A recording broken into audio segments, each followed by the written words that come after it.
Radical get the booyah of the finals.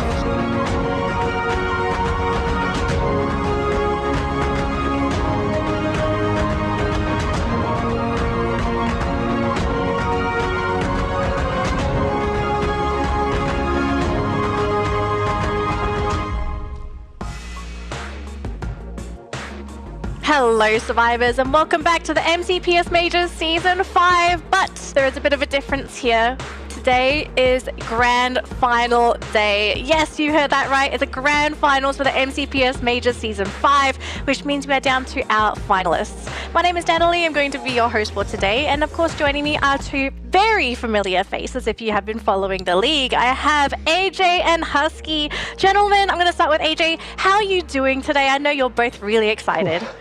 I excited? Yep, that's the obvious one, but I'm super nervous, right? Because for the first time in such a long time at the MCP Majors, we've got just 6 rounds that will decide exactly who the champion is going to be. We don't even know exactly what map the final map is going to be on, so everything's in the mix. Every single match, this leaderboard could change, and by the end of Game 5, we might not even know exactly who's going to be champion. So it's going to be a crazy day, Danny. Exactly. And Husky, I want to hear your thoughts for today. How are you kind of feeling going into this final day? Well, AJ took a lot of the words out of my mouth, but I think one thing that makes it very exciting is that there's a chance we have a repeat major champions in the first time in Free Fire competitive history. And this gives me the Free Fire World Series vibe from Bangkok, right? Where we only have 1 day to find the champions, and we have lesser rounds. We had, I believe, 8 rounds on the world stage, but we only have 6 rounds for major. It's gonna be crazy. Yeah, 6 rounds, 1 day. You know, I think a lot of people are also getting used to the whole 2-day grand final business, but that's not going to happen today. It's going to be this final day. Essentially, we could say you can't afford to mess up in any of the games today, because if it sets you, 1 game I think is enough to set anybody back if you're trying to claim the main prize for today. Now, if anyone's wondering what we're going to be playing for, we will show you this on the screen a bit later on, but I think the most important thing, gentlemen, are the 2 spots to the Free Fire Sea Invitational. This is only going to go towards the top 2 teams for today, and unfortunately that's only 2. We've got so many teams competing. Speaking of competing teams, here are our finalists for the Free Fire MCPS Majors. We have Expand, AB Radicals, Farang, Sem9, Illustrados, Twagos. Good job, me. That was amazing. JPTNC, Geek Slate, Quick Reactions, Todak, Udo Axis, TFC Esports, and Tactical Intex. These are our finalists competing. It's 1 day to go, and I think at this point, would you say it doesn't really matter where you were on that previous leaderboard? Yeah, absolutely. I think your performance in the group stage is a good indicator of your power level, but it doesn't necessarily mean that you are going to be the team that comes up as the champions in the grand finals, right? The teams have more than a week to prepare for this moment, so it is basically a clean slate again. I have to agree with that, right? And you also have teams like Toda who usually have this knack of performing really well on the grand finals, and they don't really put in all of their effort during the league stage. So you cannot expect anything at all. You cannot make any predictions. If we do make predictions, there's a high chance we are all going to be disappointed here, Daniel. Yeah. There are some statistics that we can sort of work off of going into today, right? Like tendencies, things that teams normally do, but we are going to go on and talk about that a little bit later on. But what we are going to talk about now are the prizes. So we're going to take a look at the prize pool, just so you guys know what these teams are playing for on top of the top 2 slots to the Free Fire Sea Invitational. So first place today is going to take home $18,000 US. Now, if you don't get first place, second place is still sitting on a hefty prize of $9,000 US, but let's be real, folks, you want the 18K. Oh yes, $18,000 US. You can do a lot of things with that money, and also you get the direct slot to the Free Fire SA Invitationals. And there are teams from different regions who have already locked in their slots. We were able to get a glimpse of that. I think by the last week of the group stage, teams from Vietnam have already qualified for the Invitational. So I would say for MCPS, we actually are a bit fortunate because we get to see beforehand who our opponents will be on that regional stage. But right now, the biggest task is still to get to that regional stage by getting top 2. Yeah, I think that's a great point that you bring up, Husky, because when I was looking at the Sea Invitationals, I think we are now down to about 3 more regions looking to get their finalists in. So yeah, the competition is more or less locked in for the Sea Invitationals. But you know, sometimes maybe it's better to come last. I think, again, as you said, it means that you see everybody. You're going to be able to watch all their VODs. You know what you're going up against. But then again, you know, everyone is going to be able to see each other's VODs, because that doesn't happen until next month, right? The teams, they have I think half a month to prepare. Sorry, it's a month, because it's mid-May where this is actually going to be happening. So these teams, they got to focus on today, because that's the most important thing. You can't think of the Sea Invitationals until you are actually there. So folks, top 2, the prize pool, it's great and all, but you really want to make it to the finals. Now, we do have the tournament format. It's the standard competitive format here for Free Fire. 12 points for the team that gets the booyah for the round, and then 9 points for second place. And as you can go down, you'll be getting less and less points up until the bottom 2, where if you unfortunately are the 11th or 12th team for the round, you're going to take home no points at all. Of course, we still have the kill points as well. Every kill is going to equate to a single point, so you can offset and improve your leaderboard ranking if you finish in the middle of the pack and even at the bottom. But again, you've got to guarantee those kills. Now, gentlemen, I kind of want to ask you for this season, I'll start with AJ, how has the situation been for kills? Has it been very top heavy, or have all the teams been very aggressive? It has been extremely top-heavy. Teams like Expand as well as AV Radicals, they really know how to pop all of their opponents out there on the battlefield. And just when you thought that Sem9 wasn't going to be much of a issue out there in terms of battle power based on what Season 4 looked like, they proved us totally wrong, right? They came back in here and they showed us that their mechanical skills have been sharpened. Farang looks like they are doing absolutely aggressive as well. Ilustrados Juegos representing the Philippines extremely well. But apart from that, everybody else, you know, are pretty close together. But yeah, super top heavy this time. Super top heavy. So I guess going into today, can we really rely on placement points? Because we have heard in the past some teams saying that, okay, in team interviews, for example, they like to focus on placement, because if you're in top 3, top 5 in a round, you generally are going to get kills along the way. But what do you feel about that mindset? I think for placement points, it's important as always. When you look at the group stage statistics, right, out of the 12 teams that qualify for the finals, only 4 teams have broken the 300-point mark. Yeah. And those 4 teams are miles ahead of, you know, the teams from 5th to 12th placing onwards. When you look at the kill points, AV Radicals has the highest, 190 eliminations in total and 167 placement points. And then you compare it to the teams in 5th to 12th place, there's also a huge gap between that. Yeah, totally can see that happening. Now we are going to look at some players that we kind of need to keep an eye on. They're the stars of the show, they're the MVPs of the day, and as you can see on the screen, we're going to start off with Ramiel here from AV Radicals. This guy does so much for the team. He's so far run 38,000 damage for the team. He has a total kill count of 57, and he has a 59% average hit rate, which is insane. 1 in 2 shots are going to hit you. But AJ, can you sort of give us the rundown on why Ramiel is as good as he is? What really makes him stand out from the competition? What makes him stand out is this kid, you know, emphasis on kid. He's a young child, 17 years old, prodigy, and he's already conquering with the highest number of kills and damage as well as accuracy. Like you said, he is absolutely ripping it out there on the battlefield, right? One of the most accurate players out there, not the most accurate, but surely one you do not want to meet out there on the battlefield on the open grounds. Ramiel's usually the guy that knocks you down instantaneously. And the fact that you cannot defend against him out there in the open grounds, because not only is he super accurate, not only does he manage to get a huge number of kills for himself, he is also the player that holds the record for the most number of glue walls taken down.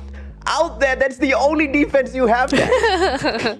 Well, technically, that's not really a defense anymore, is it? If he's able to break through glue walls, then you need the indestructible walls. You need real walls.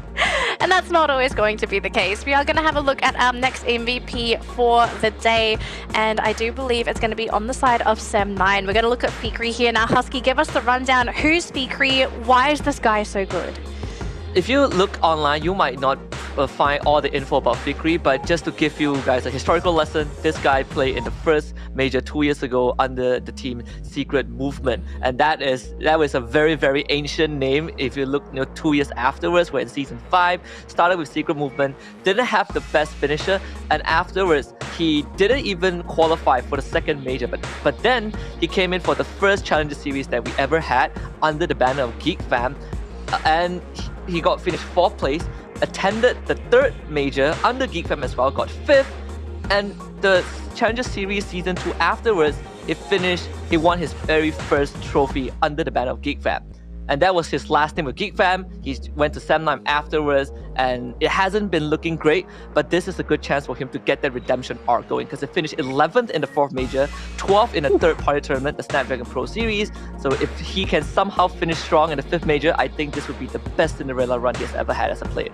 Yeah, I mean, to see that this guy has been so resilient, you would think that as someone that's competed and you qualified for a tournament, to finish in last place, in 12th place, for example, for some people, that'd be so demotivating.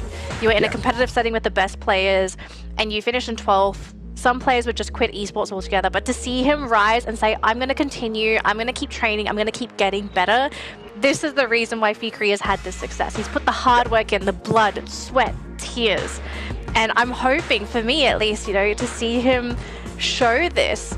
Maybe he's going to be an influence for some of the new upcomers, because we are still getting new talent in Free Fire, AJ. I think you're very aware of the scene with all this new blood coming in.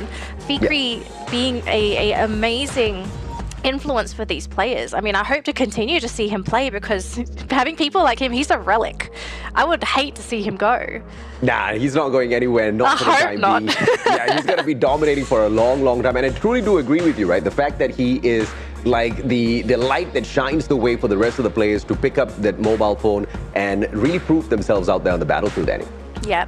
Now let's take a look at X-Ray. He is going to be our final MVP for the day. He's on the side of Expand, and if you have been following the scene, you know Expand. Expand is the team that's currently leading the charge in kills, in points, and X-Ray, he is a component to that. AJ, give us a rundown.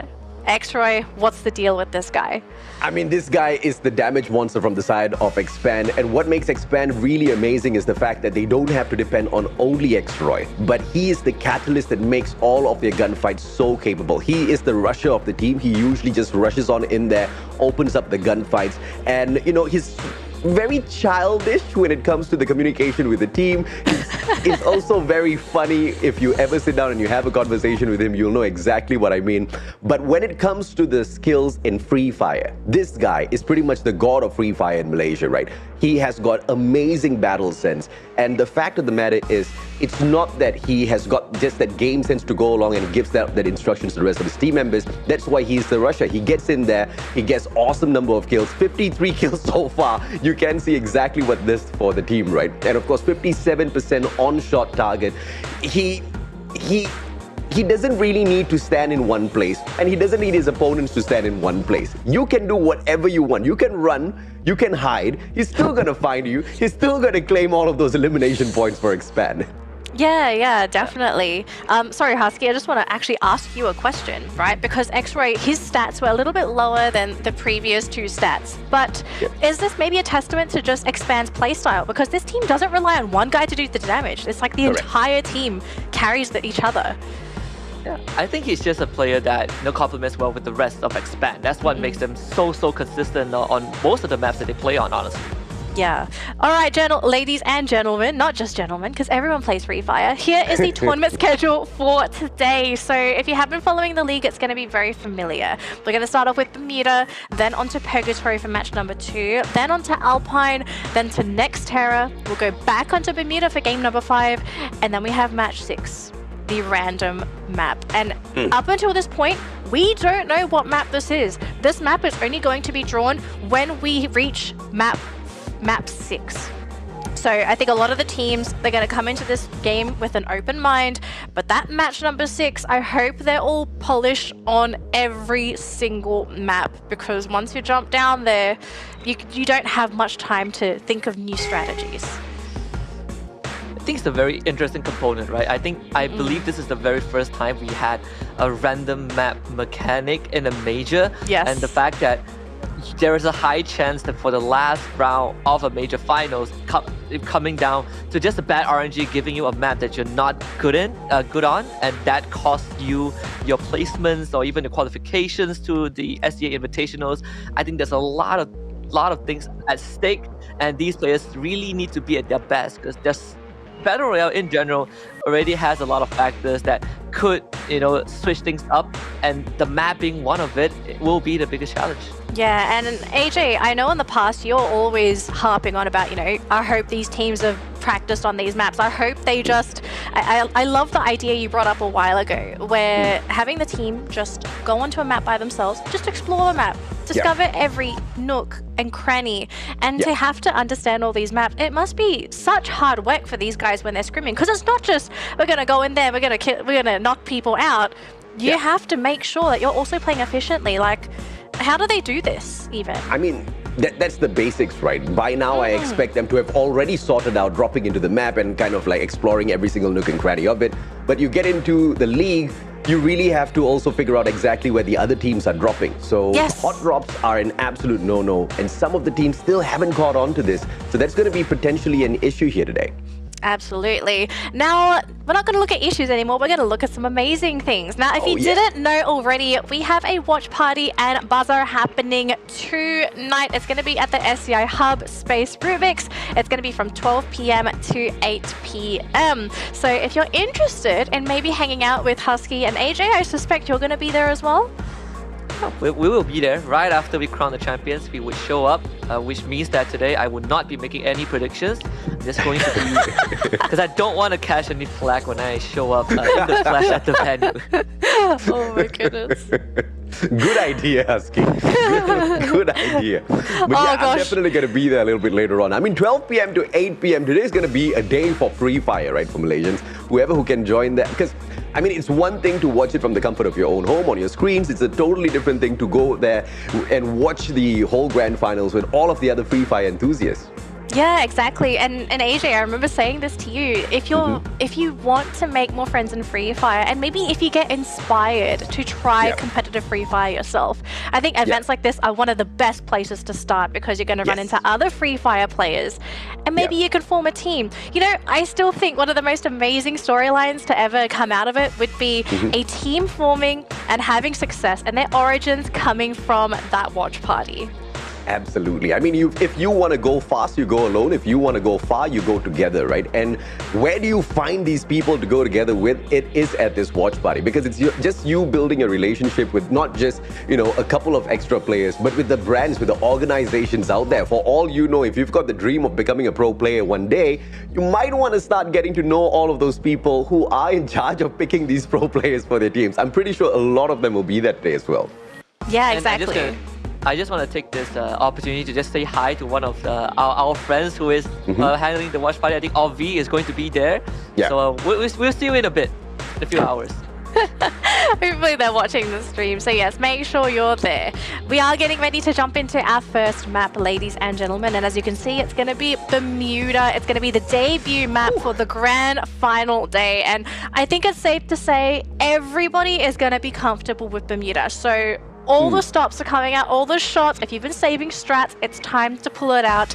But I think we do have to start talking about the teams. Who are we sort of looking out for on Bermuda? Who are going to be the big threats? Who could be the underdogs? I do have a couple stats I have pulled up here for some of the teams, right? So as of now, the team that's pulled off the most booyahs on Bermuda has been Expand with 4 booyahs. NC is actually really close behind them with 3 booyahs themselves. Now, I pulled off averages for their placements for these games. On average, Expand will finish in 3.8th place. Ignore the decimals, but you kind of know what I'm going here. NC, on the other hand, is pulling off an average of 5. But you know who's actually a team that's really close to Expand's percentage? Ilustrados Juegos. These guys are sitting on 4.2. So these are going to be some teams you want to look out for Bermuda. Are there any other teams that you think also generally do well, but maybe were pulled down by a unfortunate placement from one game? Because I know these calculations can be off sometimes. It's not that the calculations are off at all. It really shows exactly what these teams are capable of, right? But before going to some of the other teams, let's touch a little bit on NC a little bit first, because just to the point that you guys brought up a little bit earlier on, today placement points might not matter all that too much. And as far as NC is concerned, yes, they did manage to bag all of those buoys, but if you really compare their performance overall in Bermuda, they're not even the top half of best performing teams here, right? They are very proficient as to getting into that final circle, picking up all of these placement points, but they only have 26 eliminations on Bermuda. It's miserable in comparison to Expand, who have had, yes, a couple of extra buoys, but 81 total eliminations, right? I mean, that's like night and day. That's worlds apart. And, you know, a team like NC, they really have to focus on not just getting in there, but also bringing a lot of that firepower to the table, because with just 6 rounds left in here, number one, you can't guarantee you're going to get into that final circle. And number two, you really need that extra buffering from all of those skill points. But if there's one team that I'm really looking forward to seeing if or not they can bring on that firepower, is Sem9. Because this is the team that just blew up in the final week. Exactly. I think it's a good point to mention, because momentum going into these finals are going to be huge. Going back onto NC, Husky, I want to ask your opinion for NC, right? Very successful team on this map. What do you feel like is the biggest downfall for them in terms of not getting the kills? Is the team just too passive? Are they mostly just focusing on placement points? Are they just not looking for the kills? I think the answer to both questions are yes. They are very focused on placement points. They are ranked 5th. Out of the 12 teams in the finals in terms of placement points by the end of the group stage, but they are ranked 8th in terms of elimination points. And it's a big gap. It's a 42-point difference in placements and eliminations. They've been losing a lot of these gunfights. Every time they go into a hot drop situation, they lose most of it. That's something I want to see them improve. All right, well, we are going to jump into our first game in 15 seconds. I'm going to pass it over to our amazing casters, AJ and Husky. Gentlemen, take it away for our debut game for the grand final. Thank you very much, Danny. Ladies and gentlemen, boys and girls, 3 more seconds to the kickoff of the grand finals. We start things off at the classic Bermuda, and I am not expecting any hot drops whatsoever, Husky. But what do you think? Are we going to be graced with a couple of them? I personally think it might happen. We saw some teams really going at it towards the end of the group stage. You know, Sem9, Expand, and AV Radicals. These are the 3 names that would make us sound like a broken record, because they've been performing so much. But they are also the 3 teams that have been actively interacting with one another, regardless of what match that we play on. But for Bermuda, I expect it to be more of a passive opening, with each of these teams having specific areas that they conquer. You can see Sem9 taking Bimasakti Strip, Peak always controlled by Expand, and Clock Tower always controlled by Geek Slate. And JPTNC dropping by, I believe they want to go towards Cape Town, but they just could not get there because of the flight path. And therefore, they dropped hot on in towards the team of Expand at Peak. This is not starting off great at all for JPTNC. Too Fast has got a great gun for that CQC. The MAC-10 in hand. Going up against the UAP, Asta circles around from the right-hand side. Tags up Too Fast, turns around. Time Turner pulled out, and Nafis out of nowhere backs him up as well. And just when you thought it was JPTNC to get punished, it is them who takes that very first knockdown as well as elimination point on Expand. Yeah, JPT having numbers in their advantage, but just settling for that 1 kill. I love this approach, right? We talk about this team focusing a lot on their placement points and generally losing early 4v4s. This time, they just settle for 1 and they get away. And these kind of small maneuvers is not just great for a team like JPT-NC, but it also cripples a team like Expand, right? It cripples the best squad out there, because now you need to find a revival point or a vending machine. You take a longer time to stock back up, and it has this cascading effect. And especially when you only have 6 rounds to determine the champion, these kind of disadvantage, they add up even quicker. They do add up a little quicker. And Too Fast is unfortunately living up to his name, getting out of the lobby a little too quickly as well. Let's hope they bring him back in fastest, as quickly as he went out. TFC going up against Team Toda.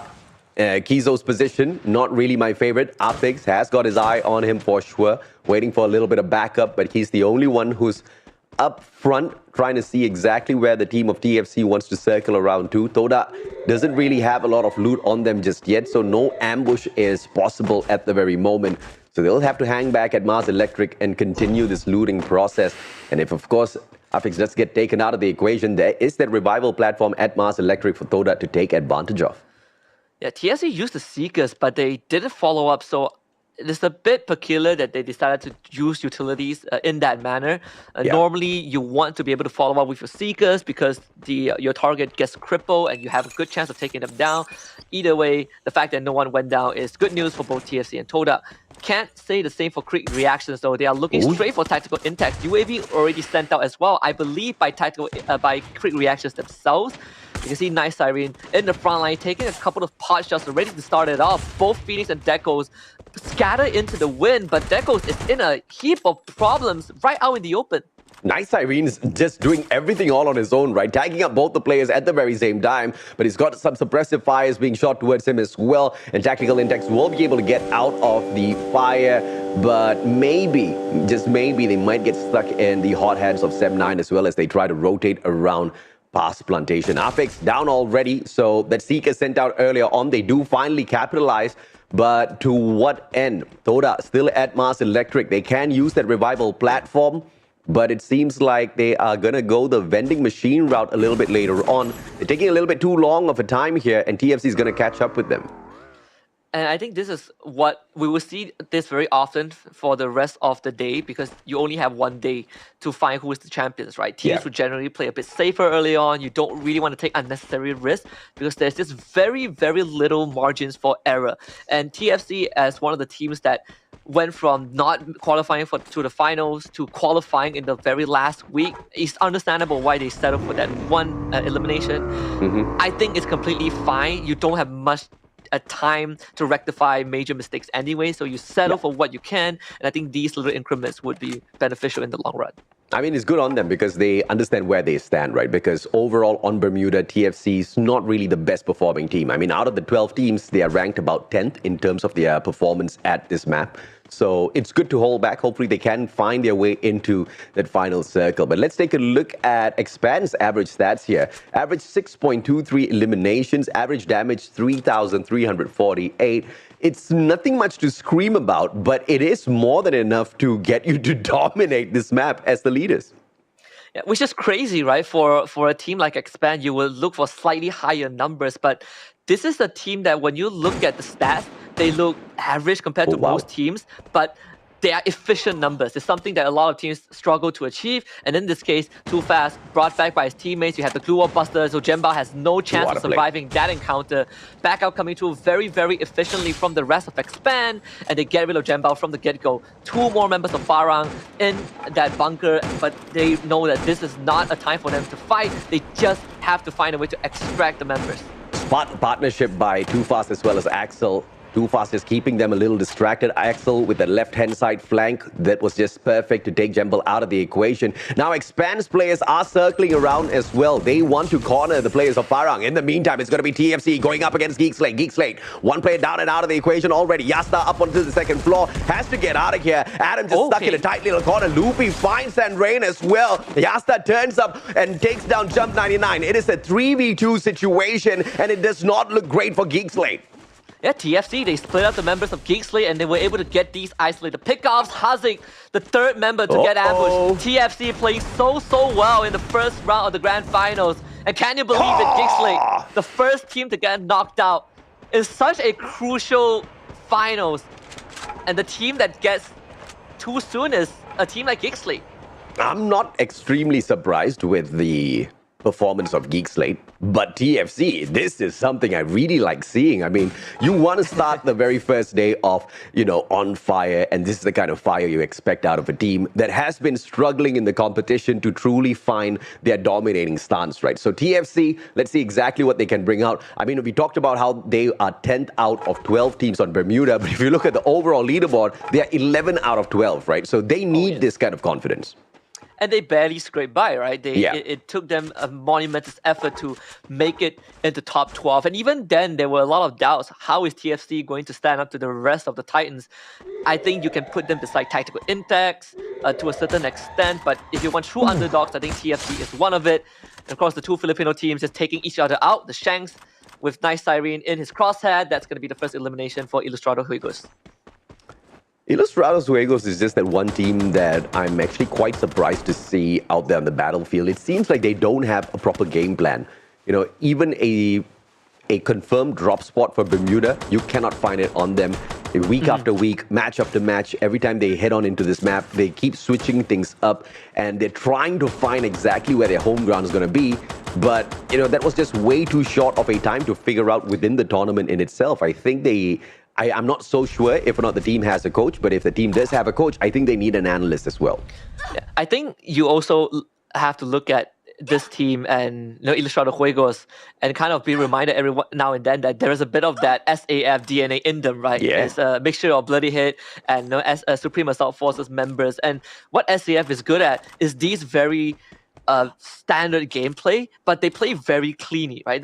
They don't have any fancy maneuvers, they don't have any extreme firepower, but they just play the standard game of Free Fire very, very well. Solid performance overall. So far, I think they have been able to keep quick reactions pinned down. McRory, triggered discipline, waiting for Kwachi to make a mistake. Kwachi knows exactly what to expect. Every time he just pops his head out, he spots him right there at the corner. McRory's not going to take a shot. Kwachi's not going to take a shot, but Kwachi's running out of time. So is McRory, of course. He's just slightly closer towards the edge of the next circle. JPTNC, full squad as Asta gets brought right back in. But they have to face off against Axis a little bit in the next few seconds. They are on the top of the hill here, but the circle will have to move in the next minute or so. So they need to look for a couple of defensive positions. They cannot get to Kota Tua unless they deal with Axis first. Yeah, Yudo Axis so far is just holding this very, very, I would call it kind of the unorthodox angle, right? Normally you would be playing in Kota Tua within those buildings, but Yudo Axis taking a very aggressive stance. Ilustrados Juegos switching targets right now from quick reactions to Farang, who so far I feel like has been struggling to recover. And Aleph, I don't think he's going to make it out of this one. Fura will just look for him. The Glue Wall will buy a bit of time, but the rest of Ilustrados Juegos are going to slowly crash into this area. Both teams have been playing in the blue zone for the longest of times, and Aleph is going to meet his maker right here. In fact, even taking out McRory in the process. He needs to look for a finisher though. I just can't do it. I mean, I guess he was alive long enough for the rest of his team members to come right back in, continue looting up, and potentially bringing him right back into the matchup in a little bit as well. We've got Fires as well as Jembal back in, all thanks to Spade. So that distraction gameplay by Aleph was the lifeline for Farang, we can say. So well played for Farang. They are still hanging on by a thread though. Spade did make use of that revival platform outside of Bhima Sakti strip, but now as he tries to rotate in, he needs to face off against Ilustrados as well. This is going to be quite a bit of a challenge for him unless he can get his hands on a vehicle and rotate long way around into this next circle. Good opportunity for Toda, completely catching Yudo Axis, making this rotation with the vehicles, and this is an inevitable fight for Yudo Axis. They will have to cut through Toda.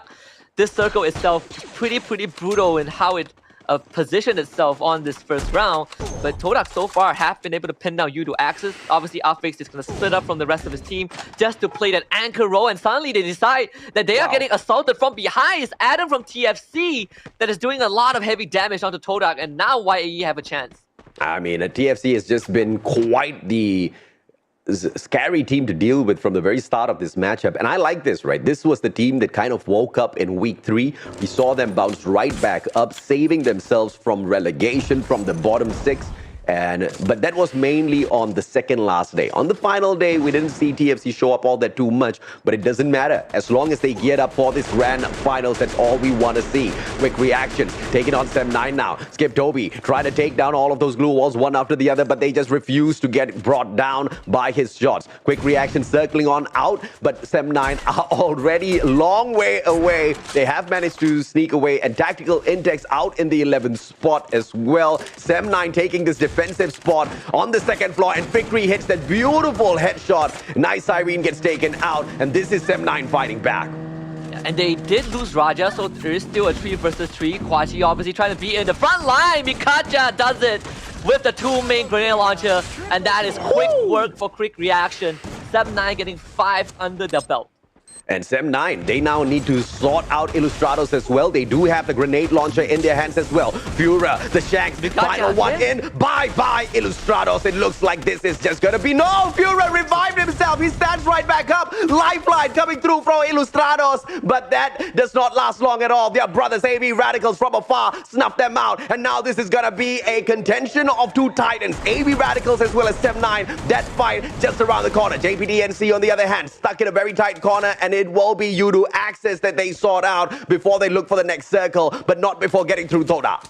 Yeah, they have to deal with Todak right now, and they're in a horrible position right underneath the bridge. Spark just picks his head out and gets it blown right off. Toda losing members, it seems like they are calling for the immediate retreat. Felt like they made a bad decision, not fully committing to this fight in JPTNC. They are just tossing grenades and utilities. Ace with the second, Toda getting absolutely blasted underneath the bridge. This is not a fight that they intended to take, it seems like. And JPTNC should be able to clean up the remnants of the Swordfish. Todak out in 6th place, and JPTNC with the best performance on Bermuda that we've seen in a long time. Talk a little bit about the underdogs just rising up to the occasion in this grand finals, but we still do have three titans. Expand, Sem9, AV Radicals taking on TFC as well as JPTNC. Things have gotten super exciting. Underdogs versus titans, and AV Radicals starts things off against Sem9 first. Noki out of the equation. X-Roy chipping in as well. Expand as well as AV Radicals both aiming for the heads of Sem9. They know if they allow Sem9 to start rolling early on, they will be uncontrollable by the end of this grand finals. If you want to go for the champion, if you want to go for the trophy, you got to be able to handle the heat, and Sem9 just caught in a very, very rough spot. Too fast, not giving the space at all. Both teams forced to run downhill into the circle, but Sem9 has set up a campfire, so that's going to keep them topped up. And look at this, instantly Sem9 getting rushed at by the members of Expand, and Mikacha just cannot find a way in. He's desperately trying to buy space for victory, but Expand making sure that Sem9 will not take a step further before going through them. Too fast has to be really careful, but the misplaced glue wall just gives him a little bit of space, but Mikasa sprays him down. It's a 1v2. Too fast. He had to just slow the pace down just a tad bit, but he rushed into that and got severely punished. 3 more players on the side of Expand. They do have that early rotation in towards that circle as compared to Sem9. On the other side is going to be AV Radicals cleaning up house. TFC meeting them one after the other. They do put Ramiel down. Ramiel's not going to get saved by the looks of things as Kaito gets taken down as well. TFC Esports, though, could not get the deed done as Barba finally wakes up. And Sem9 also goes down as well. Look at the top 3 teams, AJ. We have 2 of the Titans, Expand and AV Radicals, but JPTNC, definitely the outlier in this group, and they are facing the wrath of Expand. Asta goes down, no one to revive him right now. Expand also not looking too healthy, but they realize that they have 2 teams that they need to deal with at once, and I think JPTNC would be the better target, but AV Radicals, they're not giving them any space. Dynamo just walks on forward, and now Cobra forced to hold the fort. You have that glue wall melter thrown in by Ramiel as well from behind. AV Radicals wants to end this as fast as possible. It's a 3 versus 3 in this front, and Cobra is trying his best to hang on. Life-saving glue walls expanded by Expand out there in this battle against AV Radicals. Namo goes down. Cobra strikes. AC-80 perfection. But JPTNC trying to chip on in from the far point as well. Barba finds Cobra. Perfect reaction. AV Radicals player. The kill stolen away by JPTNC. But expands AV Radicals. And it looks like there's just one more player for them to go in and sort out. But the phenomenal focus here is to make sure they have got the game of numbers. Kaito circles around. X-Roy down in the ground. Will he put him out of the equation? He doesn't eliminate him. Finally turns around to do exactly that. Cobra has not healed himself out. Axel now start the whole of JPTNC. Expand. Going for Booyah number 1 though. Kaito, the circle hurts him just a tad bit. And you just need one more shot here. And smart play by Axel to back away from the fight. It's going to be really hard for Kaito to clutch this. Those glue walls, they're going to get busted down. And right as the glue wall goes down, Cobra just lands a finishing blow. Expand with the opening Booyah for Bermuda in this grand finals. What a fantastic performance from all of the teams, honestly. JPTNC deserves special credit, but this is the start you want to see from a team like Expand, from a team like AV Radicals. Closest it could have gotten. but the final sequence was just perfection from Expand. And this is where I want to circle back to X-Roy, right? We highlighted him at the pre-show. This guy, in terms of competitive experience, he actually has the least compared to Raymiao and Fikri, but he is also the oldest player among the three. And you can see the decision-making that we discussed about in the pre-show really coming true. Him getting those crucial knockdowns, getting the revive onto Cobra specifically was what allowed Expand to get this booyah at the end. Expand initially was the first blood. Right here, as you see on this recap, Too Fast got taken out of the equation, but it is all about the strategy. It's all about the maneuvering around those circles to get into that final circle and really put on the pressure against some of these other teams. And not just that, right? Hopefully we did manage to get into the highlights reel as well. The strategy between Cobra and Axel. I mean, usually it's a 1v2 situation. You would expect those two players to rush on in and try to play their luck against that one player. And we've seen situations like that turned on its head one too many times in the past, where this phenomenal 1v2 clutch comes around. And this is something that Expand looks forward to. They give so much of respect to their opponents, and Axel backs away. He wants to play that sniper. He backs up Cobra from afar, and both of them go in for the snuff. Cobra gets the kill. The perfect way to take that very first booyah of the day. And you just love to see the growth of a team like Expand, man. It's just so beautiful to watch. And when we first saw the combination, right, Expand and Cobra has already shown themselves to be that dynamic duo you see from the team.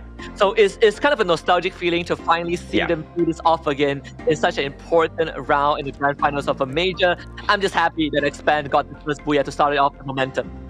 This was that replay, just very smart decision making, not rushing on in there. And the fact that they also managed to snuff out Sem9 with a similar sort of a strategy. Instead of rushing towards the edge of the circle, Danny, they backed away. They just played the defenses first. They knew, I mean, obviously Sem9 has got nowhere else to run. They have to run towards them. And it was just very, very smart decision making. This game in general, I think, was a really smart one, but also everyone showing so much respect to their teams, right? Yes. Because this was probably the most un-Bermuda game I've seen in such a long time, right? Like, the first team to get knocked out, it was Geek Slate. It was an unfortunate fight against TFC, but that was after 5 minutes of passive scouting and looting. After that kill, we had 11 teams until the 12-minute mark.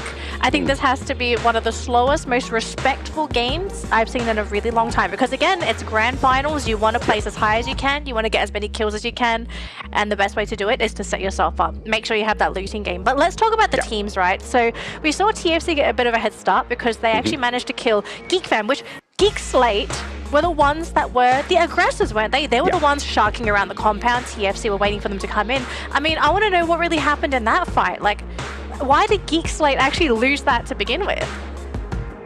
I think Geek Slate just, when TFC was taking them on, I think what TFC did very great was not only sticking together as a team, but they were isolating members of Geek Slate and overwhelming Geek Slate with just pure numbers. And that was the case for the entirety of that sequence. I feel like if these two teams went up against each other 4v4, Geek Slate would win because I think they're more mechanically sound. But in terms of fighting like a 1v3, 1v2, you always would favor the team that has the more members.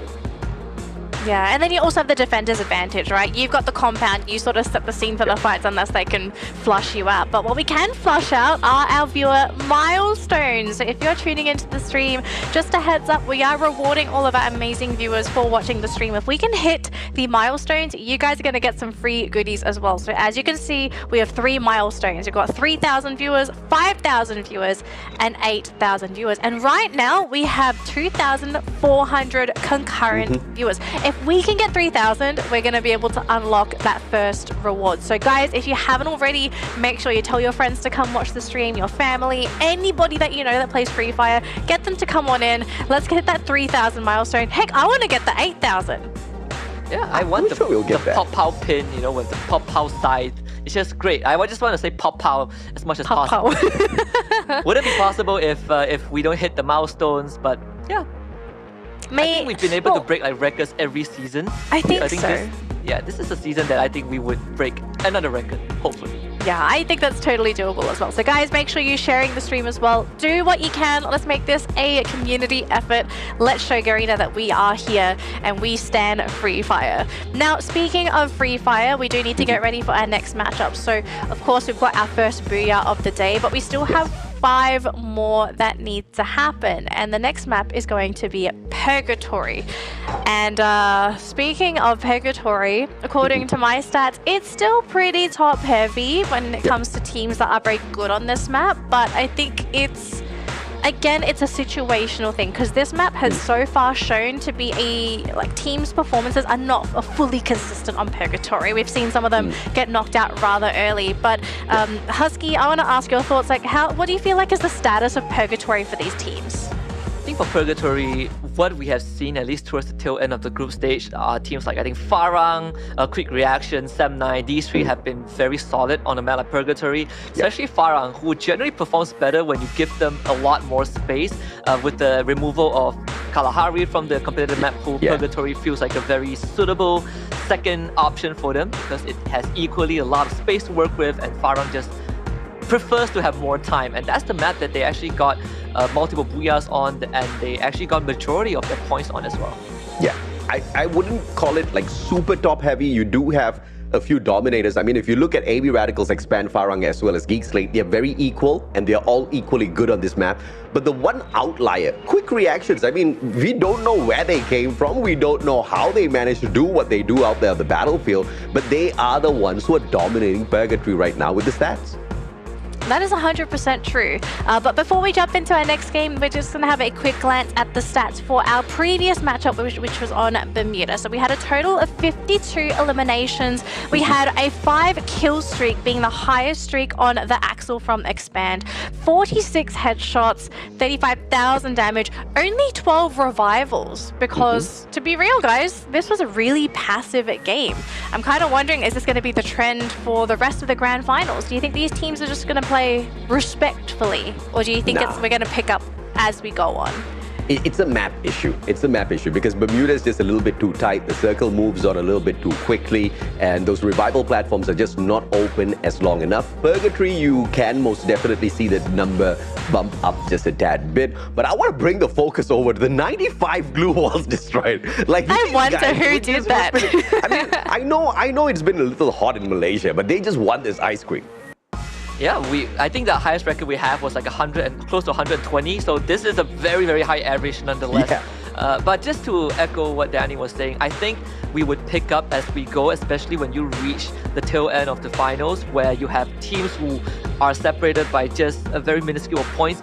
That's where some teams would go for those 50-50 coin flip, right? Those hot drops, just so they could get those early head start to put them in a better position. Yeah, I think that's true. But again, we'll have to let the players do the talking. Now, speaking of players, we're going to look at our MVP for the round, and as you can see, it is the Axel from Expand. He did carry the highest elimination streak in the game, which was 5 eliminations. He dealt 3,100 damage and was on point with 43% of the time. I mean, I think the stats speak for themselves here. They just did such a fantastic job in that game. Considering that as well, right? Expand were the ones that had to worry about being hit on 2 angles. It was them against AB Radicals and NC. I think Axel has always been one of the front runners for the side of Expand. But once again, what makes him capable of picking up all of those skills is the team of Expand. I mean, let's bring the highlight back to the very first engagement where we saw Axel take the first elimination of the game. It was the distraction by Too Fast, and then he flanked around from that left-hand side. The damage was already done by Too Fast. Axel just is the guy that finishes things off, you know, with that long-range snipe. So it's very much based on partnership, but, you know, good on them that they are able to keep this momentum up, right? Look at that, 9 eliminations total. They were monstrous in this round. 7,300 damage for 9 kills is actually very, very efficient of a match, Danny. I mean, if you think about it, the Axel did half the team's damage alone. So I think the stats speak for themselves here. But this team does take home 9 points from the kills alone, meaning their match points end up being 21. And I think this is such a fantastic start for this team. I think a lot of people are looking at Expand thinking, very, very likely to take the crown home at the end of the day. And to start off like this is going to make people feel at ease. But of course, we still have 5 more games, Husky. Do you, like, out of all the teams, like, I know people are looking at Expand being repeat champions, but, like, is there another team that is maybe on the same level as Expand, but maybe getting a second crown? So repeat champions, I think AV Radicals is more fitting of their title, right? Because they won the last major. Expand, I would say they are the uncrowned kings because they lost the last major just off of one final round. The AV Radicals had a breakout performance, and Expand has always been. You always feel like Expand has been living in the shadows of AV Radical, even though statistically Expand has better performances when it mattered the most. So winning this major would basically crown them as the kings who deserve that throne in a long time coming. This is a start that I love because I am very worried how Expand is going to kick off the grand finals, and I'm just very glad that the first round was a booyah for them.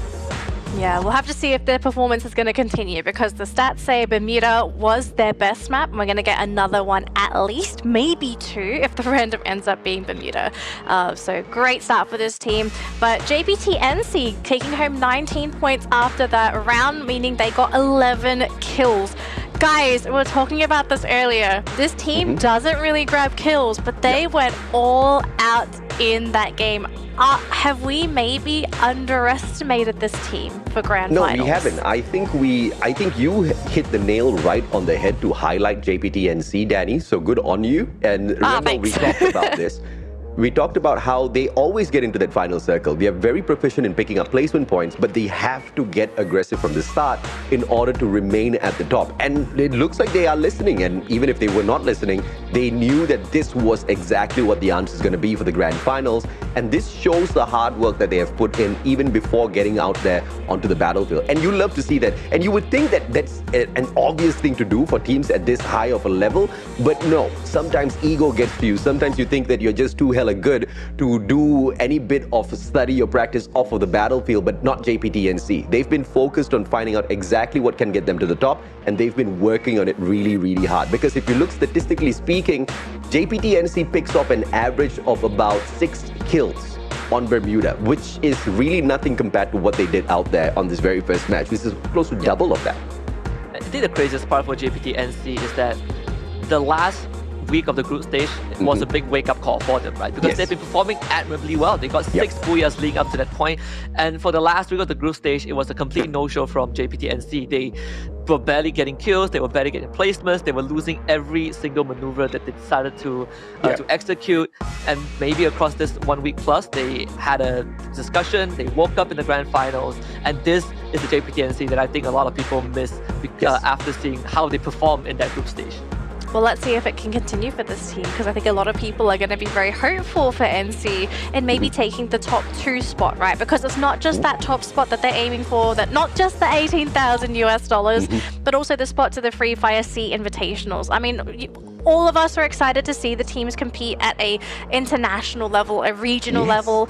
So, you know, I think there are a lot of teams that are currently qualified playing this grand finals right now. It's just going to come down to who plays the best and earns that spot, because it's not just, oh, you guys look good, you can play. It's show us that you look good, and then you can play. So we've got 5 more games of that to go. I'm really, really excited to see what's going to happen in this next matchup, because I think a lot of teams, after that first game and seeing how things went, there's going to be a lot of time to talk now. You know, you have to start thinking, right, what's going to happen with the drop points? Are we going to go somewhere where we're comfortable with? Are we maybe going to go outside the comfort zone? Maybe pull off the whole changing drop points compared to where you normally would and throw people off, because the data is there, right? There's 3 weekends of data that people have on you, and they're going to realize that, okay, a potentially easy team for us is going to drop here. Why don't we hot drop them? Because we've seen this happen at so many grand finals. It's risky, but some teams are very good at preying on potentially weaker teams. It has happened a few times, even in the group stage as well. I think Semnai, Expand, they, for some reason, always seem to be able to hunt down AV Radicals. And the result so far has been Semnai at the top in most of these encounters. But I think these kind of stress probably is something that JPT-NC would avoid.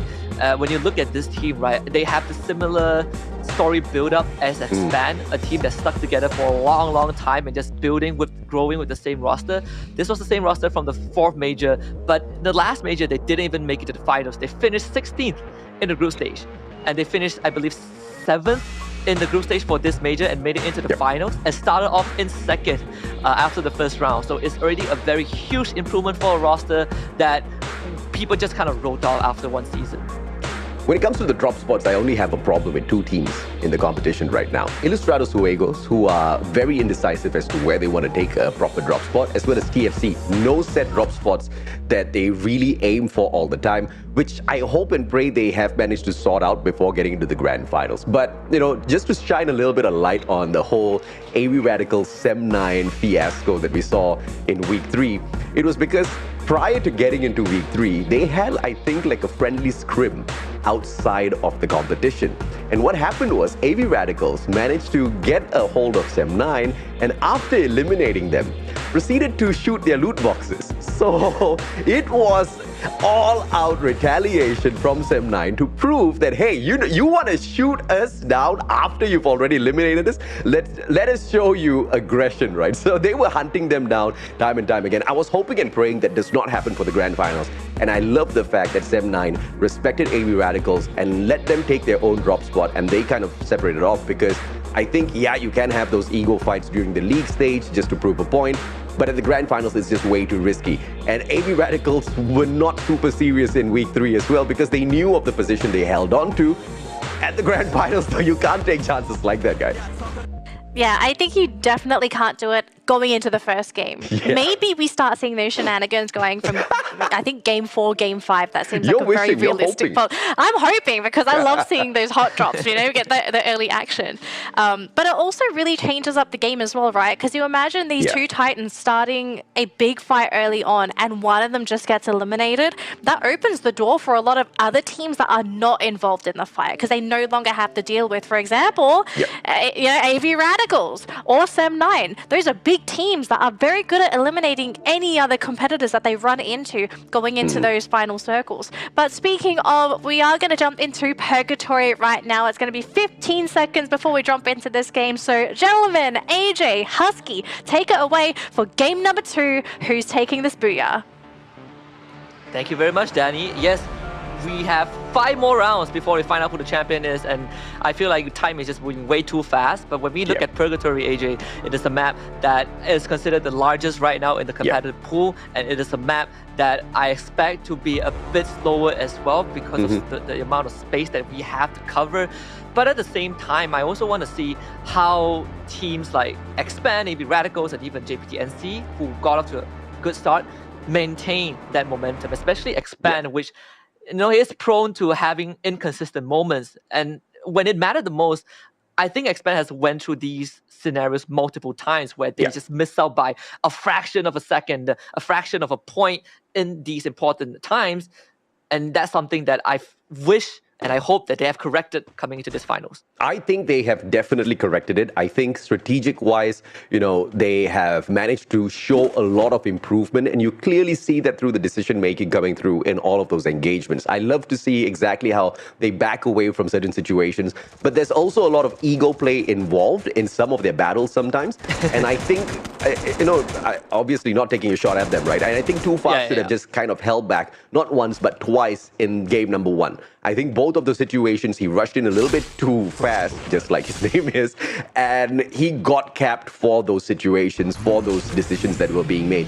I mean, yes, he could rush on in, but I don't think there's a need to rush on in when you can depend on slightly better rushes within your ranks as well, right? I mean, you could have left it to X-Roy, you could have told Cobra to go and hunt them down, because Too Fast, I've always seen him as one of the best supports. And, you know, there's no disgrace in being a support at all, because how many times have we seen Too Fast save the skin of Expand by being the final survivor, always capable of bringing them right back, always capable of holding the grounds while the team is being revived. He is that sort of a player. So you have to play to your strengths, and I'm hoping to see that happen in the next few matches for him.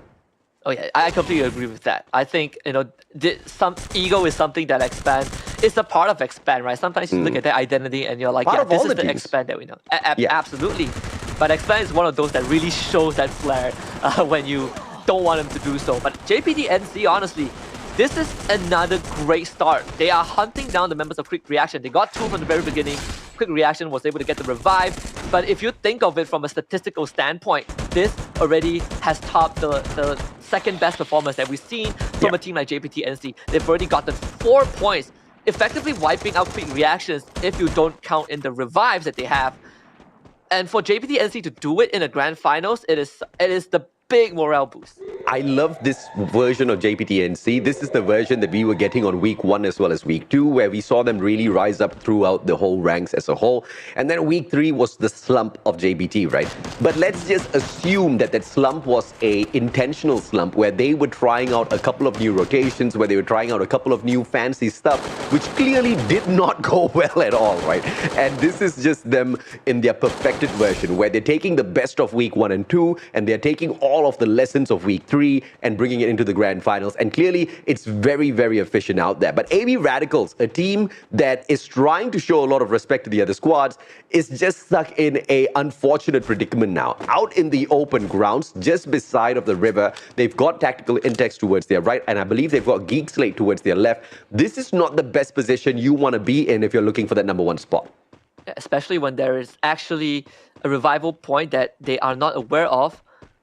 And that's going to make things even harder. They might be forced to cut through Tactical Intex. In this case, it shouldn't be too big of an issue. You have Dekos who is alone on scouting duty, and maybe that's something that AV Radicals can take advantage of, right? Because they are no strangers to having a bad start. Tactical Intex have already basically evacuated this area. They are going to reposition on the high ground, so Dekos should be an easy prey for the boys at AV Radicals.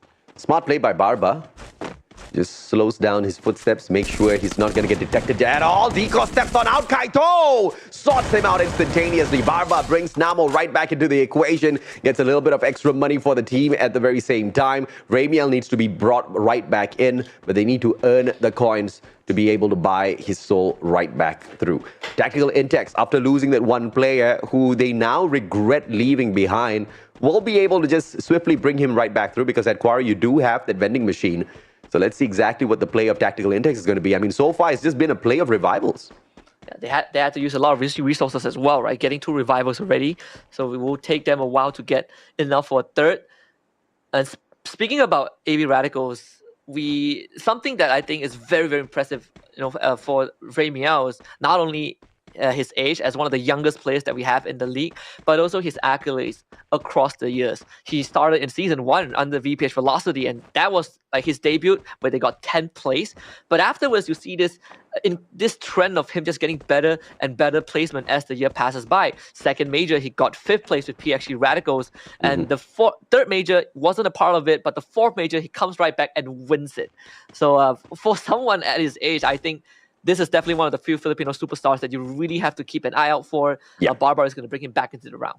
I'm just so very proud of teams like AB Radicals, Ilustrados Juegos, being the guiding light, right? Inspiring all of the other Filipinos to pick up that mobile phone, jump on into Free Fire, because the scene in the Philippines is not as big as we want it to be. And these are the guys who are inspiring the rest to show that as long as you can put your heart and soul into it, you can walk away with a lot of pride for your flag, as well as a pretty fat pocket. I mean, look at the achievement of AB Radicals at the world stage, man.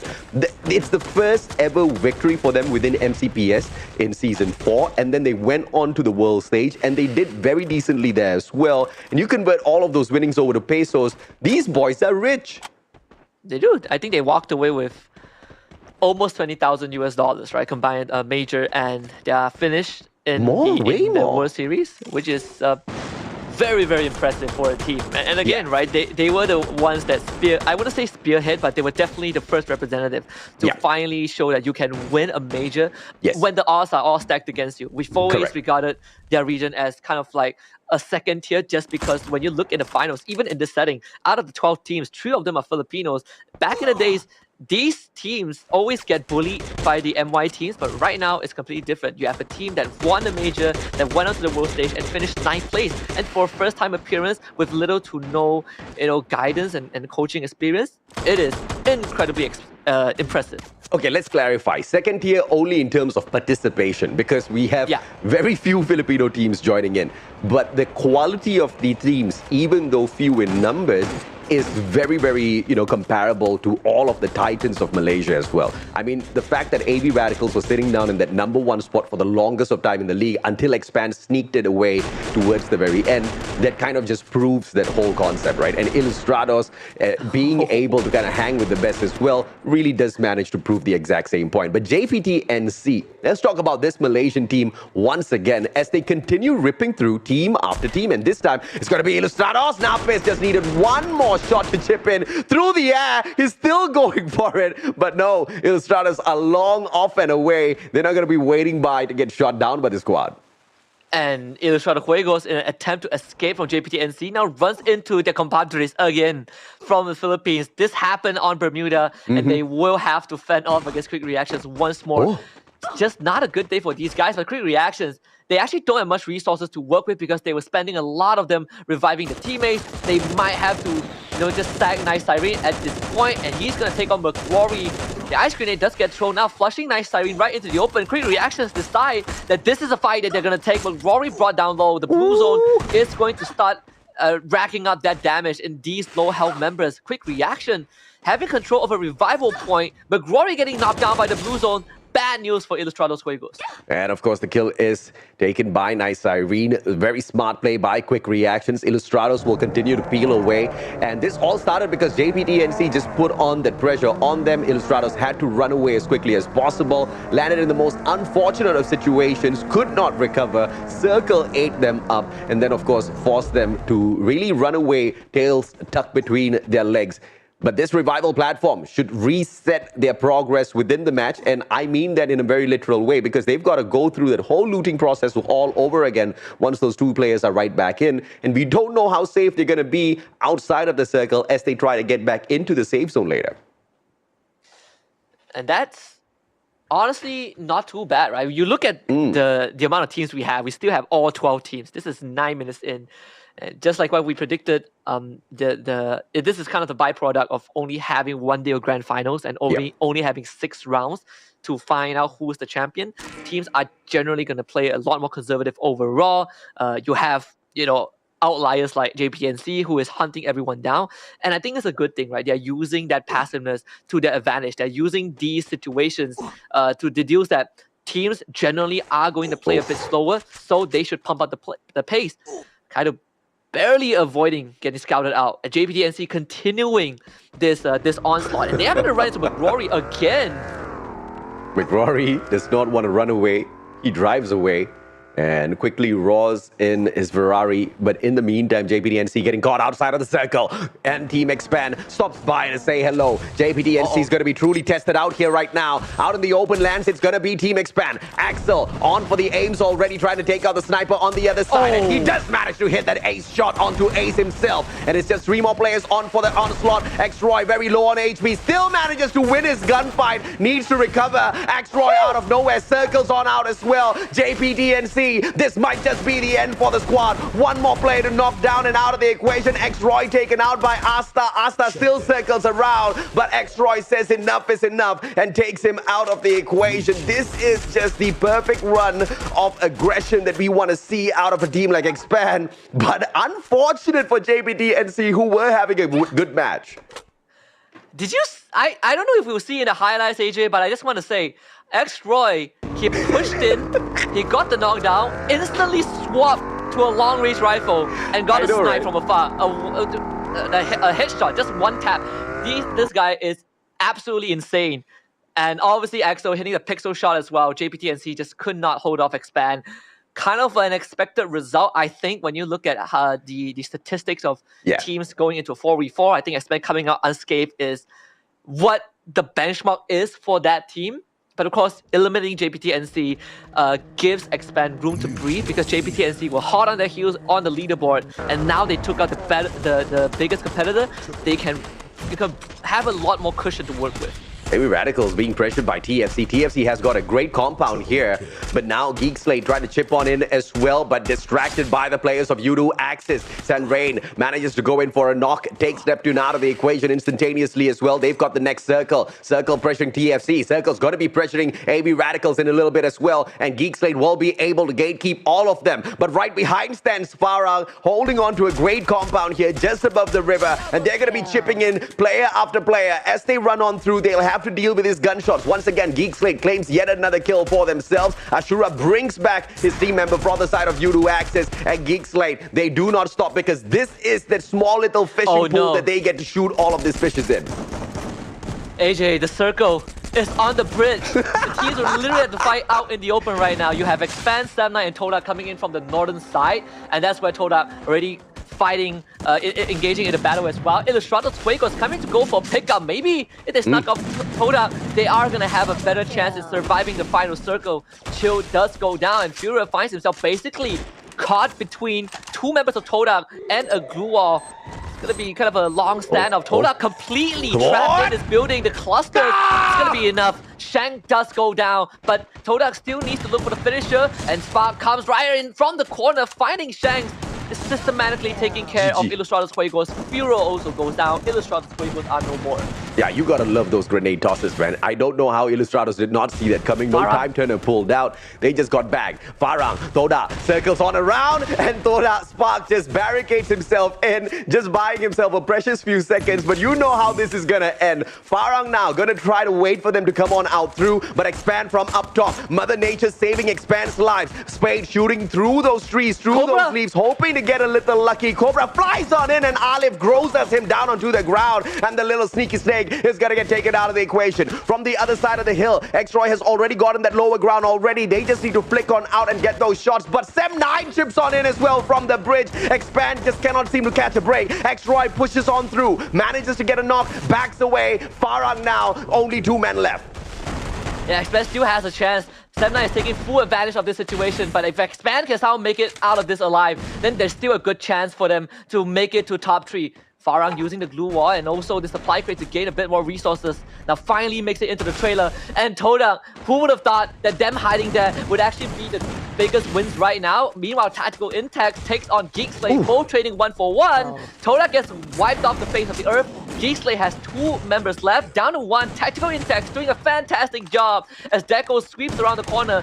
Sanray in a 1v2, tries to clutch it out for his teammates, but Tactical Intact basically have been cornered in this glue wall. Tactical Intact will take care of Geek Slate. Chayala, this shout out goes out to the one and only Haji Yard, this legend of a manager for the Sem9 squad. The tactical repositioning of Sem9 has just been so clean all throughout the competition, moving into week 3, especially this grand finals. Look at that, man. Just understanding the map so well, understanding the circle as well as all of its momentum so well. Onto the bridge now. It's going to be Fikri just holding on to this high angle, try to take out those players one after the other. But this is Sem9 with the Booyah just at their fingertips. They just need to make sure they sort out a couple of more players. Tactical Index has got the 2 on the other side of the bridge. Right behind them stands Expand. Expand playing the troll though, because they are under the bridge. They need to get up on top.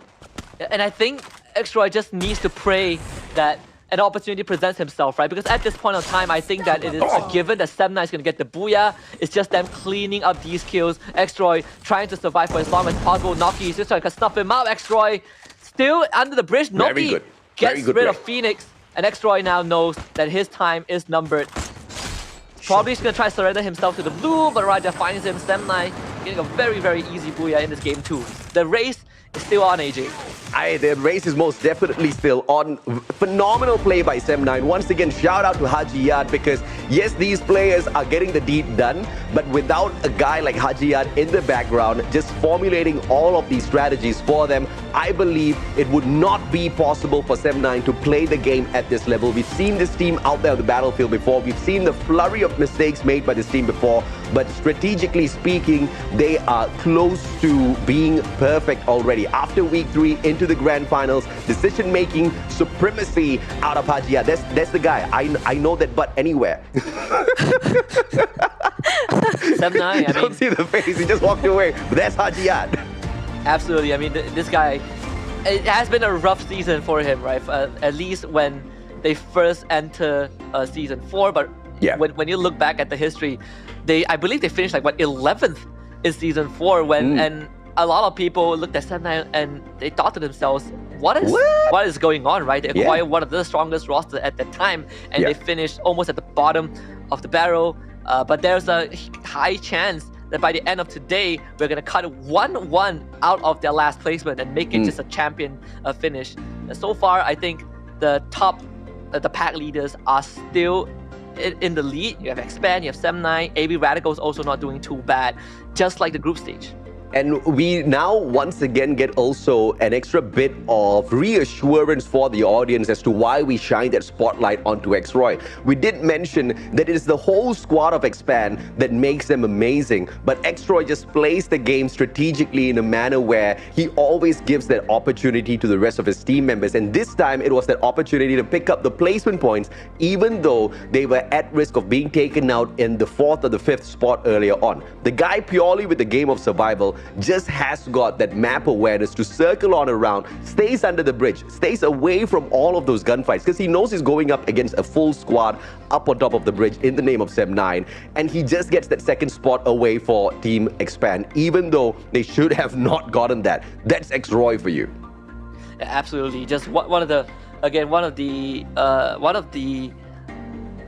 newest players, I think, in terms of like competitive experience locally when you compare him to a lot of other players. But aside from that, he has grown so much as a leader, right? Yeah.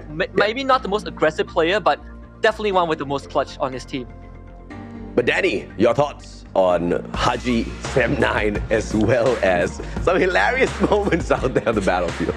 Look, as soon as I saw that final circle, I just thought, oh my gosh, of course it had to be a freaking water circle. Not completely, because there was a bridge dead center, but I knew it had to have been one of the crazier ones, and I'm so glad we did get a amazing wacky circle for the grand finals. But I think that circle as well, it really showed off the level of the thought process for these teams going into the final circle, right? Because you have to think, okay, there's going to be a bridge, both teams have access to the bridge on both sides. How are we going to approach it, right? Are we going to go on top of the bridge? We saw Decos camping the top. We saw Expand, was it Xroy under the bridge? We had teams going across the bridge. It's like such a delicate, it's such a fine line when you're fighting on something such as that bridge. And I think Sem9, they just really showed how strong of a team they are. Their thought process, they went in slowly. They didn't feel the need to rush in. They were peeking, they were finding those angles, they were getting the appropriate knockdowns. And so I think as someone that watched that, it makes you wonder, what are the teams thinking in those scenarios? Because the game happens so fast. You've got a fraction of a second to make a call, because once that call is out of your mouth, you can't take that back. Your teams have heard it. It's like... I know exactly what they were thinking. They were thinking, we should have thought of that. We should have got onto the bridge. But you know, it's not the easiest of decisions to make to get onto that bridge, because you barely have any defenses on there. And yes, you could hide behind the steel structure to a certain degree, but if you're a sniper on the other side with an AWM, you're going to be able to spot the shoulders, you're going to be able to spot the feet. So a lot of things needed to go right for Sem9. So, and they just believed in themselves, right? They went in there for the early rotations. We saw their inventory. They had quite a number of glue walls still to work around with. They positioned themselves in a way where they're not going to get super aggressive, but their snipers are just going to be keeping an eye on all of the battle that was going around. And they were sneaking away kill points even as those fights were kind of breaking around them. So I think from the very start towards the end of that match, all the way until the Booyah, Sem9 just played that so well. Absolutely. Now we are going to take a look at the overall stats for this game, and guys, we've got 100 glue walls, so I think this stat's just going to go up and up and up today. But we still have 62 total eliminations, 20 revives. I think this was more of the average I was expecting for that previous game. I think 8 more than our Bermuda map. 6 was the highest eliminations, which was on the side of Fikri from Sem9. 47 total headshots, 36,000 total damage, 12 rescues, and and 75 knockdowns. But this game was definitely, I think, a little bit more on the aggressive side compared to Bermuda, right? Like the teams are getting a little comfortable, they're settling into the grand finals, and now there's some tension and pressure for the teams that didn't do so well in that last round, right? Because they're now thinking that, oh wow, we messed up game number 1, we have to pick it up in game number 2, and I think it's just gonna get tougher and tougher, and that fire behind them is gonna get bigger and bigger as we progress through this grand final. Were there any teams that you thought definitely did much better compared to that previous game on Bermuda? JPTNC overall, Farang as well. Yeah, Farang, how they were able to hold on until the very end. I think Todak also did a decent job in surviving for as long as possible. They had to fend off the Stratos Fuegos, they had to fend off Expand, they had to fend off Farang. So I think these few teams did well.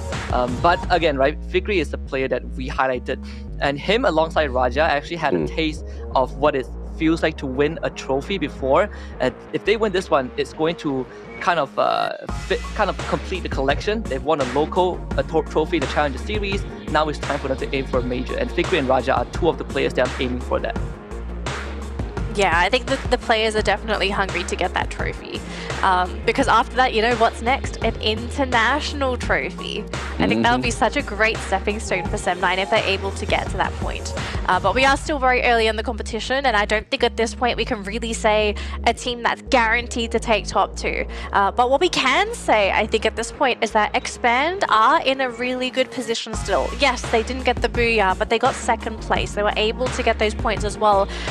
I'm not sure if anyone's been counting the points, but what are the chances of Expand just staying in 1st place? Extremely high. I think they will still be in 1st place, but obviously you have Sem9 now that is going to be 1 round away from overtaking Expand.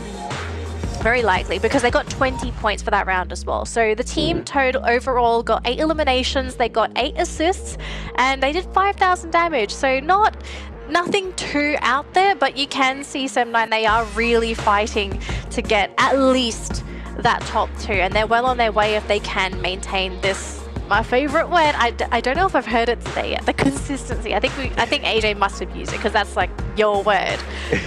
Now speaking sorry, go on. Sem9 has been nothing but consistent from week 3 into the grand finals, and you are right, I was looking for this consistent factor from the side of Sem9, and they've proven to us that they can continue this factor into the grand finals, which is my marker to decide if or not this is going to be one hell of a fun day.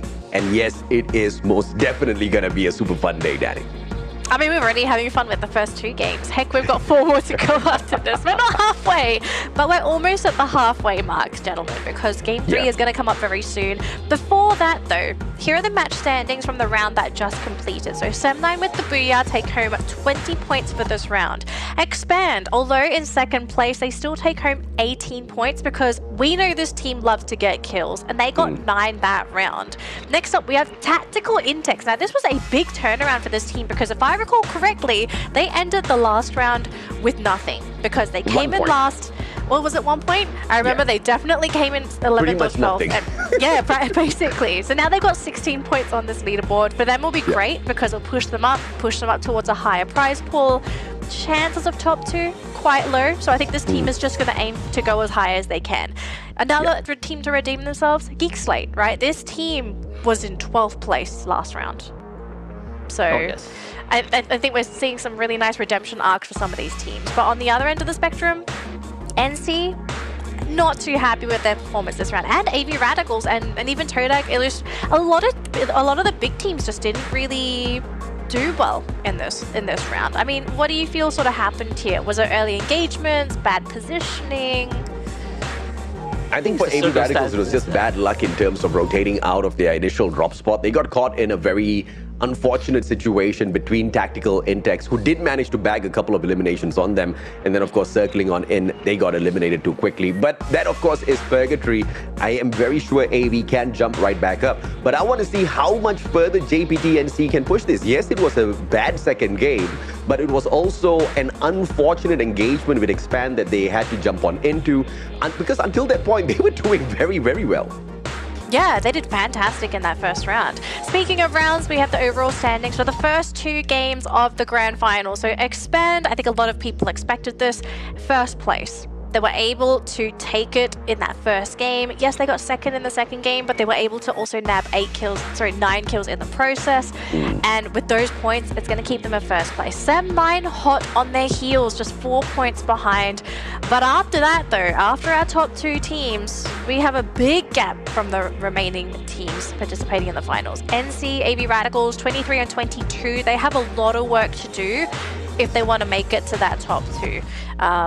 On the other side of the leaderboard, you know, there's a lot of other teams that are also wanting to get top 2, but things are not looking great, and we only have 4 more games to go. Like going into the next 4 games, it almost feels like Sem9 and Expand actually need to crash and burn to give some of these bottom teams a chance, or the bottom teams have to grow some wings and fly. Yeah, I think it's fair to say that at least from the first 2 rounds, you know, you can safely conclude that SM9 and Expand are the 2 consistent teams for now. Both rounds they made it to top 3, right? And both teams got 1 booyah each, and they are only 4 points apart. I hope it doesn't turn out to just be these 2 teams fighting for the trophy towards the very end. Obviously, for teams like AV Radical, they had 1 good round, 1 poor one. Same for Farah, same for JPT and C. But there is still a chance for them to shoot back up in the leaderboard. They just need to be a bit more careful with the circumstances that they put themselves in. Yeah, I definitely agree with Husky. I think both Expand as well as M9 have been extremely consistent, especially when it comes to the elimination points, which we did shed a lot of light on when we started off the day. And the only thing that kind of makes the difference in terms of match 1 and match 2 was how much they did manage to walk away through the placement points. Expand, of course, getting that first booyah, M9 the second booyah, but they still placed very decently for themselves in both of these matches. And the gap is just getting a little bit bigger because the teams, apart from these 2 that did perform well on game 1, totally crashed and burned in game 2. So they need to bounce right back up, or this gap is just going to get a little bigger and bigger. Yes, of course, teams are going to be expecting for Expand as well as M9 to crash and burn, but it doesn't work like that because these 2 teams have shown us that they do have that fearable C word, right? Consistency. They've brought it in from week 3. They're going to continue on here. If you want them to crash and burn, you got to aim for their heads. And everybody knows their drop spots by now, right? So it's not impossible. But the question is, who dare thinketh that they are capable of doing so?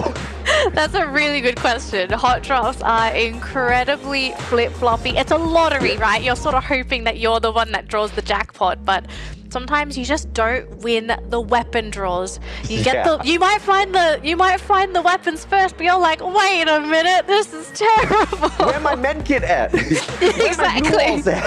Sometimes you don't even get a gun. You know, you go in there, you're like, wait, where is everything? All the guns are gone. You've got like 1 grenade. You're like, well, guys, I think that's it. I may as well use this for myself.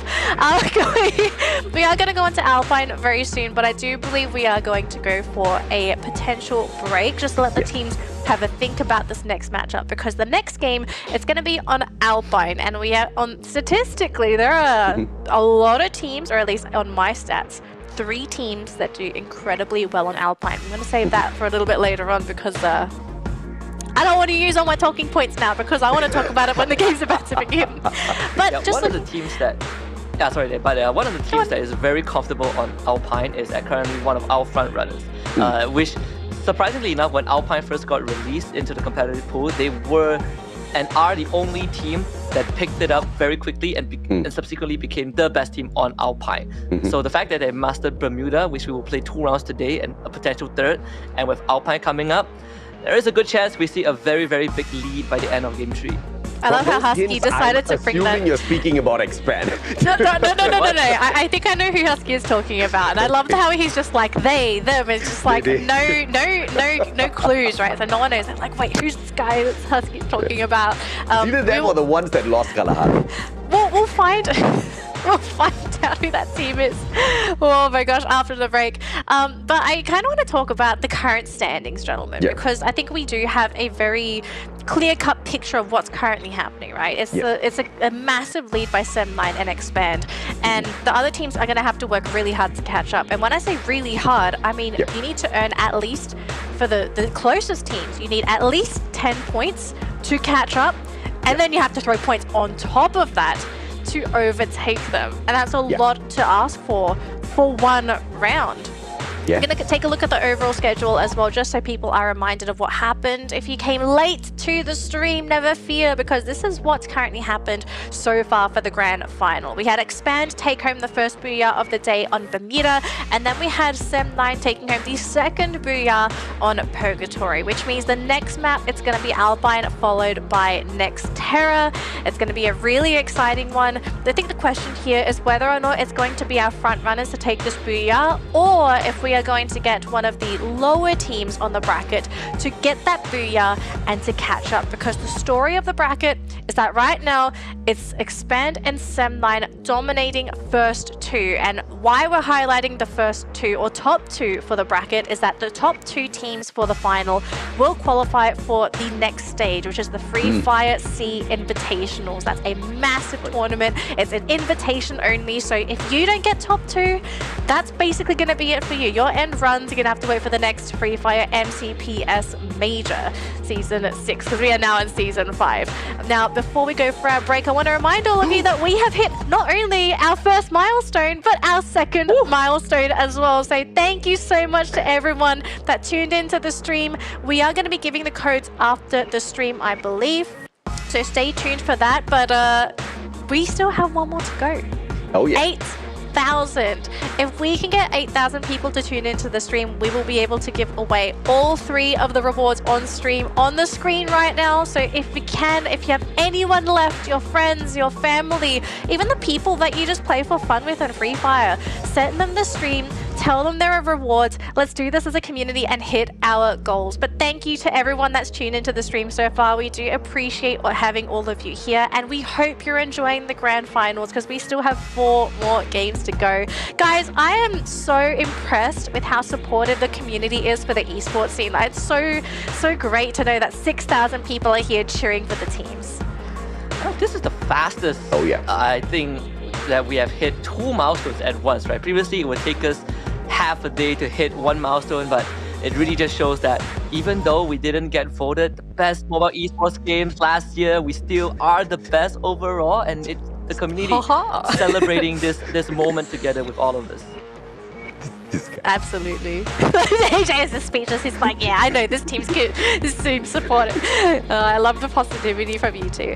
But we are going to go for a commercial break, ladies and gentlemen. So if you need to do anything, if you've got some errands to do, you know, if you can do it in 5 minutes, make sure you are back though, because in 5 minutes we're going to jump into game number 3 for the grand final. It's going to be on Alpine. Can anybody unthrone, Expand, and Sem9? We're really going to find out after this break. We'll see you soon, but make sure you don't go anywhere. We want to see all of your wonderful faces after this break.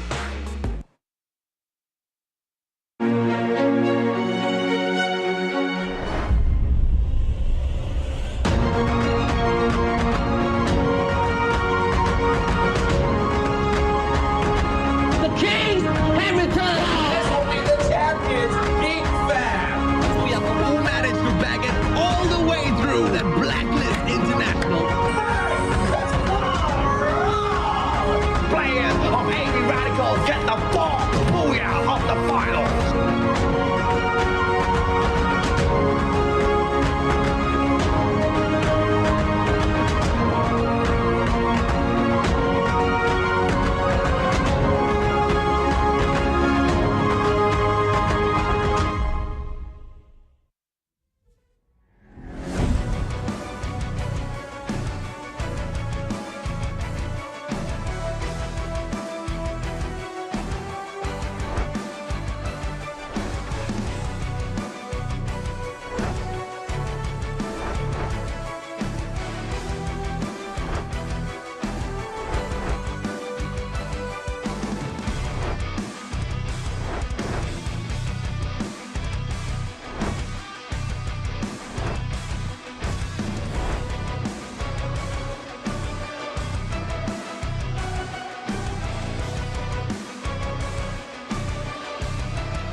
Hello survivors and welcome back to the Free Fire MCPS Majors Season 5. We are about to jump into game number 3 for today, and so far the story for the leaderboard is we are now riding the Expand and Sem9 Express, and the question is, are we actually going to get lost with these two teams, or is someone going to get into the passenger seat and say, nah guys, it's time for us to take you on a completely different ride?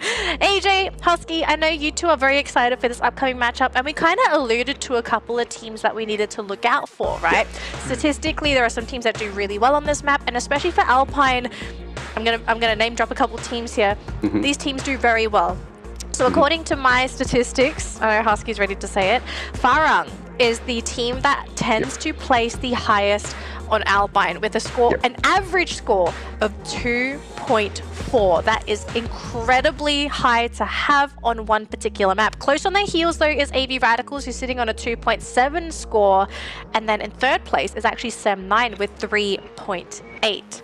So what are our thoughts? Are these really the three teams that we should be watching out for when we go into Alpine? No. Actually, no. Interesting. Where's Expand?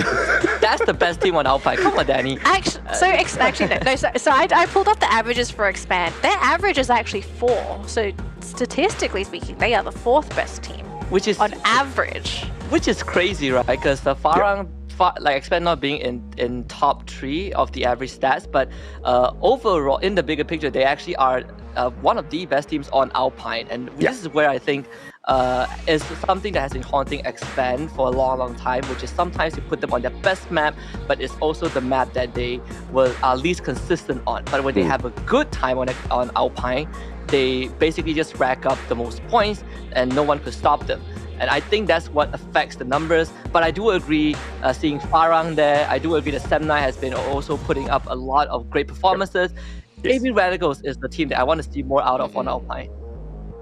Yeah.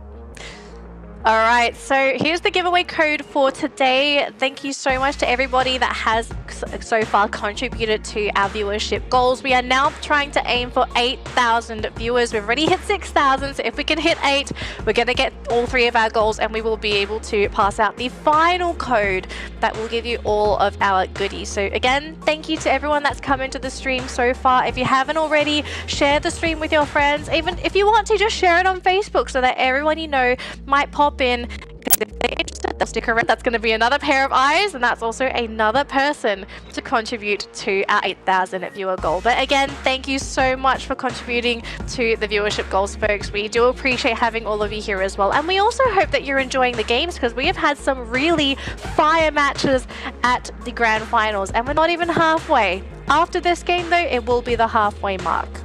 I think AJ will agree with this. When Wait. The code changed, guys. Okay, so you gotta screenshot this code. This is the second giveaway. Yep. So there's gonna be 3 codes altogether, but this is the second code. We haven't unlocked the 3rd code. Yes. Thank you, AJ. So screenshot the code, and if you want to be generous, if you are in the chat on any of the streaming platforms, paste it in chat. Share it with everybody. This is not a first come, first serve code. This is a code for everybody, and this includes people. Let's say your friends can't watch the stream, they can still claim this code as long as they claim it before the end of the stream, because I do believe these codes will expire when the show ends. So claim it ASAP, share it around, be kind. Let's try and be a supportive community. All right, sorry, Husky, go on now. Oh yeah, I just want to say that I think you guys would agree with this, right?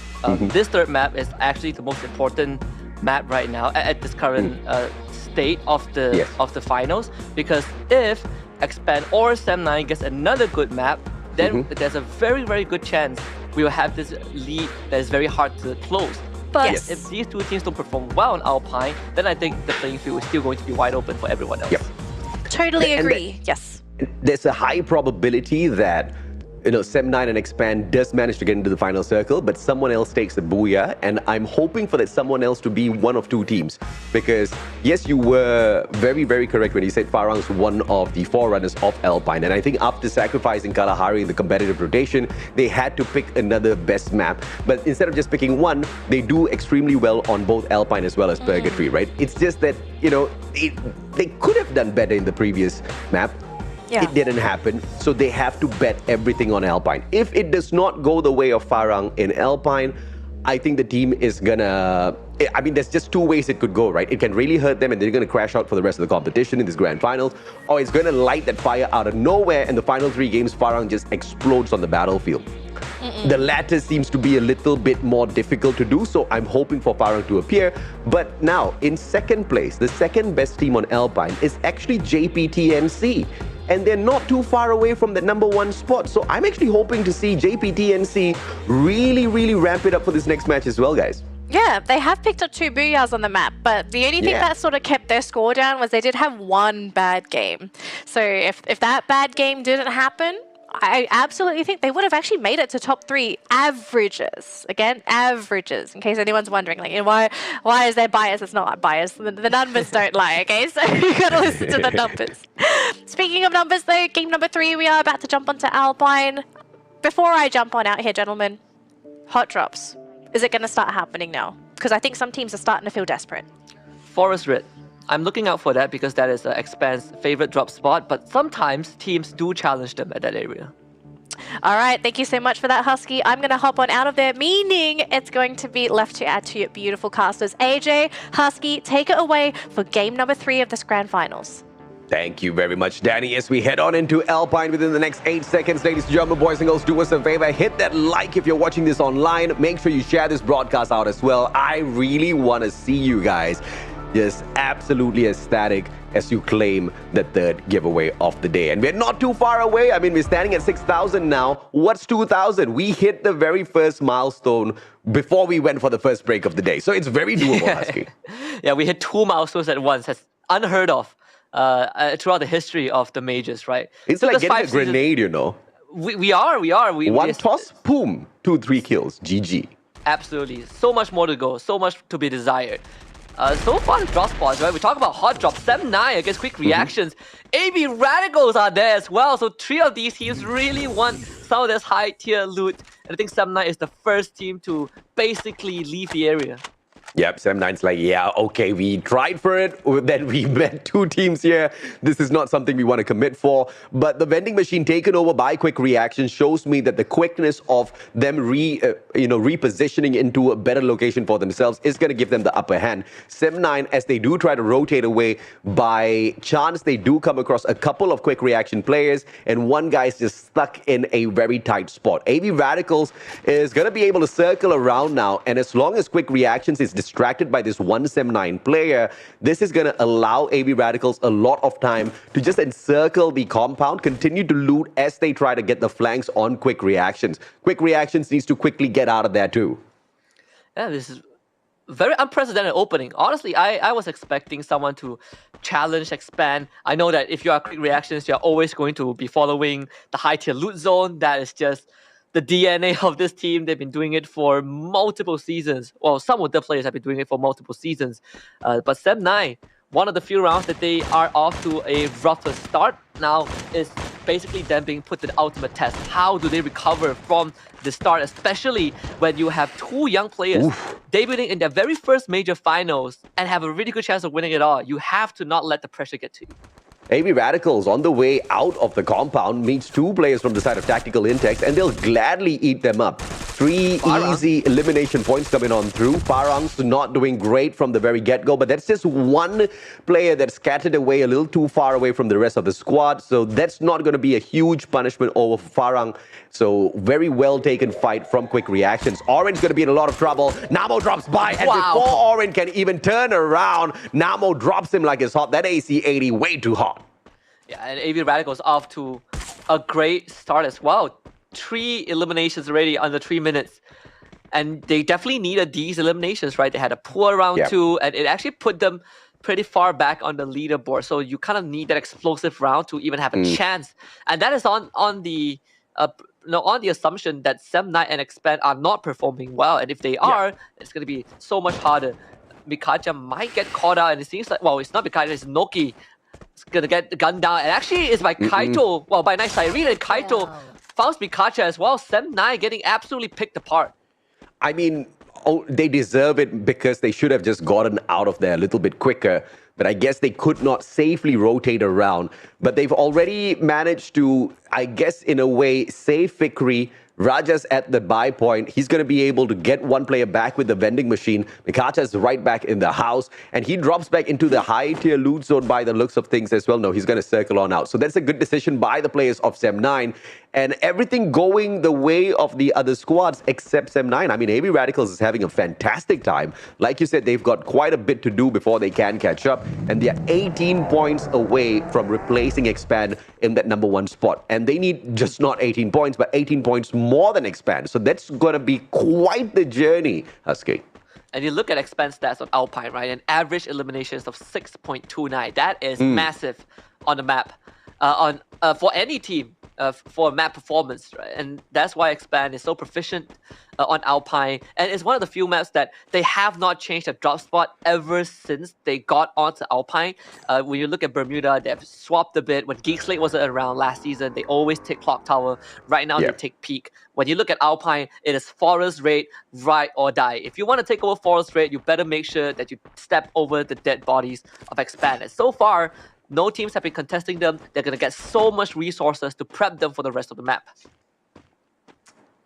It's a slowed down pace here because quick reactions, all players aiming for Raja from Sem9. He knows exactly where he is. One ice grenade is going to be tagging up Raja. Raja has to move.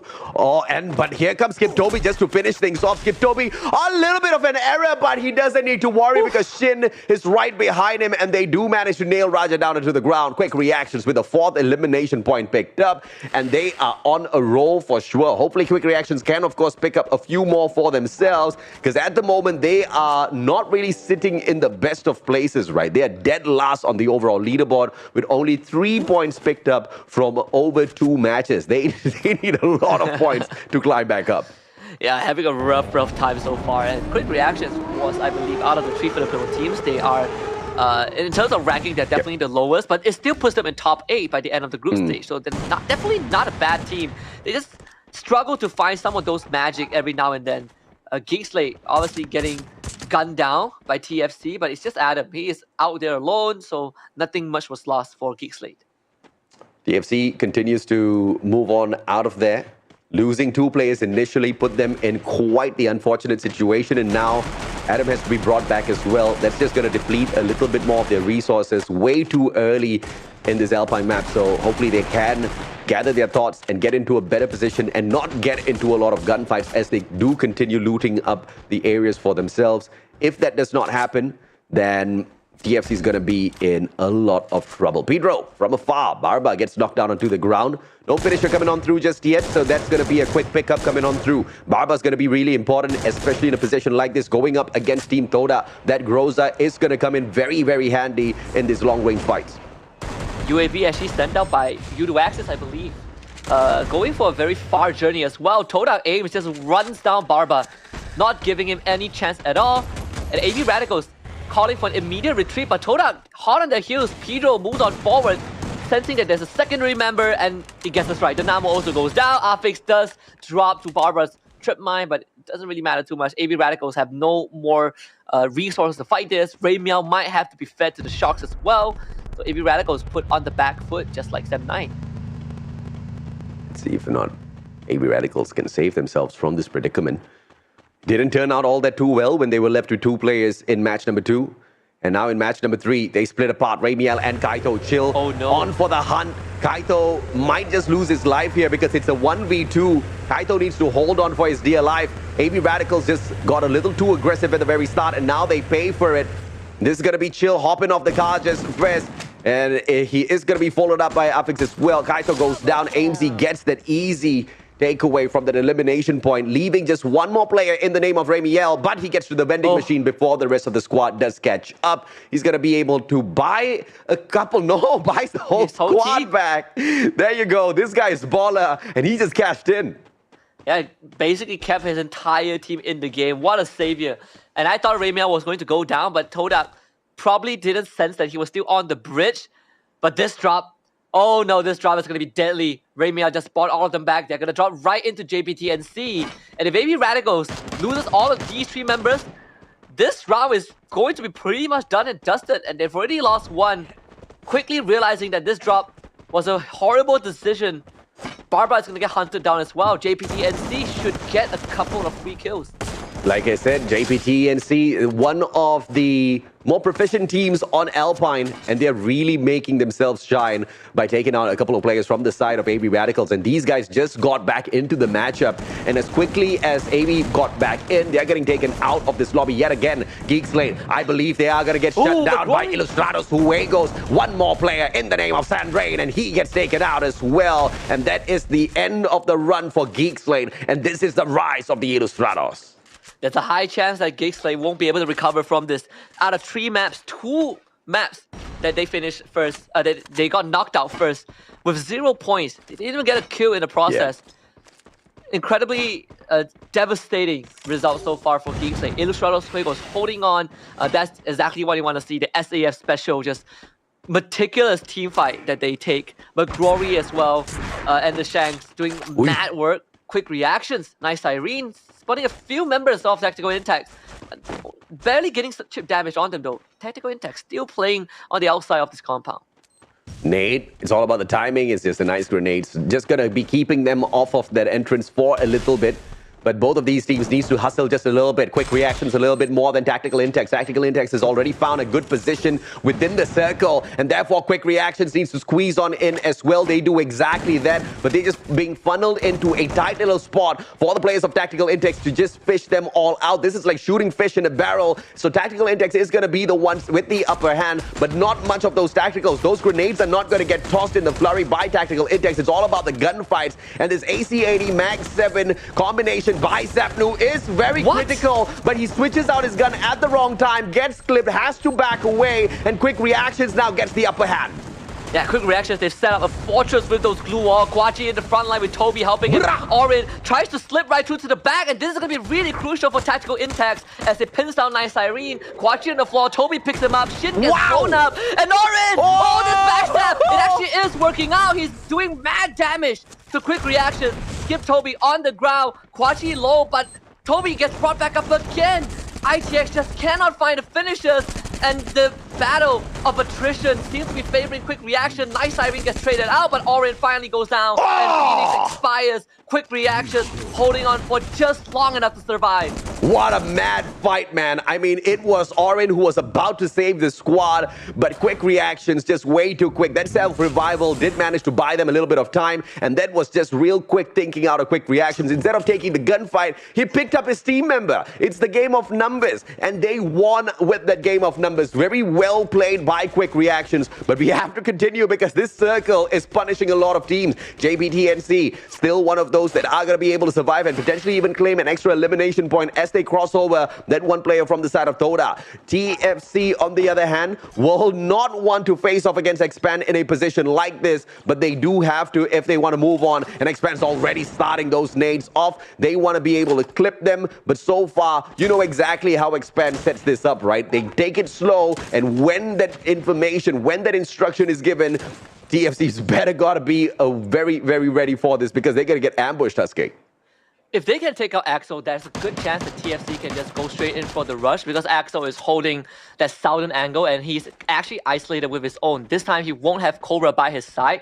You can see TFC planning that entry as well. On a screen, Farang seeing the one member of AE Radicals, and he might see the last survival of Todak as well. But it seems like the fight has already started, or at least for the side of Expand and TFC. Expand getting an initial knockdown, instantly goes in for the rush. Axel gets the finisher. Expand systematically taking care of TFC. Todak gets knocked out in 9th place off screen. TFC Adam gets the ambush onto Roy, but still no finisher just yet. And Todak just makes quick work, light work for Expand makes light work of TFC. This is not the kind of circle you want to be messing around with. So Expand has to catch up with the rest of them inside of that safe zone. X-Roy just tinkling around with that crate before he can catch up with the rest of them. Ilustrados Juegos with the desperate maneuver to climb up the leaderboard a little bit more. The last time we spotted them, they were dead in the 11th spot. They need a massive 29 points to rise back up to contend for that #1 spot. Ilustrados have not been the most aggressive team within the competition, but if they want to start, now's the best time to start. Expand snuffs out the final player of Sem 9. You know exactly what that means. That means they are going to be able to not just hold on to the #1 spot, but hold it with a lot of advantage above all of the other teams, but that is contingent on them making sure they get into the final circle as well as that booyah, because if not, JPTNC is going to be able to catch up. Absolutely, and Expand, they actually fire a couple of shots at Ilustrados Juegos as well, and Farang also made contact with Expand, so now we get to see Expand dealing with multiple teams at once again. Quick reaction, in fact, it's going to be on the receiving end. Ilustrados Juegos with the cluster, absolutely bombarding JPTNC. Yazi couldn't hold that. Asta also in a lot of heat, trying to put up those blue walls, but those ice grenades and those frags is way too much for him to deal with, and there's no chance for him to make it out of this alive. Zhenbao even steals the last kill away. JPTNC no longer in this game. JPT no longer in there, but the dominators of this map, the one and only Farang, circling on in. This is going to be a big fight for Expand. If they want to put the foot of dominance in this grand finals, they also need to snuff out Farang, who are very confident on Alpine. Expand finally takes on the initiative to go in for that fight. X-Roy pushes on fourth as the rusher of the squad. Can he open things up? He's got a level 3 shotgun in hand. The damage out of that shotgun is going to be absolutely deadly. And look who's right behind that tree. One with Mother Nature, the one and only Axel with the AWM. Long range shots is going to be very punishing, but Farang does not want to engage. They back away. Glue wall melter after melter. X-Roy pops them and then backs away. No more defenses from afar. Ilustrados, they managed to take Arpic down, and it's now up to Axel. Axel needs to chip in as well. McRory throws a flurry of grenades, and he doesn't care exactly who he chips. He wants both the teams.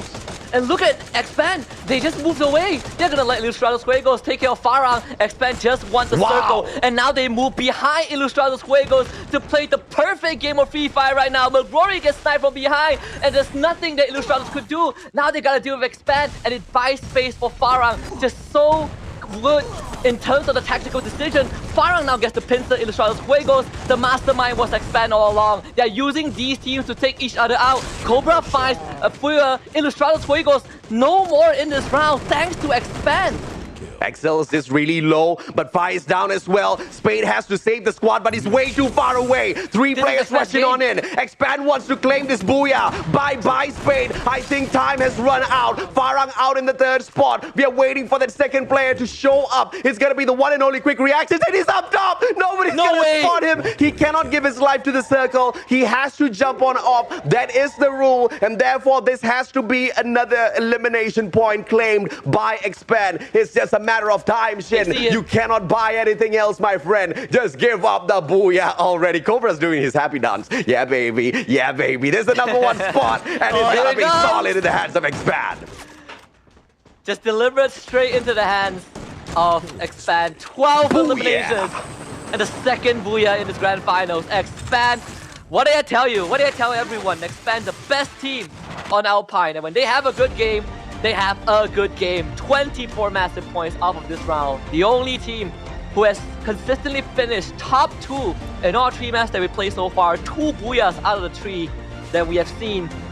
But most impressively was how they played that last sequence. I cannot get enough of how they handled Farang and how they used Ilustrados Juegos interference as a green light to not only make a rotation, but also get the booyah for themselves. Whoever made that shot call in that sequence of event deserves a medal.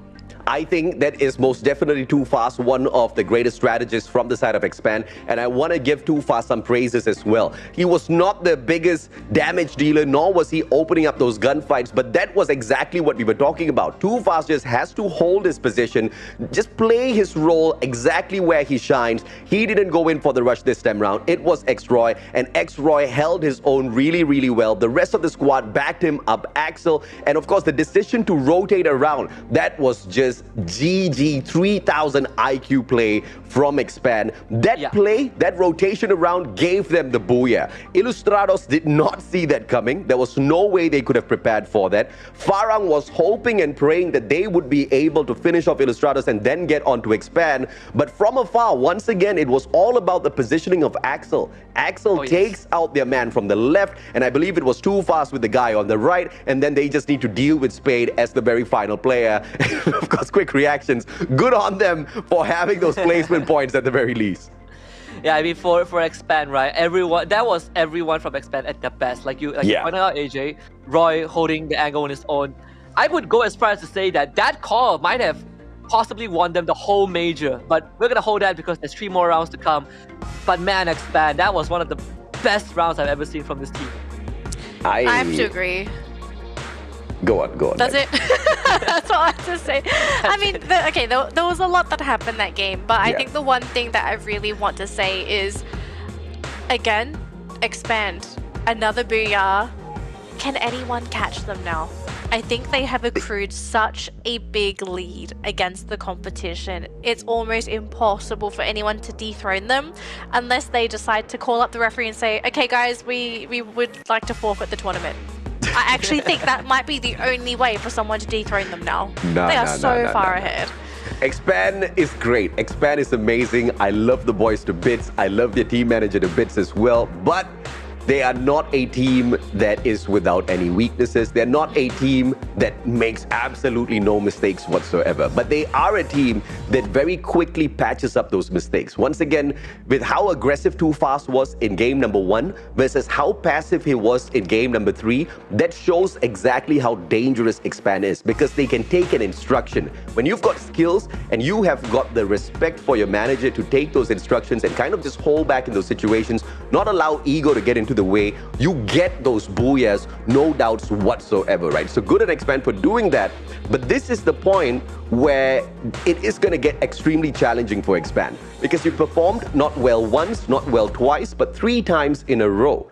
And this is where ego catches up. This is where overconfidence tries to overtake whatever you're doing out there on the battlefield. So hopefully the decision-making still stays sound. Hopefully they understand that this 3rd round is not a victory of the grand finals just yet. They have to repeat this 3 times more. And you know what's better than winning? Smashing every other team with such a wide gap at the grand finals of the MCPS Majors Season 5. If they can do that, I've got a lot of hopes exactly what they will be able to achieve at the Fire Sea Invitationals later on. Yeah. I think the last time we saw something like this where a team has such a massive lead in a major finals was by Geek Fam, I believe, in the first MCP major. Yes. And that was it. Every single major from that point onwards has just been getting closer and closer in terms of competition. Our last major came down to 1 round between Expand and AB Radicals. So if Expand can win, well, if any team can win this major with a huge lead, I think that would be a great statement going into the Invitationals. Yeah. The bad news though, if you're leading the competition with that many points, it means you're also taking away kills from the rest of the competition, meaning there are a lot more resources to fight for the remaining teams. So at this point, we're just going to have to see though, because again, consistency, it's not a guaranteed thing. Anything can happen. For all we know, round 4, round 5, heck, maybe even round 6, Expand. They might just have their fall from grace and someone catches up. I'm not going to jinx anybody because we really don't know what's going to happen. But what we do know is going to happen is that we are going to be moving on to our final map before we go on back to Bermuda. So this will be the one time that we get to play next Terra, and there are of course going to be some map differences. Again, there are some teams that do like to play that map. We will talk about that a bit later on though. Overall stats for match number 3, because we are now at the halfway mark of the grand finals here. 62 total eliminations, 5 being the highest kill count going into Cobra's pocket on the side of Expand, 65 total headshots, 36,000 total damage, 20 revives, 13 rescues, 74 knockdowns, and 83 glue walls. Now this is a little bit of a downgrade compared to the last couple games, right? Because we had a very high glue wall break count, but I think we are now down almost by 20 glue walls. What kind of happened in this game, do you feel? With Map the fact problems, that ma'am. no problems. No, map problems. Oh, map problems, sorry. Yeah, because in Purgatory, you just have got so much more open land, which forces players to rotate out in the open, forcing them to use glue walls. When you use glue walls and people shoot at you, you're going to eventually lose glue walls. But of course, Alpine has got more of those defensive compounds for you to abuse before you even do have to depend on your arsenal of glue walls to kind of pop out there onto the battlefield. And a majority of these glue walls were destroyed towards the final circle, where it was finally an open ground battle. So yeah, it's map problems. Speaking of, actually, we'll talk about this a little bit later on. First, we're going to take a look at Cobra's stats here on the side of Expand. 5 eliminations that round, only 985 damage. This guy, headshots? It must be headshots, or is at least getting the final hits. This is very low for Cobra. I mean, it's great. I mean, the lower it is and the more eliminations you have, it just shows how efficient you are with your trigger discipline, as well as all of the bullets that you're saving. All of the mag size is going to be delivering a lot more shots towards the very final circle. So this was a great game for Cobra. Yeah, I think it must have been a case of him just getting the secures for his team, right? So it's not so much about being the one that does the most damage, but do you get the kill? Is it going to be under your name? We are going to switch on over to our team MVP here, which I think it's going to be pretty obvious at this point because we have had a pretty common trend for the grand finals. Most likely, and it is, going to be Expand, the team that got the booyah for the round and has been dominating for the majority of the grand final. This is the second booyah of the day, and they are just shooting past the competition. 12 eliminations for this round, 4,000 damage, 8 assists, and 24 total points. They are just going up and up and up, and at this point have almost guaranteed their spot in the Fire Sea Invitationals. But nothing is confirmed because we still have 3 more games to go. But they are making it very difficult for everybody else. They are not leaving much left. Basically, everyone else is fighting for scraps at this point, especially with the kills that they're taking away and the placement points. But I kind of wanted to talk about the final fight in that round just now, gentlemen. The area where we had Farang guarding the high ground. They had a compound themselves, but they were attacked on 2 sides. One being Expand, and on the other side, it was Illustratus Juegos. What do you think Farang could have done to be able to switch that game into their favor? Because having to protect 2 sides is difficult enough, but you had a compound. I felt like Farang didn't have much glue walls to work with at that point of time. They were hiding behind that one structure that they were in control. They had, I think, 1 or 2 glue walls set up on the side.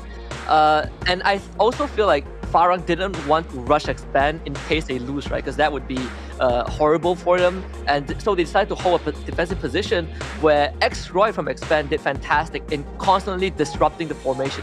He was throwing glue wall melters, he was throwing ice grenades, and Farang just couldn't really breathe much. And I think that's what really costed Farang the entire sequence of fights.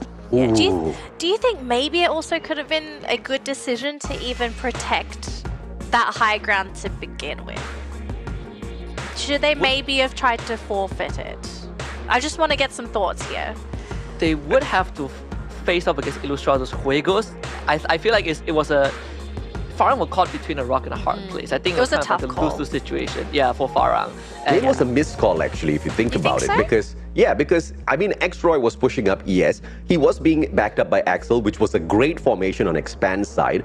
But Farang should have been able to avoid a majority of the disaster if they had just pushed in towards X-Roy, made sure they played their glue walls really well, take out the guy who's disrupting their formation, and then they get a little bit of space to breathe because Illustratus was still dead in the center of that circle. So that could have gone either way, but it was the lack of decision-making at that point which kind of just brought their opportunities crashing. Maybe it could have been adrenaline as well, right? Because you are playing in the grand finals, nerves can get in the way, and maybe it clouds that judgment. But we do have the overall standings here, ladies and gentlemen, and as you can see, Expand are leading with 63 points. They are 23 points ahead of Sem9, who is currently occupying that 2nd spot. But Sem9 are not safe because, as you can see, JBT NC, they are only 4 points away from stealing that 2nd spot. And even Illustratus Juegos and Farang and AB Radicals. Wow. These teams are within arm's length of Sem9. So that 2nd place is up for grabs if Sem9 are not able to get back into their consistent performance from those 2 games. It really goes to show in the finals, if you bomb out 1 round, suddenly everyone's on your heels. Everyone's nipping at you. They're starting to light that fire because if you don't start running, you're going to burn. On that same point though, Danny, if you do perform extremely well 1 round, just like Illustratus Juegos, you can jump from the 11th spot all the way up to number 4. So, yeah, the world's your oyster, right? Just go out there and give it your very best. Sem9 just kind of faltering in that 1 match, let go of that grip that they had on Expand. So, every single game is going to be making such a huge difference. And that was a round where they hard dropped into both Quick Reaction and Illustratus Juegos, right? And they lost started losing members, and they couldn't really recover because they kept getting picked off no matter where they went. Yep. It was one of those rough rounds. We said that we wanted to see how they managed playing from behind, and they just were not able to get a grip until the very end.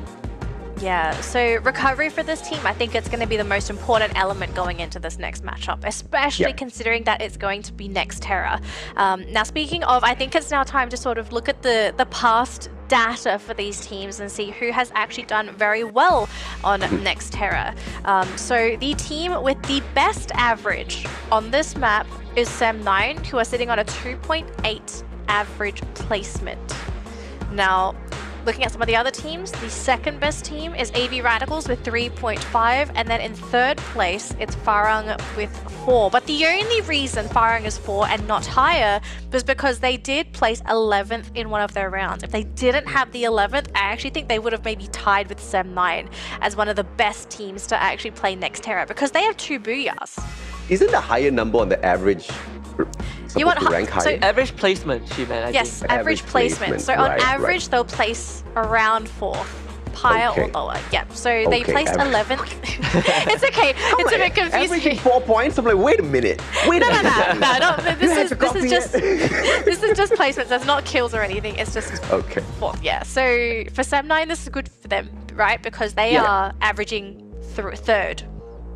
You know what? You want to know exactly who's that better for, Husky?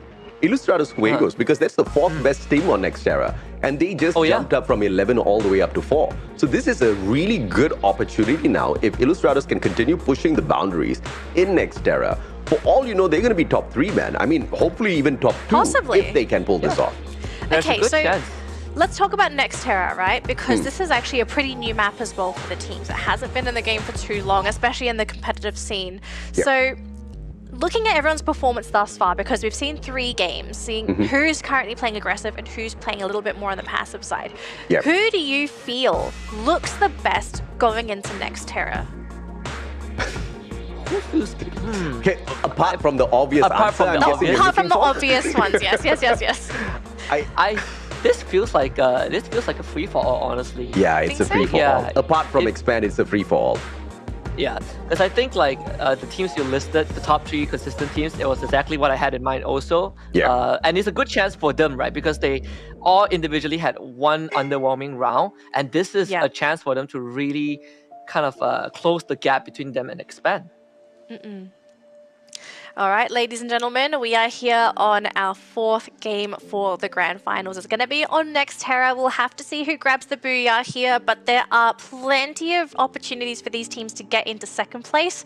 But the possibility of someone's taking that first place away, pretty slim. But you know what? Anything goes. The game's name is literally Free Fire. Anybody can take that booyah. Best of luck to all the competing teams. I am going to throw it over to our amazing casters, AJ and Husky.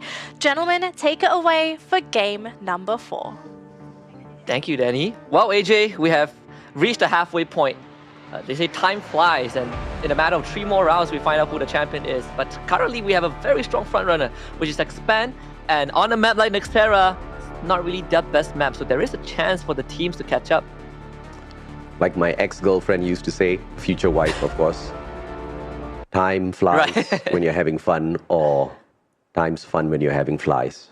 Nice save. Not many of the teams are having flies out there. It is going to be a very, very tough fight for sure for some of these teams who are, you know, at the moment, kind of on the balance, right? Ilustrados Juegos dropping very close to JPTNC. Both teams aiming for that #1 spot for sure. Farang is in Deca Square as well. So it's going to be a very heated zone towards this bottom part of the map.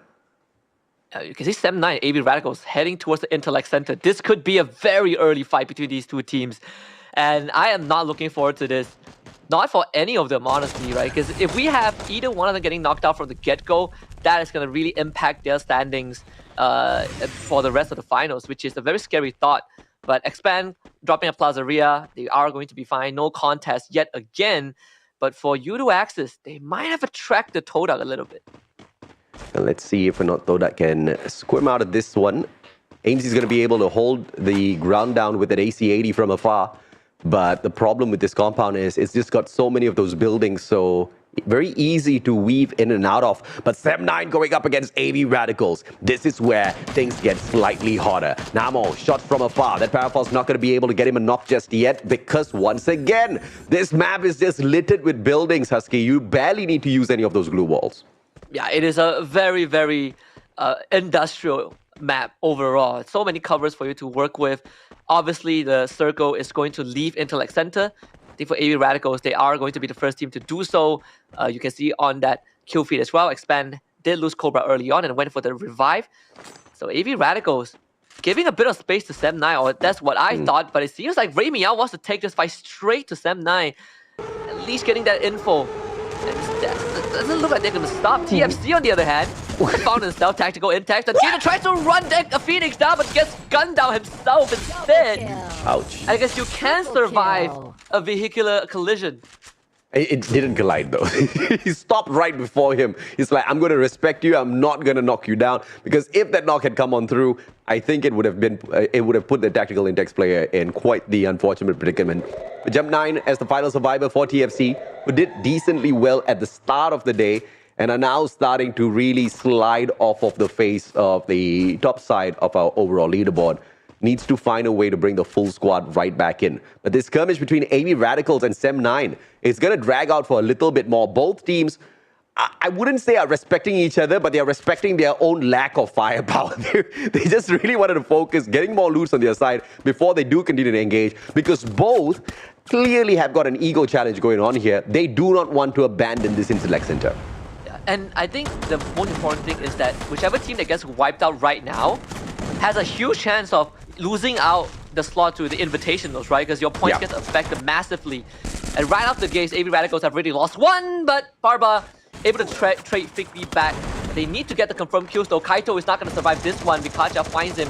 And it seems like AV Radicals and Sem9 are trading blows. And it's even until Raja gets the third. Namo goes down. And AV Radicals finally calling it quits. Off-screen, TFC esports got eliminated. AV Radicals not going to get taken out of the equation just yet. One final survivor in the name of Barba, who was also the guy who did manage to get that one knock and kill. Oh no, Sem9 on the hunt from the back. Barba, you got to watch your back, brother. But no, Sem9, he drops right beside him and then he runs the other way. AV Radicals, that's probably one of the luckiest, fortunate maneuvers around where the opponent just runs the wrong way. And that was Fikri who made that mistake. So that's going to be all right. Fikri just got brought back in. He could have seen exactly where Barba was going with that secondary and try to take him out of the equation, but it just wasn't on the plate for him. Barba's going to buy the squad back, potentially a full buy. No, just that one kill shouldn't be able to give him enough money, is it? Did he pick up enough coins? Let's see. 1, 2. Yes, it did. Cash is on in once again. Dude, AV Radicals are balling. They always have like more than enough resources. But this is going to be crucial. JPT NC going for the full push. Have they caught Expand off guard? It seems like that's the case. Yazid completely demolishing too fast. Axel also goes down. And this is the map that we said Expand lead more, not as comfortable as the other maps. Cobra already just hightailing out of there. Not a fighting chance at all. And there is also an opportunity for Cobra to get eliminated.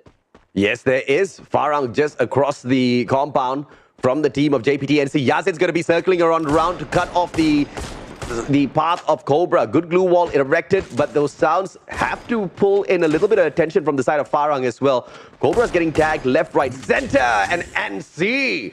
They finish off the one and only Expand. What an ambush. What a well-taken fight. Once again, JPTNC, one of the better teams on Alpine, and they're going to use this to launch themselves right up to the top. I hope to see them in that final circle. And again, we emphasize this, right? Like on Nextera, Expand, they do struggle a little bit, and JPTNC completely took advantage of that. And that was the team that they needed to take down. So JPTNC have basically opened the floodgates for all the other squads who wants to get into that first place. Ilustrados Juegos is definitely one of them, taking on Toda to start it off. Let's go from the right. Does see Ames and Chill, but it seems like Furo, he's going to try to cut right to the back lines, and Toda getting split up bit by bit. Pedro in the supporting position, not able to do too much, and Amy's gonna try to turn the corner. Chill getting one, Amy's getting let's go. Two members of Ilustrados Juegos down on the ground. Chill down. Fix! manages to get it at the very end, all thanks to Aimsy's backup as well. And that's a well-taken fight from the side of Toda. But going back to, Team Expand, that's exactly what I mean, right? They were in the most vulnerable position when they finished off the third match in that #1 spot with the double booyah of the day. They just needed to play this match extremely carefully. That just was not done. They pay the high price for it. But thankfully, they've already gotten enough in their savings to have a hot day like this, right? Hopefully, they'll be able to come back in here with the surplus of points that they've already collected a little bit earlier on. But one of the two things that they need to hope and pray for is for Sem9 as well as JPTNC to not be in that final circle, because these are the two teams that are the closest to them. But even that being said, it's not like teams like Farang as well as Illustrados are all that too far away, because we have to acknowledge Expand bombed out in this round. That means barely any points there at all. This is a nightmare scenario for Expand, and it happened to them multiple times, even on the international stage. This was what happened last year in Bangkok. And, to see it definitely feels a bit unreal, especially when they had such a good start. And now, after this, they only have 2 more rounds. And whatever cushion that they've gotten for themselves, that can be thrown out the window. We're back to square one. Todak so far still doing pretty good, but AB Radicals is next on the radar. AB Radicals, they need to survive this. I mean, they've bombed out one too many times. They cannot take a loss against Toda now. Namo, great nade, tossed on upwards, does not connect with anyone. And that's going to be a waste of a lethal. And as Kaito backs away, Pedro's not going to be able to get those shots connecting back to back, but one quick clip will force the players of AB Radicals to find a better position. Sem9 dropping by as well to say hello. Question is, who will Sem9 look at first? Is it going to be AB or is it going to be Toda? Fikri finds Kaito. Looks like AB is the selection here for Team Sem9. And they do manage to claim that quick kill as well, which puts Toda on notice. Toda's going to go in for them as well. Yeah, then Quick Reactions actually took out 2 members of Sem9. So it actually didn't pay off. Sem9 got 1 point, but they lost 2 in return, and now they find themselves basically sandwiched between Quick Reaction and Toda, and both teams want to gun for it. Toda is going to call dibs on this one. Oh, Fikri, you're in a world of hurt, and Amy is just going to take care of him. Last man alive for the back of Sem9. They are out. This is the prayer. These are the combined prayers of the players of Expand. They're hoping and praying for Sem9 as well as Team JPTNC to crash and burn. That just happened to Sem9. We have to keep our eyes on JPTNC a little bit later on to see if or not God is on the side of Expand today, because I'm very sure they did not expect to get wiped out that quick earlier there. Yeah, absolutely not. And Quick Reactions now have a bigger fish to fry, literally, because it's Todak. Shin's getting the first one. They get traded back thanks to the lock-on missiles from Todak as well. Nice Irene loses his. Amy's is just doing massive work right now for Todak. Quick Reaction able to still pick Shin back up, so it's still an even fight between these two teams. But Shin needs some time to patch himself up, and that's exactly what he'll get. Kwachi by his side as well. Seeing this push from Amy's, Kwachi doing decent damage, but the glue work is put up by Amy's. Skip Toby though will finish the job. Toda down to the last legs. It's just Pedro against the world. Dude, I mean, just a moment ago, it was Toda winning out this gunfight. Quick Reactions now have turned the tables and eaten up this big fish. What a barbecue day Quick Reactions having out there on the battlefield. 6 eliminations already. Earlier on, we saw the rise of Ilustrados Juegos. Now, we see the rise of Quick Reactions as well. The Filipinos are on fire. But speaking of Filipinos, Barba's caught in a very tight position here. Yeah, Farang looking for him. And while Farang is going for this hunt, we see ITX actually taking on JPTNC as well off screen. So still a lot of fights happening, but for AB Radicals, this is most likely going to be another one of those rounds where they just could not get their feet off the ground. Not much resources to go for any revives, I presume. The Namo is tanking a heap of that blue zone damage. Can retrieve Barbara as well. And Farang, in fact, preoccupied by Quick Reactions on the other end. AB Radicals buying their players back once again. Balling all the way out through this. Farang right above them. I mean, the nerve to revive your players as Farang's just shooting up everybody else on the battlefield right above you. Geek Slate tries to join the party as well from outside the circle. Uduax is already in a perfect defensive compound. I love the fights on Nextera because everywhere is just an absolute perfect defensive spot that you can catch for yourself if you are early to the party. Look at Tactical Intex, smack dab close towards the center center of this next circle as well. JPT NC by Tactical Intex trying to gatekeep the players of Quick Reactions, and I believe that is going to be a successful maneuver. But Quick Reactions, nice Irene now, trying to make sure he distracts the rest of the players of Tactical Intex as his team members catch up towards that compound, and that play does pay off. And now Quick Reactions aiming for the heads of Tactical Intex as well. And they gotta get rid of Tactical Intex as fast as possible because JPTNC and Farah are on the horizon. Deco's just a charge buster in the face of Shin. Tactical Intex winning this. All the nades from Quick Reactions are not connecting. Kwachi, at this point, he's just lobbing up Christmas gifts to ITX, but none of them are connecting. And Phoenix is on that roof as well. Plenty of info for ITX to work with. They're slowly just picking Quick Reactions apart, and Kwachi, he's going to be the next to get rushed. They see him, and right in the face of Kwachi is going to be Orin. Quick Reactions left with, I believe, just one member. Those were pretty quick reactions, but they just did not have that initial defensive position that Tactical Intex was holding on to. Farang, they smell blood. They smell the blood of Quick Reactions as well as Tactical Intex, but as they rush on through, Tactical Intex are right out of there. You gotta respect, you gotta love the defensive maneuvers coming out of Tactical Intex here. Very timely repositioning, and this is gonna be putting the players of Farang on notice. Nade after nade gonna get tossed right back out towards the players of Farang. Oren, just in the small little gap that he finds, continues to fire, pressure down the players of Farang to stop their maneuver, to stop their rush coming through into the compound of Tactical Intex. And if you look at this from an objective point of view, Tactical Intex now have the best defensive compound to work around with. And the glue wall melter also making life hard for Farang. You break down the front, the glue wall this place at the very front, the battle line is going to get affected. But Farang, they do have that vantage point on the roof, so this is still something that they can work with as well. Olive starting it good, but actually takes out members of Baby Radicals instead of Tactical Intex. So all in all, Tactical Intex can still hold on to where they are right now, and Farang is just hunting down the remnants of other squads. Quick Reactions and AB Radicals both getting taken out. ITX still keeping Farang pinned down.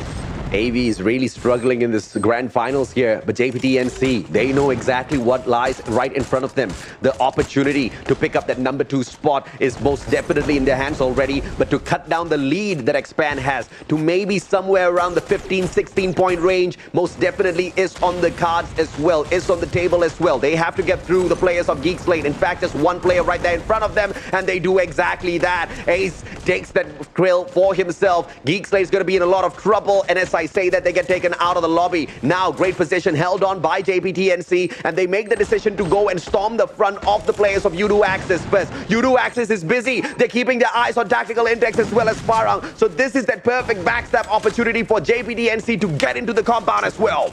Yeah, they're so close to reaping the rewards of being the team to not only knock out Expand, but to catch up to Expand by the end of this round. Udo Axis cleaning house with Tactical Intex, finishing them in third. Farang instantly jumps in, but Vegeta holds the fort. Farang thought they got the drop onto Udo Axis, but they did lose members. But thankfully, Spade was able to return some fire. And now JPTNC, look at them creeping in from behind. Olive getting rid of Neptune. Yazid getting a long shot onto Neptune himself as well. JPTNC with 12 points. This is very possible, AJ.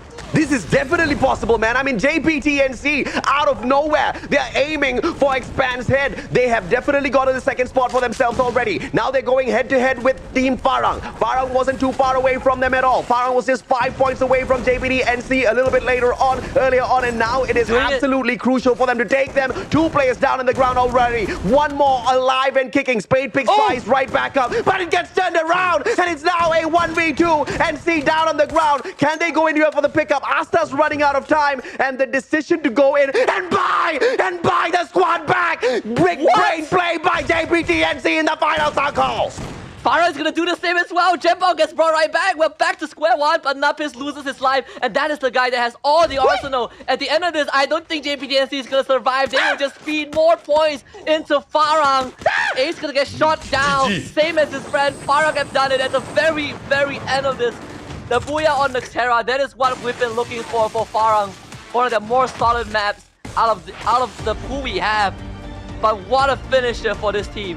I mean, one thing's for sure, both Farang as well as JPTNC have replaced Sem9 from that second spot. The bigger question is going to be, of course, exactly who is in that second place and who is in the third spot, right? Farang did very, very well on this map of Nextera. We know that they are a very aggressive team. Apart from AV Radicals, they are the ones who have managed to pick up the most number of kills on Nextera. You know you can get the aggression out of them.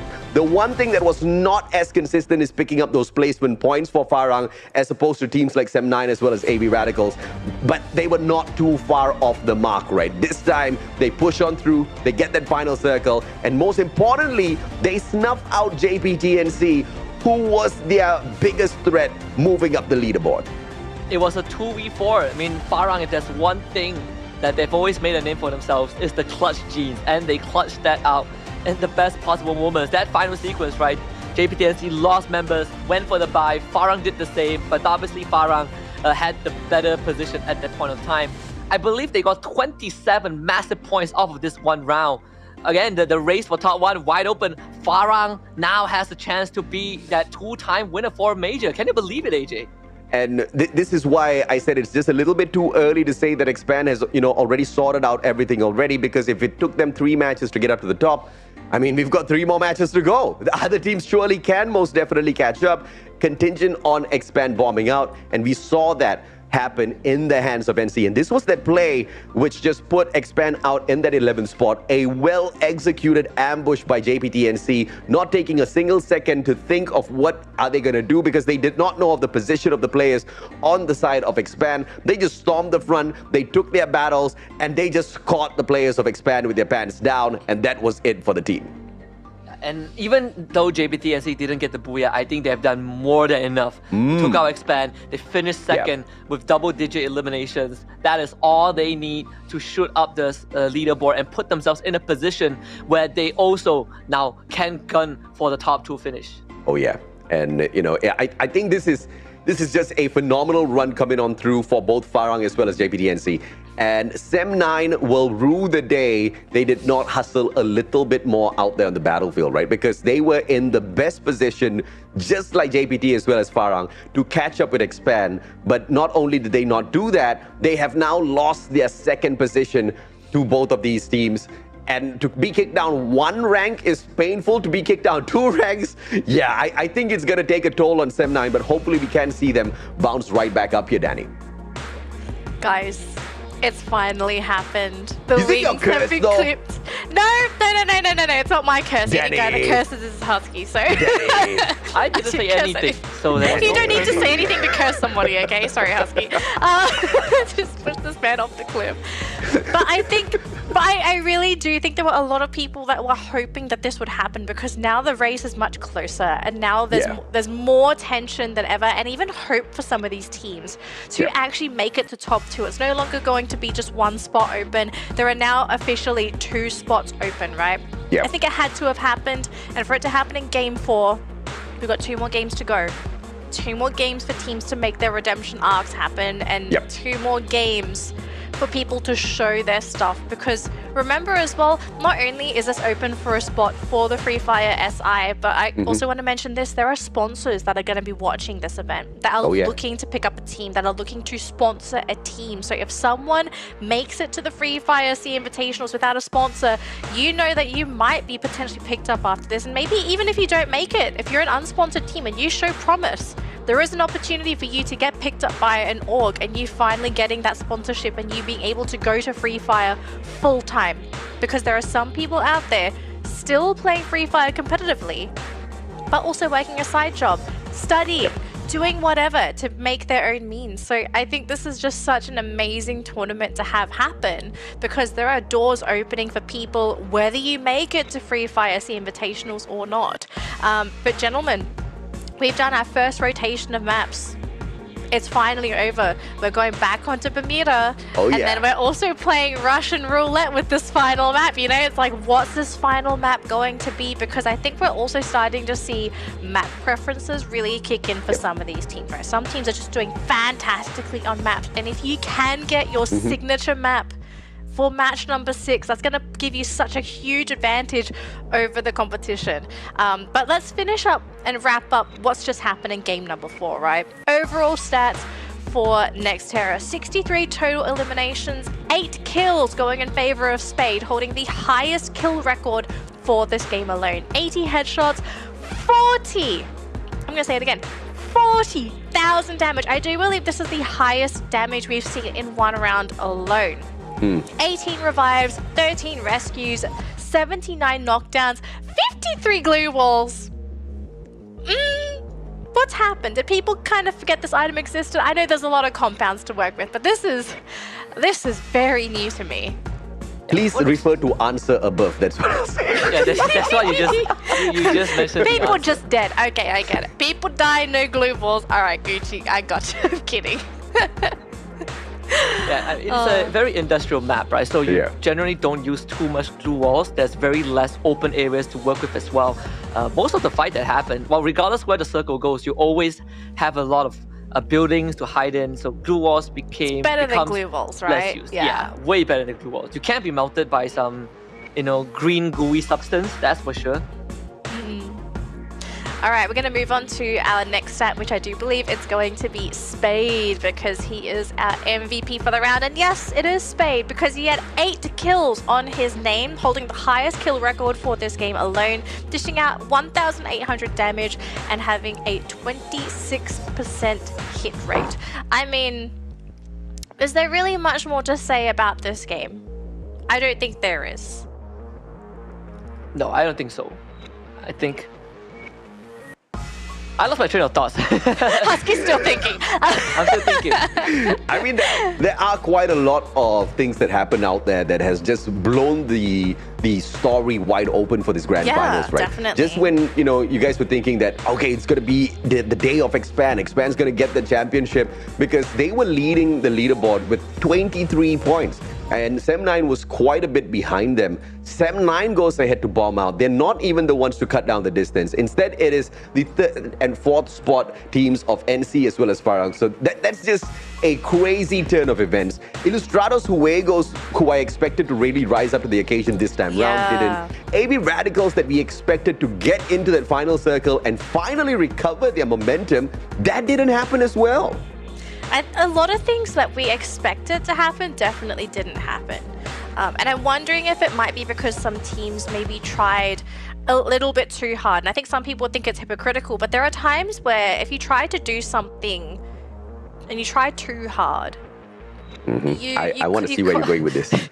I'm waiting as well. I'm trying to figure out how to word it, but I think you guys would have experienced times where you play Free Fire or any game really, and you try to do something too hard, but you overshoot it. You overstep your bounds, and you just completely flop. You don't get to do what you wanted to do originally. Instead, you actually feed that opportunity away.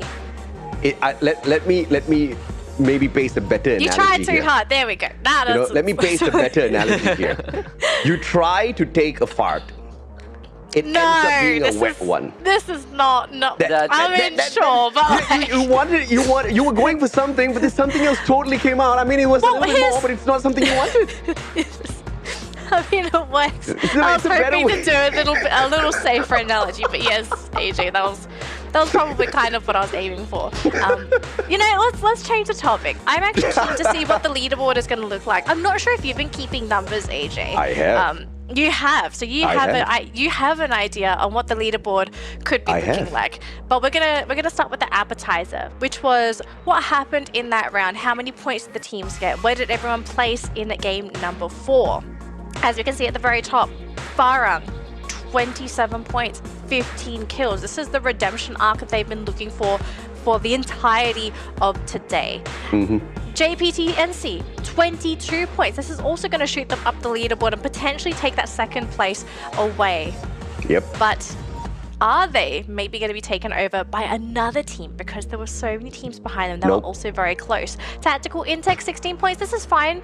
I don't think we're going to really see Tactical Intex move too far. I think they'll still be stuck on the right side of that leaderboard. Same with Udo Axis, unfortunately. A lot of the teams up here not going to be moving so much.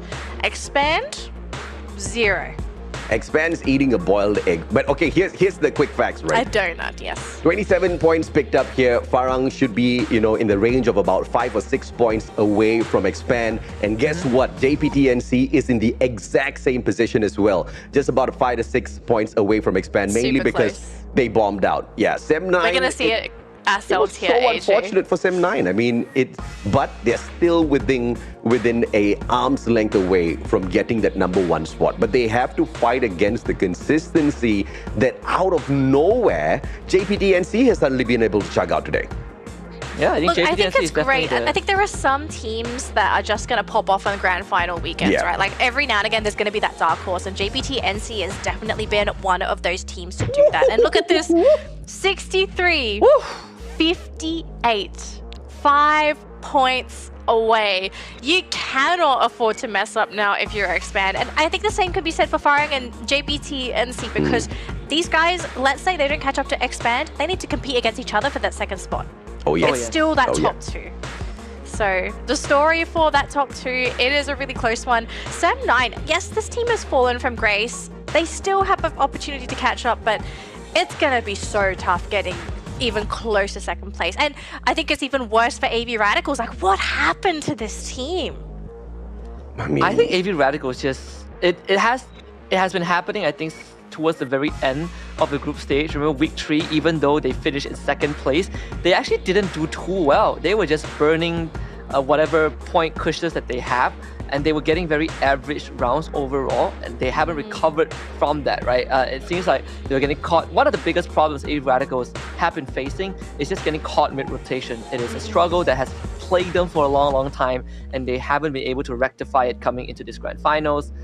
But the biggest surprise to me is definitely JPTNC. The difference between JPTNC towards the end of the group stage and now in the finals is basically heaven and earth. You know, the one thing that I've always liked to hold on to throughout my whole life is you don't just learn from your own lessons, you don't learn from your own mistakes, you have to learn from the mistakes of others as well. The mistake of a specific team I'm referring to here is AV Radicals. They did extremely well at the league stage, and then they rested on their laurels. They rested a little bit too long, and they lost their #1 spot. And who did they lose it to? They lost it to Expand. And the main reason why teams like Expand and all were climbing up the leaderboard so vigorously was because Team AV Radicals had just put on such a great performance within the first 2 weeks that they seemed almost impossible to catch up with. And Expand just wanted to prove everyone wrong. They wanted to prove that we can catch up and we can get the #1 spot. Good on them. But now Expand needs to learn from the lesson of AV Radicals. You cannot rest on your laurels. You cannot take any engagement softly. You have to go all out, right? Every single match is the match of the grand finals. So we can't see a repeat of their previous game. I mean, if they bomb up one more time, then... Yeah. Actually, speaking of AV Radicals, again, right, I when think you only we have want to one touch day onto this for team the a grand little bit more, finals, because there were a it lot of gets even expectations scarier. for this team going into the grand finals. So I know you two, you've highlighted that the first 2 weeks they did fantastically. Week number 3, not so great. Yeah. Today, again, not so great. Are we seeing a playstyle, like a big playstyle difference from this team before and after? Do you feel like they're trying new stuff that they feel compelled to play a different way? Probably not, right? I think that they are just playing their usual way, but everyone else has evolved, and that's what has been causing them a bit of a problem going into these rounds where they just get picked off very easily. They're not winning team fights as convincingly as they used to, and they don't have much time to fix it. I think they will have to stick with what they have committed to executing and just do it better. Anything to add there, AJ? I think, you know, Husky hit the nail right on the head there, right? It's not that they are playing it worse, it's just that the other teams are playing this so much better. Like I said, I mean, it's not just the fact that they rested on their laurels, it's the fact that the other teams really, really were hungry for this opportunity. And it's not the prize pool that you're just playing here for, right? It's not just the pride of being crowned the champions or the top 3 of the MCPS Majors Season 5. It's also that invite. Because it's pretty much a mini World Series for Free Fire that's going to happen. Everybody wants to be a part of it. Exactly. You want to be on that world stage. You want to be able to participate with the best teams from all across the world. But before we jump into game number 5, we do want to quickly recap what has happened over the course of today if you didn't manage to catch our first games. So we started off the day with Expand getting the first booyah on Bermuda. Then we had Sem 9 pick up the second booyah of the day on Purgatory. Then on Alpine, we had Expand picking up their second booyah of the day. And then, of course, we had game number 4, which is Next Terra and Farang securing their first booyah for the grand final. Our last 2 remaining maps for today are going to be Bermuda, and then we're going to go go and play Russian roulette with this random map for game number 6. Where we don't know what this map is going to be. The players don't know what map this is going to be. I don't even think Garena know what map this is going to be. Someone's just going to spin the wheel and be like, all right, here we go. Game number 6. Good luck. Have fun, everybody. I'm genuinely curious, and I'm not sure if you guys know. Do the players know what map they're going to before they fly in? For the 6th match? Yes. Yes, they should be able to know exactly where they're going to fly into. But, you know, the one mystery in here that I'm like, you know, having my fingers crossed, I know this is not going to happen, but I'm just hoping it happens. Like, they add Kalahari out of nowhere into that random map. No, I don't. I doubt it. But it would be super. I think it would be a really good twist for things, right? Because we haven't had Kalahari for the entirety of the tournament. So I'd like it. Kalahari is a great map. But we're not going to talk about Kalahari. We are going to talk about our viewer milestones. So guys, again, we hit 6,000 for our current viewer milestones. Thank you to everyone that has already tuned in or is currently tuning into the broadcast. But we are trying to aim for the 8,000 viewer giveaway. So if you haven't already, share the stream with your friends. Make sure everyone you know is watching, because if we can hit the 8,000 viewer milestone, we're going to be able to claim all 3 rewards. Because right now we've only unlocked the first 2. So let's try and get that 3rd one. Share the stream, do whatever you can. We need to get those 8,000 viewers. But also we do want to thank everyone from the bottom of our hearts for tuning in and watching the finals with us this weekend. This finals wouldn't be possible without you guys, because you are the reason we're able to have these tournaments, you amazing viewers. So thank you for joining us this weekend. We love having you, and we hope we have our last 2 games be, I guess the Aussie way to say it, be banger of matches. Don't cringe, guys. But I do think we've had some great matches so far. It's been super close. It's not been a boring finals at all. It could really just come down to the Russian roulette to determine who wins the whole thing, right? I think that uncertainty makes it super scary. And you can be the team that is in the lead after game 5 and just get put on your worst map in the last round and lose everything. That is very crazy. Yeah. Now, before we go to a quick break, AJ, we're going back onto Bermuda. You know, this is the map that everyone knows, everyone loves. If you don't know how to play on Bermuda, then I have to question whether you play Free Fire at all. But is it going to be a free-for-all for Bermuda? Oh, no. No? Bermuda is a very, very top-heavy map. I think, you know, some teams excel here. Some teams, you know, perform very averagely to bad here. And Expand is going to be your dominator. So if the previous match did not disappoint them too much, and if it instead lit up a huge fire within them, it's going to be a bomb of a match for Expand. Well, let's see if a hot drop potentially happens on Expand, because I think some teams are going to start feeling a little bit desperate now. But before we start the game, we are going to go for a quick break. So if you need to do anything, do it now, but make sure you're back in 5 minutes for game number 5.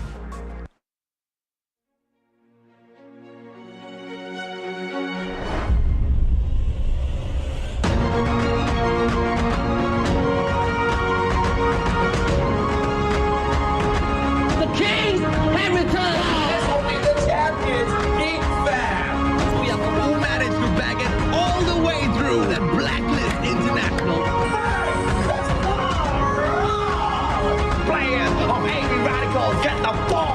Booyah! Off the finals!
Hello survivors and welcome back to the Free Fire MCPS Majors Season 5 Grand Final. We've just finished up 4 games, which means we've got 2 more to go before we can crown our champion and also congratulate the 2 teams that are going to be flying off and competing in the Free Fire Sea Invitationals. My name is finaly and of course joining me are the amazing casters who are AJ and Husky. And gentlemen, it's not over yet. We thought it was going to be a top-heavy race, but now I think things have equalized. Not fully, but we are back to square one. Not square 0, but square 1.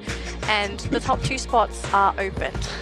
Yes. We can't really make predictions. We're trying not to curse the teams as well, okay? I got accused of cursing the teams. That's not happening because I never said I was rooting for anybody.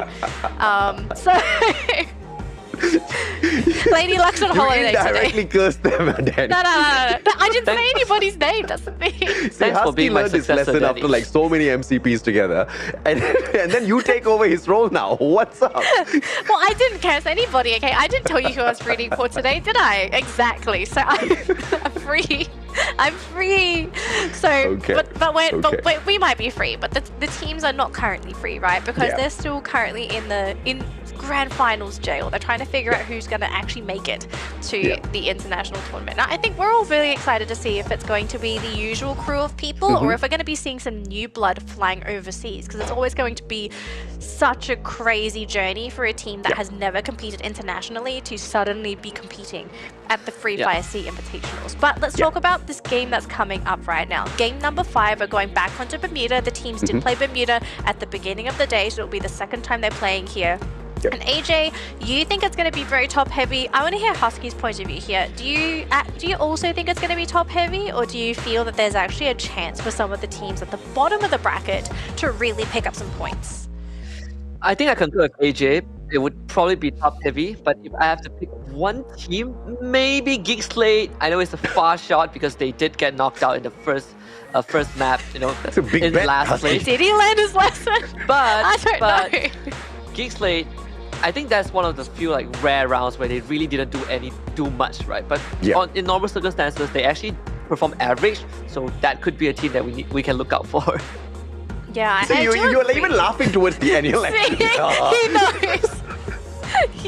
You did this to yourself, Husky. I didn't tell you to do anything. I was just asking you. It's like, what's the chances? All right, so we're going to ignore this because if you haven't already, giveaway code is on the bottom of the screen right now. I hope you have taken a screenshot, or if you need to, ask in the chat. I'm very sure the community is more than happy to help you out by sharing the code with you as well. The code is going to be valid until the end of the stream, so if you haven't already, claim the code as fast as you can because it is going to expire once we've crowned our champion. But thank you to everyone that has contributed to our viewer goals. Let's try and hit that 8,000 before the end of the stream. So the codes are right there on the bottom of the screen. This is for the Pop-Pow sickle. Make sure you have this one. If you didn't have the previous code, again, ask in the chat on any of our streaming platforms and I'm very sure someone is going to help you. Heck, I think even the mods would actually be able to assist with providing the code. So there you go. You can share it with people that can't watch the stream as well. They'll also be able to claim it. But again, it's going to be down to a time limit. Now, the teams are currently playing on point limit so far. And Bermuda, the first round of Bermuda was very interesting, folks, right? Because it was, firstly, Bermuda's a very small map, but we didn't see too much action happening at the beginning of the day. Do you think it's going to speed up now that the teams have really gotten into the gist of the finals? Or so you think it's still going to be a very slow one? I think teams that are that have nothing to lose probably will speed it up at this point, or it's either that or teams who are in the middle. Everybody has something to lose, Husky. We only have 6 rounds. Hey, I'm just saying, some teams have no chance of making it to FFSI. Okay, it's about the money. It's about the money's Someone is bonus. gonna put a bloody head. You know, have you seen bloody head in this position before? Look at what they did. They destroyed Geek Fam in the first major. There's a chance that this happened. It is true. It is true. I mean, I just want to see what the players do. I'm wanting to see some really spicy hot drops because if there's one thing that always happens towards the end of the grand final, that's when some teams just go, YOLO, we're gonna YOLO and just drop on top of somebody, cross our fingers and toes and pray that we actually win the weapon roulette, because that's really what happens sometimes with those hot drops. But I do expect it to happen. I think in particular, it's going to be the rare tier loot zone, right? You want the high tier loot zone because you're guaranteed to at least get something good there. But aside from that, though, yeah, I guess it does make sense. You want to play safe now. It's the last 2 games. You want to solidify your position if you are already where you want to be. Like the first time, the only time that Semline hot drop was match 3, and that was the match where they lost their lead, right? They hot dropped into quick reaction and AV radicals, and the entire round they didn't get to play at all. Correct. So I think it's going to be interesting because Semline has been really hot dropping AV radicals towards the end of the group stage. After round 3, that it probably would change the approach going into the last 2 rounds. Yeah, absolutely. Looks like we're going to jump into game number 5, ladies and gentlemen. So let's hop to it. We're going back onto Bermuda, and this might be the last time or the second last time that we see Bermuda if it doesn't get selected during our roulette for that random map, which is going to be game number 6. But 45 seconds before we drop into this game. Gentlemen, I'm going to give you some time to sort of talk before everything happens. So AJ, Husky, take it away. Game number 5. Let's hope the teams give us a spicy one and a hot drop. Thank you very much, Danny. Fun fact, if you translate Bermuda into English, it is being young. I'm not really sure if that's how it works, AJ. It does, bro. Bermuda. Bermuda. Muda young. Doing. Right, being, right. Doing young, being young. Yeah, I think I'll rather go with being young. Yeah, okay. Play with me, bro. You caught me off guard. This, I know I did. it took me a while to figure out what you were alluding to. But yes, it means being young. It means being youthful. It's channeling the energy of a. Never mind. I give up. Never mind. Flight path looks pretty decent. AV Radicals is not going to go for their high tier loot zone over at Sentosa. So Observatory, they want to play the safe game here. Hopefully that's going to lead them up towards the top. Peak, obviously the team of Expand is going to be hot dropping themselves right in there alongside Toda, who's aiming for Pochinok.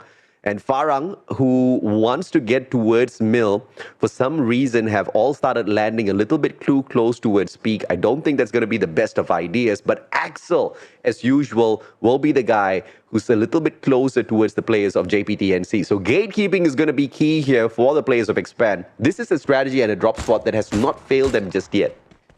Yeah, they've been very, very comfortable dropping at Peak, right? And no teams have been contesting them.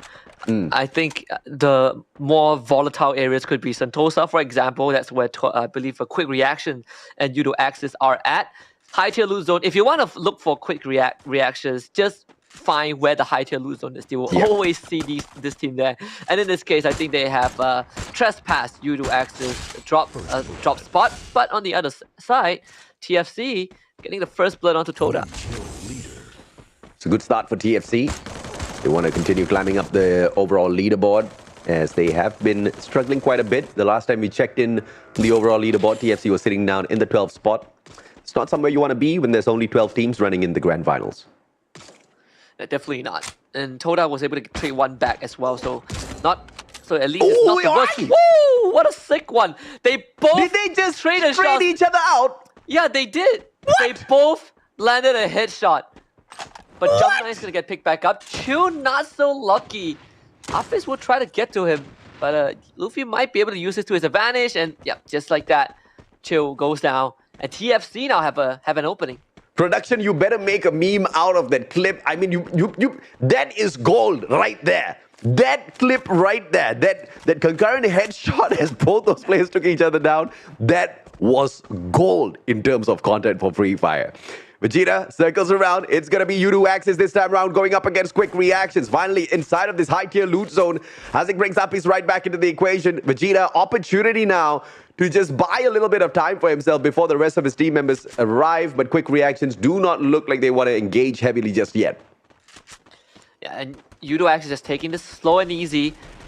So far, the fact that no one has went down is it's a pretty telling of how disciplined these teams are. But quick reactions, they need to quickly get to their teammates because YAE are already pushing in. Nice Irene first to go.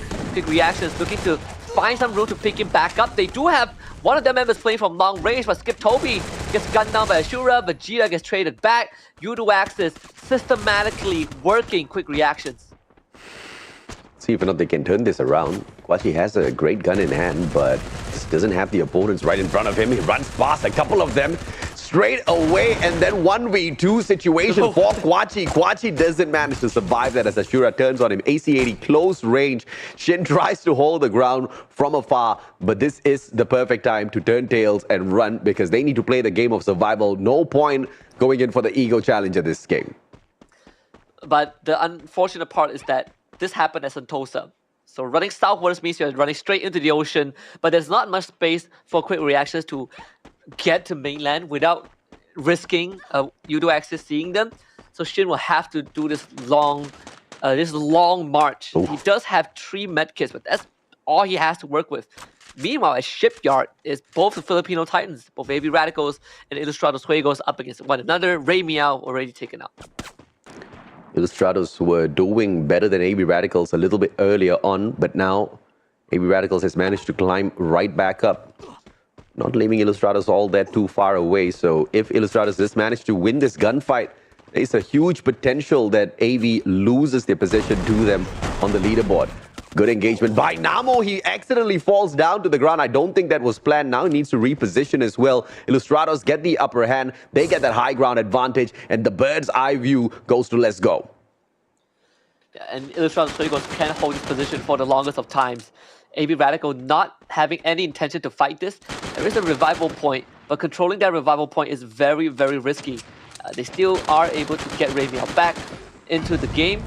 Cluster's thrown out to the roof as well. Let's go. Suffering heavy damage. The glue wall just in time to block the second nade.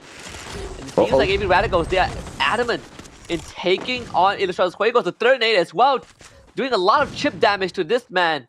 And the Namo is just relentless. He chips him again. Just not enough. Namo, he knows exactly where to aim all of that, but Let's Go is a master survivor, managing to dip and dodge away from all of those grenades as well as the clips that comes off of those explosions. Barba circles on around. AB Radicals has spent way too long out here alongside Ilustrados Juegos. Now both teams on the losing end. They're making so much of noise, but thankfully this is just the first circle that's clipping them. There's not a lot of damage that they have to tank as they do battle with each other. Yeah, AB Radical is tired of the shenanigans from Ilustrados Juegos. In fact, McGrory going for a big wraparound, looking to catch AB Radicals off guard, but this glue wall is being a bit of a problem, blocking off entry for Ilustrados Juegos. This fight is probably going to end on the roof at Shipyard. McGrory and Let's Go just getting taken down with one pump of the shotgun from Ares. The Namu does become casualty as well, but the Ares is doing a great job. He's just playing ring around the Rosie. Barbara surviving with 1 health finally goes down, but Ares himself is taking care of the entirety of Ilustrados Juegos, even putting down the campfire. Morba is trying to save his teammate, but AB Radicals already back on their feet. 6 eliminations to start things off. And this is one of the better ways that AB Radicals is kicking off a match for themselves. So Ilustrados, they did try, they did have the upper hand for quite a little bit, but the back-to-back pressure by AB Radicals, nade after nade, all of those tacticals expanded. And just when you thought things were going to go the way of Ilustrados, AB Radicals, they stepped the pace up once again. AB Radicals is not too far away for fighting for that #1 spot. They are just 28 points from taking that #1 spot back to their side. So 28 points more than Expand. It's going to be quite the big ask. But dude, just moments ago, we were thinking that it's too big of an ask for Farang and NC to catch up. But they're right there. 2 games to go. This is very possible, especially if AB Radicals goes back to the OG AB Radicals game mode and they go berserk in this matchup. They can break records if they want to. Yeah, they have held records before as well, and if that really happens, then we would have a 4-way fight for first, and we couldn't have gotten any. We will not get any closer than that. Barba does get picked off though by ITX, and it seems like for the side of AB Radicals, they have no intention in contesting this. They have a buy point, so they can easily bring him back, and that's what the Namo would do. Tactical impact. They just want to pick up as many of those elimination points as possible. Before they continue on, they do have a great advantage with the high ground. They do have a vehicle to zip around as well on this Bermuda map. Judo Axis, Ashura abandoning the vehicle just in time. You know Jump 9 was going to be able to get him off of the vehicle either way. But it is a good compound held on by TFC that is going to be pressuring the players of Judo Axis.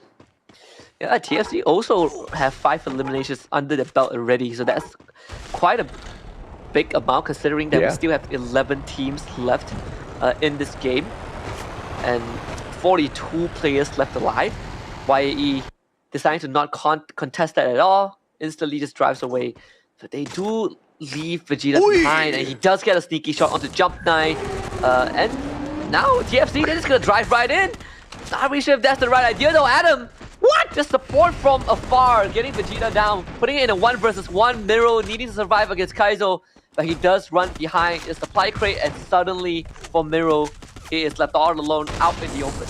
This is big brain play, perfectly maneuvered around by Kizo. Takes the players, literally shoves them out of the time turner, forces them to make a mistake because they think it's going to be an easy takedown on Kizo. And out of nowhere, it's just Adam and Luffy just shoving all of them with bullets one after the other from that higher ground. Perfect play by TFC. It could have gone a little bit cleaner, but it was a phenomenal play either way. Luffy will continue to snuff out those players, and TFC still alive and kicking as we proceed on with this matchup. Sem9, this is a very much subdued Sem9 after finding out the tough way that the grand finals is going to be a very, very different monster today. Yeah, absolutely. And look at the stats. Average 5 kills on Bermuda, 3,000 damage. Overall, not too shabby.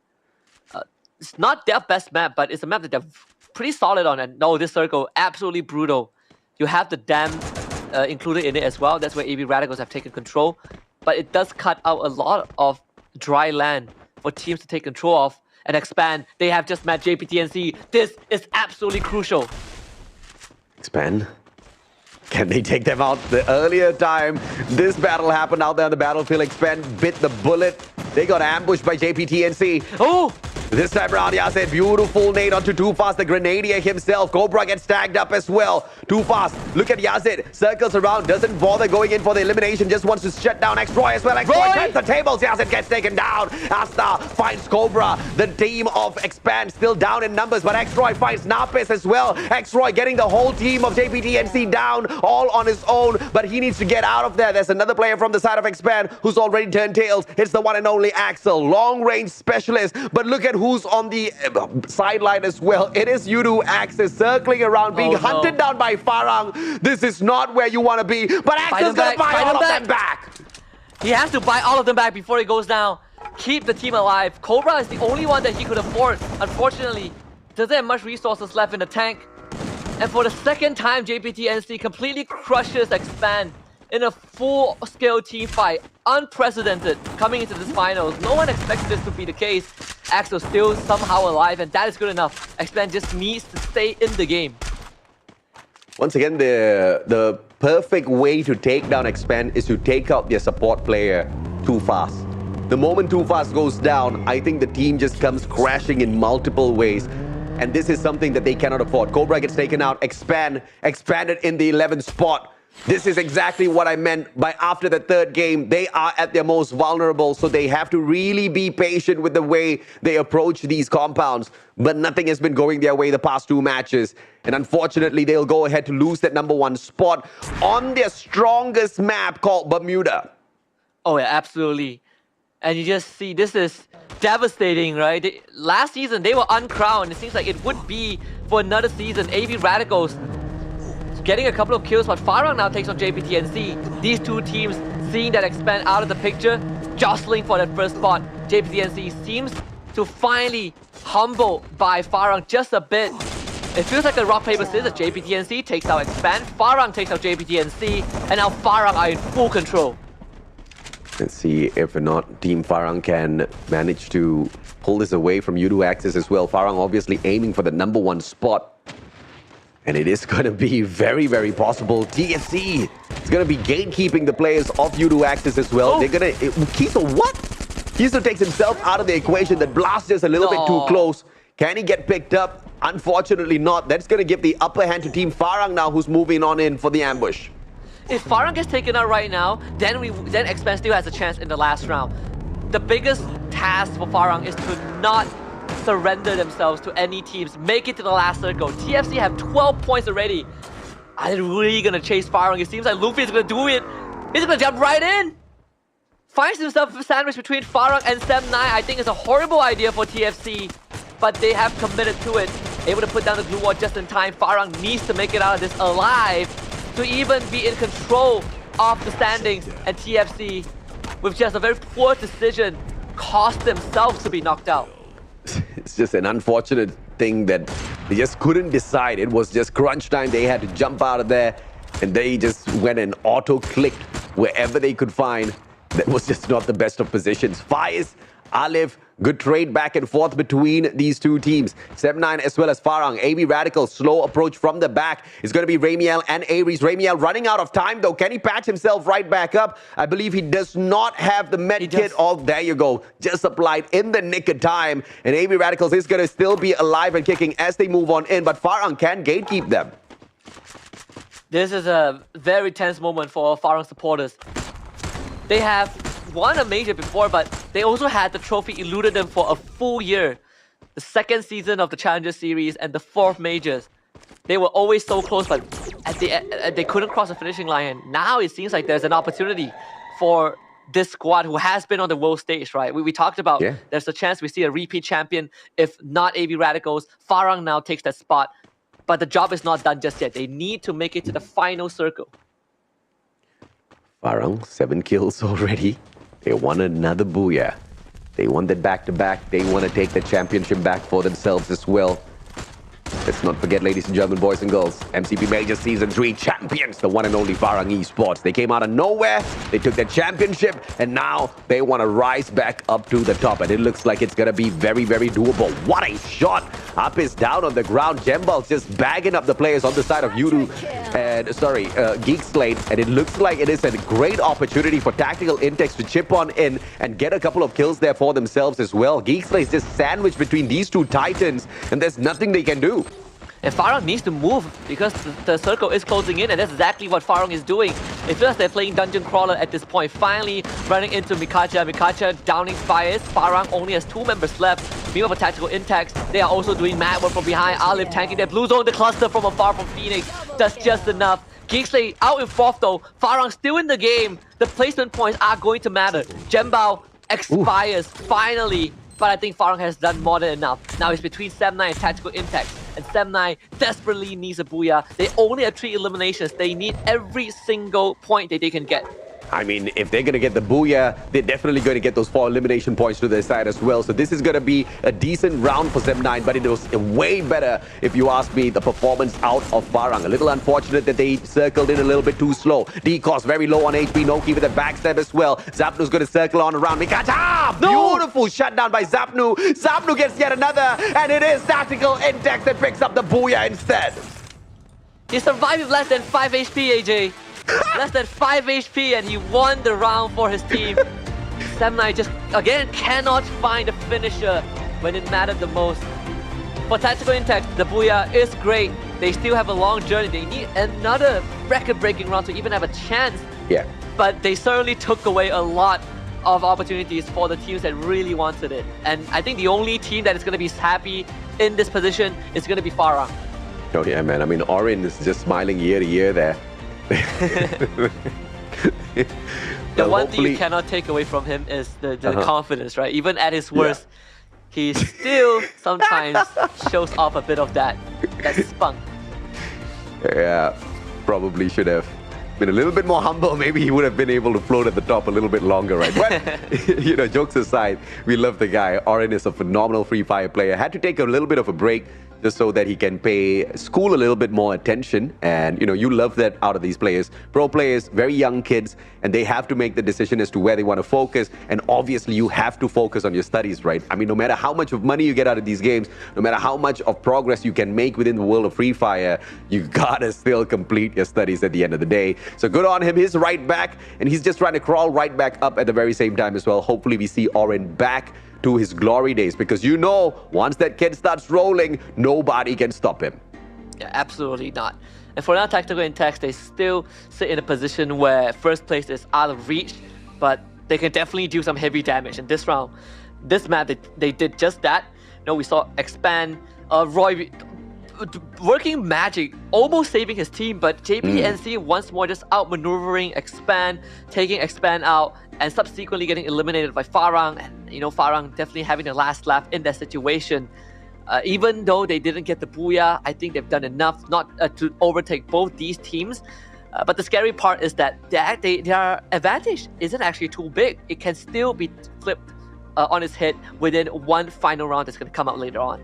And that's exactly what we were looking forward to, for the random map to be the decider as to who the champion is. And we did not want this to be an all-out, super top-heavy by one squad leading the fray, and there's no way in hell for the other teams to catch up, right? So I think this is the best way, because even the map, to a certain degree, is going to be able to help us decide exactly who we think is going to be able to rise up to the top.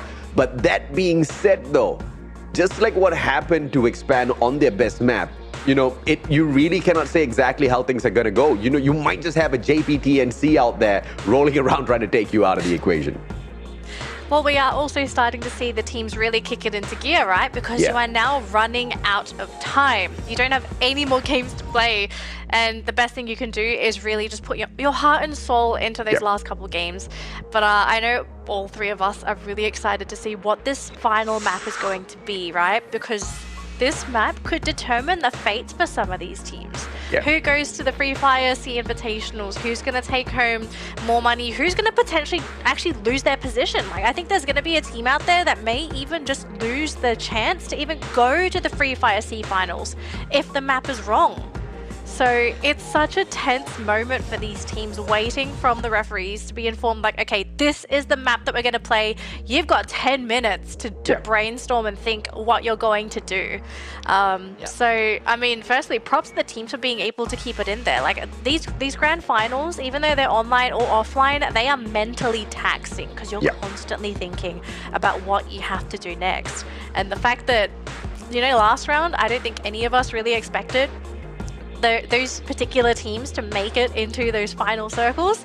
It just goes to show it really is going to come down to who plays better under pressure. Oh gosh, guys, I can't believe we're almost at the end. Tell me. So you know what, guys, this feels like Bangkok all over again. This feels like Bangkok play-ins for Expand. They had 2 rounds where they got 0 points, and that was what kept them away from the finals. And right now, there's a potential that it keeps them out of the Sea Invitationals. If there's anything, they have been here before, and in one of the most unprecedented, unexpected manners, right? You had 3 great rounds, just like Bangkok play-ins, and you had 2 very, very underwhelming rounds. Questionable, and now, your qualification chances are on the line. It comes down to one last round, and it's up to the roulette. And I think at this point is exactly where Expand has to take that prize pool, regardless of how much they get from MCP Major Season 5, and invest it into a really good coach. Like a coach that can help them tactically as well as, analytically, to pick off exactly what needs to be done out there on the battlefield. Because these boys obviously are really, really good at the game, right? They've done very well enough for themselves, but there seems to be a fundamental issue here. If you can do super great for half of the grand finals and then kind of bomb out 2 of these rounds, those bombing out part is just unacceptable. Average rounds still acceptable, but just being taken out in the 12th spot, taken out in the 11th spot, that really needs to change if Expand wants to be the world champion one day. Yeah, I do agree with that, because it does feel like at times they I think that the pressure's really getting to them now. You know, especially in the grand final when you're leading as well. But I you still even believe... mentioned like maybe it could be egos. Maybe they just got they got too comfortable, and we all know what happens when someone gets too comfortable. Correct. They kind of just the hunger dissipates. So we have to see if that hunger is going to be reignited, because now their position for top 2 is being contested. Can very easily be snatched away. We're going to have a look very quickly at some stats before we see the overall standings, because I think we all want to see how close this race is now, how close it is for teams to potentially make it to FFSI, and how many points teams need to potentially lose their placings.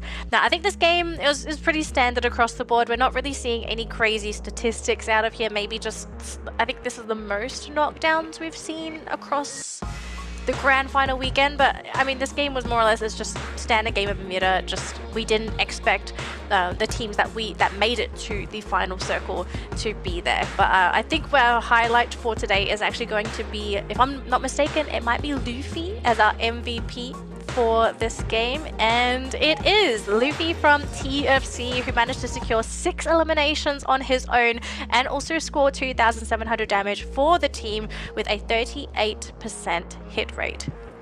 I think Luffy has really done well for himself, right? For a team that just got acquired by the Terengganu Football Club, debuting in this major.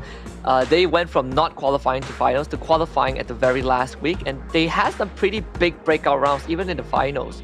They might not walk away as winners, but I think they've left a very good impression moving forward as a team. All I want to say is, What? If you don't know Danny, he's a big sorry. One Piece fan. Danny's just lost. Danny's like, what? Wait, was that from One Piece? I heard. Yeah, nothing. AJ is a big One Piece fan. He has a big collection, honestly, of One Piece figurines. Yeah. No wonder. Okay. No. Yeah, that makes sense. I think the at world some came point. together for Danny at that point. Like, what? It's okay. It's okay. I'm used to this kind of stuff. Well, at some point, I was thinking of possibly reading the manga, but that might take me a couple of years. But we'll leave that for another day. As we take a look at Tactical Intex's stats here, because of course they were the ones to grab the MVP for the round, securing 9 eliminations for themselves as a team, score 4,000 damage, and this is actually exceptional for the team. 14 assists, and also securing at 21 match points overall. I mean, this is going to push the team up, and I think the goal here for Tactical Intex is, sure, they're probably not going to make it to FFSI. I hate to be that person, but I just don't think it's possible for this team to make it up there. But the next best thing is to grab as much prize money as possible, because the higher you place, yes, you don't get top 2, but the higher you place, the more money you can invest back into the team. Or if they want to grab new phones, that's totally up to them, especially when it comes to esports teams. Just having any kind of funding just really helps to push the team forward. You know, I wouldn't put it past Tactical Intex from actually getting this done. They just, I mean, okay, the question is, do we think that Expand stands a chance? If Expand stands a chance, then Tactical Intex by their own right stands a decent chance as well, because Tactical Intex, just like Expand, has bombed out 2 rounds, but they've had 2 other decent rounds with 1 amazing round, right? So just slightly off point in comparison to the players of Expand. So if they can have 1 crazy, massive round of Booyah right after this in the final game, just like what they did now, but just a little bit better, it might be possible. Second place is very possible. It could, maybe. I don't know, because we also need to consider what the map is going to be. Because what were the maps that Tactical Intex sort of faltered on? Do we have the data for this? I think a lot of maps. No, just for today. Just for today. I think Purgatory is probably the map that they would struggle a bit more on. No, Purgatory, they got 16 earlier. So they kind of bombed out on Alpine, where they got 2. And then Bermuda, earlier, they got 1. So clearly, it's not a map issue, right? They got 1 point, and then they got 21 points. So, you know, it's a team issue here. Hopefully, luck is on their side as well. But obviously, a lot of things need to go right. A lot of things, yeah, not just for them. I think maybe some things have to go wrong for some teams as well to really open that door wide open. Because I think, like, right now we're looking at a window. We're not looking at, you know, the double-doored church doors where everyone can sort of rush in and take that spot. We're looking at that little tiny window. But I do believe we're going to take a look at the overall match standings. Husky, AJ, it's time to do the math here. Yep. How big is this gap? What are we looking for these teams to get top 2? And they're not gonna announce it. Oh, thank you. I'll give a bit of a spoiler. Okay, Expand let's go. is still in second place. JPTNC is 1 point behind them. Fire is definitely in first, and they have a double-digit lead. Double digits. Yeah. Ooh. Double digits could even mean 10, so let's not get very excited here. But look at 10, tactical 10 index. is a lot. 10 is a lot in one round because you have to have the 10 to overtake, and then you have to have the points to overcompensate. Yeah. But it is still a very, very tough final match for us to be in crazy anticipation of, because now even teams like Tactical Intex, AV Radicals, okay, I'm going to stop there because that, if I go to Udo Access, it's pushing it a little bit too far. Even Tactical Intex and AV Radicals can play for that second spot. Even they can get that invitation to FFSI. So that is huge, right? I mean, FFSI is like, once again, like I said, the mini Free Fire World Series. This is all of the best of the best from Southeast Asia who's going to be on in there. And I'm pretty sure, knowing Garena Free Fire, the prize pool is going to be very decent, so it's a lot to work for. Yeah, and we have our former world champions waiting already at FFSI. Evo's Phoenix is waiting to win another trophy, so we need to send the best of the best to make it harder for them. Yeah. I think they'll eventually still win, but we need to make it harder for them, Yeah, I mean, you definitely have to send them a message, right, Husky? Yes, absolutely. You're going to send them a strong message of how far we have come as a region. Okay, AJ's outside of the joke, but we are going to get information very soon on what this next map is going to be, because again, we still have question marks in the air. We don't know what this final map is going to be. I'm almost certain that the teams now officially know what this map has to be. Like, I don't think they're going to leave them in the dark until the very last second. They're going to give them some time to think, to prepare, to formalize their plans, because it's do or die for a lot of these teams right now, right? Because some have the goal for FFSI, some have the goal for prize money. Maybe some teams, they just want to go as far as they can. And they all have different goals. But what's this map going to be? Because for some, it's going to be easy mode. For others, it's going to probably be the hardest game of Free Fire they've played in their entire lives. It's going to be a big challenge. And I think if I was them, I'd be nervous as hell. I'd be thinking, what the heck is this map? The biggest upset definitely will come in the form of JPTNC, even making it to FFSI. I think that, judging from how they perform in the first 2 weeks of group stage and how they completely fell off towards the tail end of the group stage, coming into the finals and now in top 3, I think they have done so much more, right? Considering the fact that they were not even in the finals last season. They finished 16th in the group stage. This is a big improvement for that squad with most of the same members still there. And if they can pull it off this one last ride, I think JPTNC is going to be in a decent spot going into the Invitationals. Because the format for FFSI is going to be even more brutal for these teams. And I think, at the end of the day, we also owe Farang a huge round of applause for being able to fight back through everything to grab that #1 spot, right? I mean, this team has really been putting in the hustle, and it's a very different form of Farang where we saw at the league stage in comparison to the grand finals. I mean, they've really turned on the heat, and they haven't been perfect the whole day, but it's been just enough to sneak away the #1 spot. I'm actually glad that we're seeing this semblance of consistency coming out from Farang, right? Because I think for the longest time they had the curse. I think Huskies are going to remember this, the grand final curse, where they would play well during the league stage, and then the team would just, like, someone just decided to turn off the engine for the airplane and they just crashed. So I'm really happy to see that the team, I don't know what it is that they've done, but they've done something to really pick the pieces up. But speaking of picking up the pieces, we're going to also continue to try and pick up viewers here, because we are still aiming for this 8,000 viewer milestone. Guys, I know we can do it. We've hit 6,000 so far, and we have already given away the code for the first 2 rewards, but we want to give you the last one so badly. So again, if you haven't already, share the code with your friends, your families, and even just some of the random people you play with on Free Fire. We want to hit the milestone, so let's try and do it. Share the stream if possible, like it as well to help share this onto your timelines. or whatever social media that you have. Let's try and hit it together as a community. And again, thank you all so much for joining us for the grand finals this weekend for the MCPS Majors Season 5. It has been a pleasure being able to display all of these amazing games to you, because if it wasn't for you guys, the community for Free Fire, we wouldn't have these tournaments. We wouldn't have these goodies to give away. So thank you again for spending the time with us to watch these games, because hopefully we want to do this for many more years to come. No, I'm sure there's going to be many more years. We have done this Heck yeah. for more than 2 years, which is crazy, right? Like how things started in the first major 2 years ago until now. But I think it's time, Danny. I think it's time for us to find out where we're going to head to for the last map. And they're going to do the map select here. So let's see what the map is going to be. It's Alpine! Oh, gentlemen. I think this is going to be an uh-oh moment for some of these teams, because we know some teams just struggle on Alpine. I mean, the last time we went into Alpine, Expand, right now, Expand, they are pumped. Expand is ecstatic. Expand, they know they're going to get that #1 spot, but I really want to make sure that they remember that mistakes are not going to be forgiven. Everybody wants this. Everybody wants it equally as bad as they do.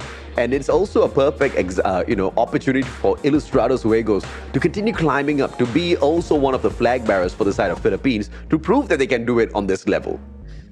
I think Lady Luck did her best to put Expand in this position, and a couple other teams who are good on Alpine, they have to seize this opportunity, right? If this doesn't work out, then nothing else will. So it couldn't have gone any better. I think, even if you try to script the whole thing, you will not go to Alpine for the last map. This is the one final chance for Expand. Production, can we just cut that whole segment from Husky? Because I'm afraid we might be in cursing territory here. Husky, please take your words back right now. I don't know how you're going to do it. But we are here for game number 6 for the Free Fire MCPS Majors Season 5 Grand Final. We're going to find out in 20 seconds who is going to potentially take the booyah, and for the next 2 teams to get the slot for Free Fire S. I'm going to throw it over to our amazing casters, AJ and Husky. They're going to walk us through this game, they're going to hype us up, and they're going to also tell us and crown the champions of the MCPS Majors Season 5. Gentlemen, take it away for game number 6.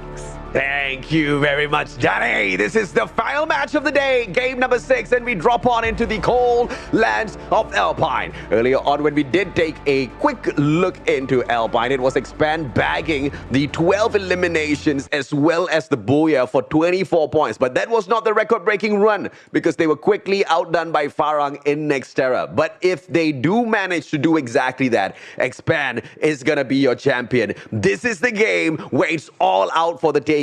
Anybody can get it out of the top 6, Husky. Absolutely, and I do not like what I'm seeing. Expand, whenever Expand gets put in a tough spot, they switch up their drop spot, and this time it's gonna put them at base camp, and that's where Farang is. That was the team that they need to take out. Maybe it's part of Expand's plan if they put themselves with the territory of 2 of the teams that have a very, very good chance of eliminating them. But EXO just cuts down Jembo. Maybe this is a message that Expand wants to send. But we have maybe Radicals on screen as well, duking it out with quick reactions in this high tier loot zone. It's basically all out bloodbath, and Todak decides to show up to the party uninvited, and AMZ even takes out Ares. It's a bit of a explosive start for a few of these teams that I personally would have expected, but definitely not out of the front runners. Spark still adamant to get rid of Namo, who is basically alone on that second floor, and Chill should be able to get this knockout. But man, what an opener! Toda losing 2 players both at the same time. Maybe Radicals crashing down at the very same time as well. This is just all going to naught. Amy Radicals out in the 12th spot, and the champions of MCP Major Season 4 are down and out already. So you know there's not going to be no back-to-back titles coming on through. Even a little bit earlier on, it looked like it was already impossible based on the way AB Radicals was playing the whole of the grand finals. Geeks Lane out in the 11th spot. Looks like we are on double time on Alpine. Absolutely. This is exactly what I expected, right? The teams that really have nothing to lose at this point, they're not going to qualify. They're just going to do damage. We still have one more team that can be a 2P champion, and that team is Farang. And early on, we did see Expand, instead of dropping their common spot, which is Forest Red, they dropped straight into Farang and JPT and C, seemingly bloodthirsty, the bloodlust to look for revenge on their best man. Whoa. God has handed this over to Expand. So far, they're off to a good start, getting 2 eliminations. And Expand knows exactly what's happening here, because if you do the calculations, the teams that can replace Expand in that #1 spot or can make sure they are not the champions is these two teams, right? Farang as well as JPDNC. So the decision making here is sound for Expand. The execution just needs to be super solid, and they need to make sure retaliation is not going to be possible from these squads. JPDNC still alive and kicking. A quick revival being brought on through. I believe that was a vending machine revival as TFC continues to circle on around to look for their next defensive position. Yeah, and most importantly is that Farang needs to go, right? And if it's in the hand of Expand, that would be a big, big bonus. The dangerous thing is if Farang makes it to top 3 in terms of placement, because this is a team that has heavy kill volume. So if they make it top 3, they would probably scrape by with enough points to win the championship. So that's something that Expand needs to keep in mind. You talked about the execution. It has to be flawless. So many things that Expand needs to manage within just a span of 15 minutes, and that is not much time. It's not much time at all, and it looks like that's exactly what they need to do. I mean, so, push comes to shove. You already messed up the past 2 rounds, so you have to hustle in the final one. And it looks like they're doing exactly that. But like you said, Husky, they cannot afford any sort of mistakes whatsoever. JPDNC, 4th player right back in here. And it looks like Expand still wants to tease them. Very close quarters in terms of the proximity with each other. But I believe there's just no line of sight just yet for Expand to strike with that first bullet. Tactical Intex, they circle around. They still want to abuse this vending machine as much as possible. Team Expand getting tagged up. And I believe it's Ilustrados Juegos who are chipping in terms of their damage.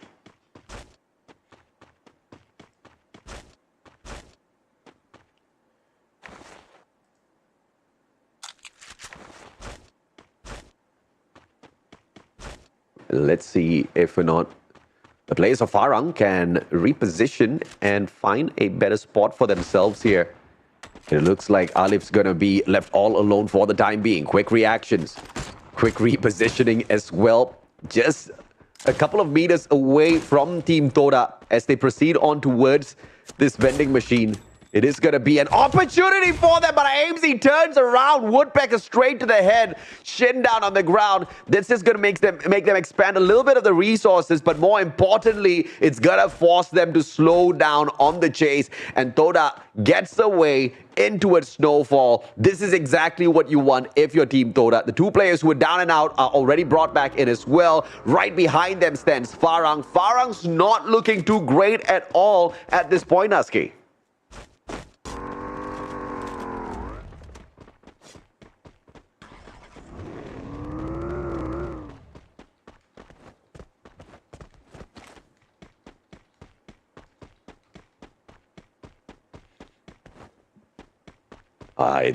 We do apologize, ladies and gentlemen, boys and girls. There seems to be a little bit of a disconnection here.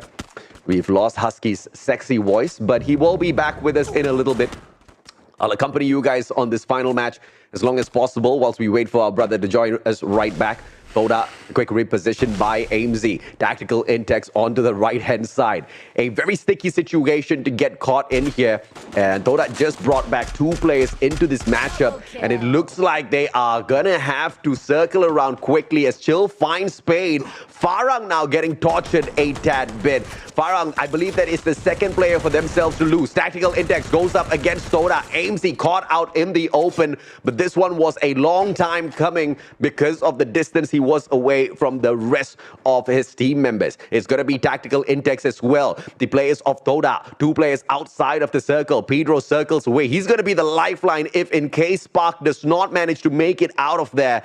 And we have got our man Husky right back in here with us. Husky, it's a crazy match, man. Yeah, I mean, it's been looking absolutely mad so far. Even with my slight disappearance, I can still feel the absolute tempo that some of these teams are playing at. Look at Expand taking on JPT NC once more, but they might be a third party nearby, and this is where Expand needs to be careful to not go into that overheat mode, because that is going to be what kills them eventually. But maybe Toda can put a stop to Farang. Let's see if or not Toda can deal with Farang. They've already managed to snuff out that one player a little bit earlier on, which Farang dealt with really quickly, bringing those revivals right back through Spade and Jembal. But the problem here is not a lot of loot on both of these players that just got brought back. Jembal, fantastic time turner, a timely one as well, no pun intended. Spark out of nowhere. No! But Jembal takes himself out with a too close of a proximity of an explosion that clips the glue wall, puts him down onto the ground, and then gives the advantage now to Team Toda. Fires with a charge buster. Pedro down on the ground as well. A very timely attack. And now here comes the flurry of attack from the players on the side of Toda. It's a 3v3. Fires really low. Charge buster can still deal that damage, but he's managed to maneuver around very quickly, and Fai still gets yet another player down, but Spark quickly trades him out. Aimsy's gonna be picked right back up, but this is a big win coming through for Team Toda. And out of nowhere, JPT and C, they're helping to finish off Farang. And Farang, they are now on the last leg as well. This is a good opportunity for Expand if they can trade it with JPNC and take them out, but they gotta get through U2 Axis first, so this is the first big fight for Expand. U2 Axis on the assault, head first, diving straight into Expand. They both trade 1-for-1 so far. Cobra still standing, Ashura gets them out of the way. U2 Axis, they all are very low, and Expand now has a chance. Whoever wins this gets to revive the entire team. Absolutely crucial. Extra once more pulling weight. Expand stays alive. Not only do they stay alive, they claim all of those elimination points. 6 elims now to their side, 6 points. You want to be able to get as many as possible as you get towards the end of the matchup. Like we said, ladies and gentlemen, boys and girls, any one of the top 6 teams can get that invitation to FFSI. But more importantly, the question is, who's going to be crowned the champions of the MCP Majors Season 5? And it looks like Expand is going to be able to pick up their very first title after a long time, Husky. There's a very good chance because Spade is completely trapped up here. Even if he gets the booyah, somehow miraculously gets a booyah or a second place, it is not going to give them too much of an advantage. If Expand can pull off that monstrous round, I think we are going to see them win the whole title, right? And of course, the contender JPTNC is still in the picture. That now becomes the biggest threat for Expand. But if there's any time for Expand to really show up huge, this is that map. So far, they've been doing fantastic. We talked about if whoever wins that earlier team fight gets control of the revival point and a vending machine, Expand has all the resources that they need for the final phase. And I believe Expand is the team that was running from base camp, which means Sunside, where Spade was earlier on. This is going to be the opportunity for Expand themselves to put Farang out of the equation before they aim for that #1 spot again. And Spade is nowhere close enough to any one of those revival points. Those vending machines are a little bit far off as well. The one at Carousel is going to be closed off in a couple of seconds if Spade just kind of hangs around a little bit too long. But even if Spade does hang around for quite a little bit, the possibility of them becoming champions is still high. The possibility of them being in that second spot is still high. Because remember, Husky, you pointed out earlier, there was a double-digit lead that Farang had over Expand, who was in that second spot. We're not going to tell you guys the exact number, but it was a pretty solid lead. Jump 9 out of nowhere, snipes Oren out of the car, puts him out of the equation as well. Now, see, that's what overconfidence gets you as well. Yeah, JPTNC finally racking up just 1 elimination. So you compare it to Expand. Expand still in a comfortable lead, but now JPTNC, they have to cross this bridge. Very deadly. You have 2 teams already duking out with one another, and it's going to be Todak and Tactical Intact. And Todak walking off forward, Pedro right in the face of Zimnu, and Kizo from behind will be able to support him adequately. ITX losing members already, and it seems like JPTNC deciding whether they want to push on forward, and so far they are still scouting out kind of the layout of this map. And Farang is gone. Farang's out. No championship for them. And I believe no invitation to FFSI as well, the way teams like JPT, NC, as well as SEM9 are looking, because there wasn't a huge difference in terms of points. They just need a solid round. They need to get into that final circle. But as I'm talking about SEM9, Kwachi makes quick of Raja. Raja down and out of the equation already. Noki down on the ground as well. Kwachi single-handedly putting all of them players down on the ground. And it looks like SEM9 needs to work really hard. And Mikacha out of nowhere jumps straight in front of Nice Irene. Nice Irene snipes him out. And it looks like Fikri, the savior of the team, is the final guy who does have to save them. But look who else steps in. TFC out of nowhere have dropped by to see if or not they can chip in. And Quick Reactions instead drops by to see if they can distract. But it is still an elimination. SEM9 is out as well. And JBTNC gets knocked out. This could not have been any perfect for Expand. You said earlier on, when Expand got those good rounds, you say God has a favorite. I think we know who God's favorite is in this major right now. Expand. It's been a long time coming. Now they're guaranteed a minimum of a 6th place finish in this round. If they make it to the last circle, I think it is very, very fair for us to say that the Uncrowned will finally be kings by the end of this major. We just need to see Expand see it through.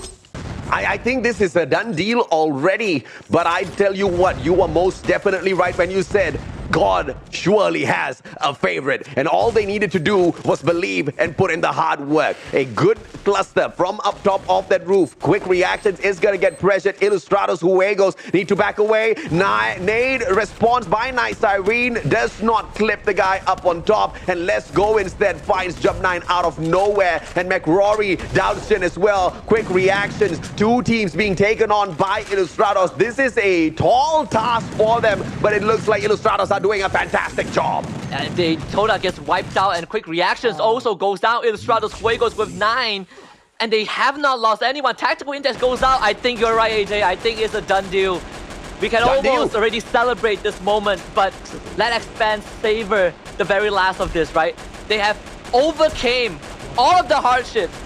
They have been in this position for so many times, and it's so rewarding to see them finally overcome that inner demon, the nightmare that they've been living for more than a year. And they are most certainly going to win this major, right? The Kings finally gets what they deserve.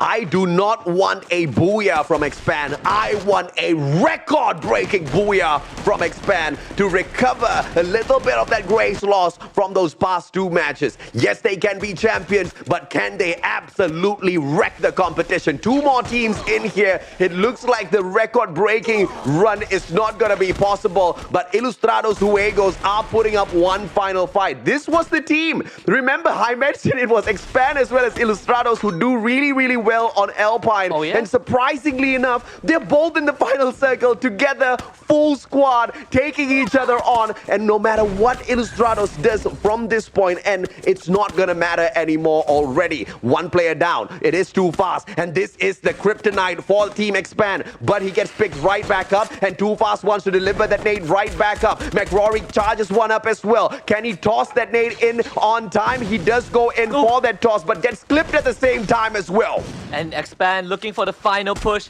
Ilustrados Juegos, the last stand in this fortress. McRory with a good one onto X-Roy.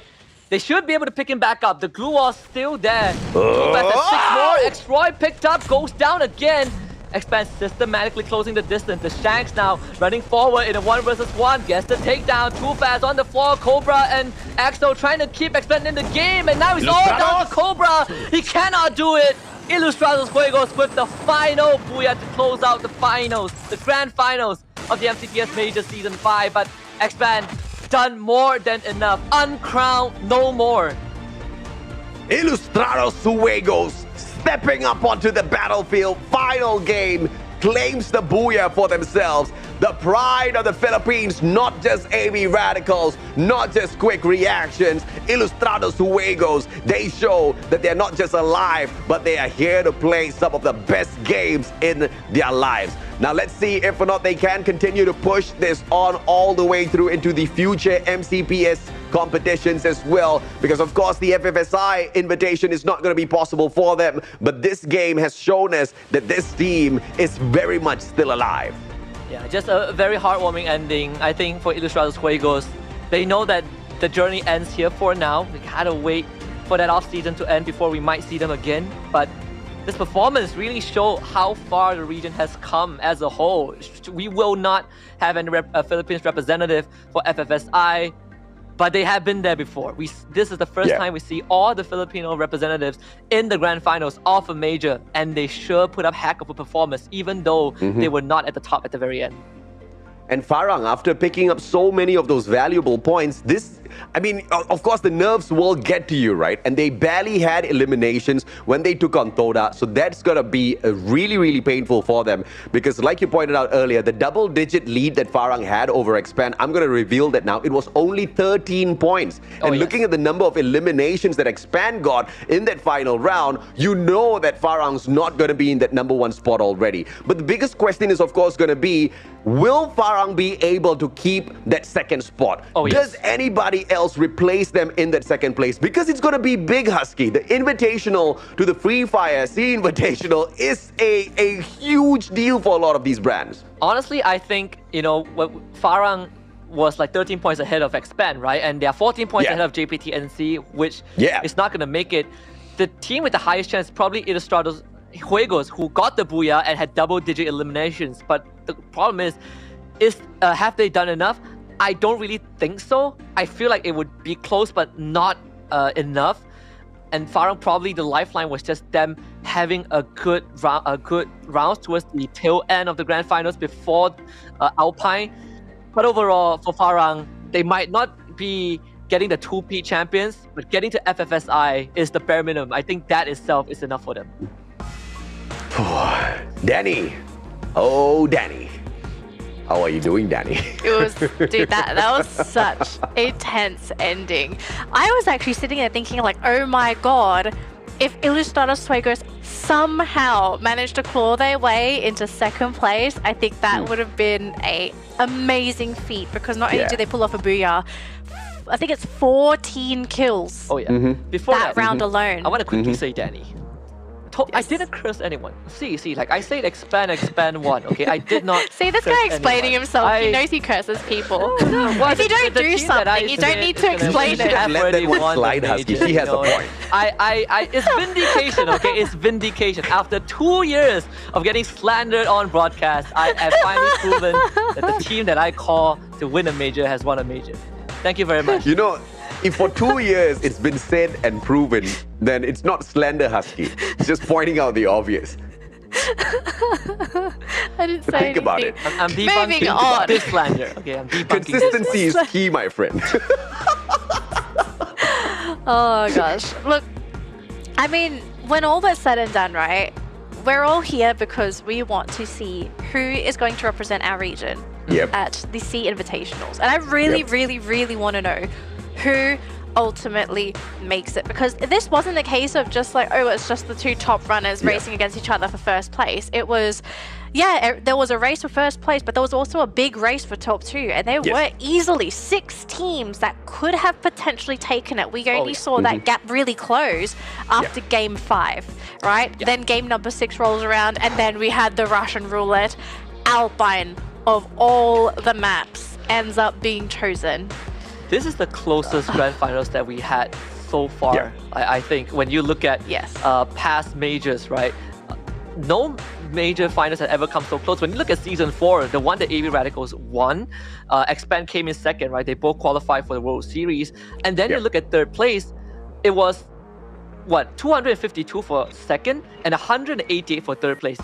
It was not even close. So I think again we have evolved as a region across all these majors, and this is the closest it has ever been. Also because we only had 6 matches. So. That is true.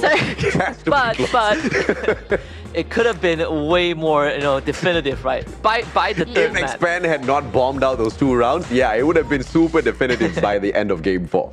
Well, I mean, people still fight for that second spot. So it wasn't just like, who's going to be the champion. Like, sure, whatever champion. Everyone really wants to know who's top 2, right? And at this point, we still don't know who's going to take that second spot yet, because they decided to hide the stats from us last game, which I was very disappointed about, but I should have expected at this point, because it always happens. So whilst that's being calculated, let's just sort of run through what happened in that final game. In match number 6, here's the overall stats so far. So 49 total eliminations, which is quite low. Is it the lowest for today? Let's talk about the revivals instead, because that will show us how ruthless, how absolutely deadly the teams were out there. You get the knock, you're following that up quickly with the elimination as well, because everybody knew every single point accumulated makes them move up the leaderboard, right? I mean, you're talking about a point difference between teams, about 4 or 5. You can count that on one hand. So one good round by anybody pushes them up or down that leaderboard, right? So everybody was really chugging it out. And unfortunately, the total eliminations has to be stuck at 49 because as quickly as they were eliminating, none of the other players were being, were able to revive quickly enough for more of the eliminations to be available. Yeah. I mean, we did get a number of rescues, but ultimately, right, you want revived because that's more people to kill. More people to kill means more points that go around and another opportunity for someone to potentially snake their way into that second place. 87 glue walls. I mean, this is a big improvement compared to like what, 54 something, 50-ish glue walls that we had for Bermuda in that last game. Oh, sorry, that was I think on Nexterra. Nexterra had the lowest glue wall count. But we are going to switch on over to our MVP for the round. I do believe it's going to be McRory, who carried the 6 kill eliminations that round, meaning he held the highest kills for the final game, doing 2,000 damage for the team and with a 33% hit rate for this player. I mean, McRory, if you've been following the Free Fire scene for as long as Husky and I and AJ have, McRory, he's a mainstay. I think this guy has been around forever, and I'm surprised that he hasn't deteriorated. I think, yes, he had a period where he was great, but this guy's keeping up. He hasn't fallen off. From the days of Supreme Assault Forces, right? That was one of the first teams from the Philippines that really showed us what Free Fire is all about. One of the more methodical and solid ones. And afterwards, your PhD Radicals. But I think SAF left a very good impression in the very start of our MCP Major back then, and right now to see some of the players going into other teams and still putting up good performances. I think it's a good sign, right? It warms everyone else. I mean, I'm just glad to see this guy sort of sticking around. Oh, yeah. It's so, he's still there. And the great thing about having one of the older players as well, who's been around for forever, is that he is going to be a very big pillar for the newer blood, the newer talent to come into the scene, because he can pass his teachings on to his teammates so that they can get better and that they can learn from all the lessons and mistakes that he's made throughout his career. I think it's one of the reasons why sometimes you see these really young prodigies come through, because they just had the right mentor.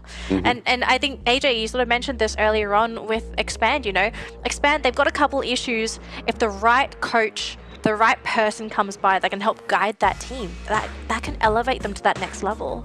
Yeah, because, sometimes in the moment, you're just a little bit too heated. You need someone else with a sound mind who really knows the game to be able to just kind of guide some of your decision-making on the battlefield, right? Farang has that on their side. Teams like Toda most definitely have that on their side. But let's take a look at the illustrious record here by Ilus Juegos. 26 points racked up. They were on fire in this match. They were on fire, but in my heart, I'm kind of hoping, did this team sneak their way into second place? And I think a lot of other people are thinking the same thing. I didn't count. I just decided, you know what? I'm just going to guess. I'm hoping. A lot of other people out there are hoping, but then there are other people out there hoping as well, okay, so how about the people that are cheering for Farang, for Sem9, some of these other teams that had been mainstays on the top of that leaderboard for such a long time. Is it enough? I think I'm going to make an assumption here based on quick math that Farang is going to be extremely disappointed because, in old school fashion, they have been defeated by Expand to be the champions of MCPS Majors Season 5 just by a couple of points. Yeah. But Farang may have been able to hold on to that number 2 spot though.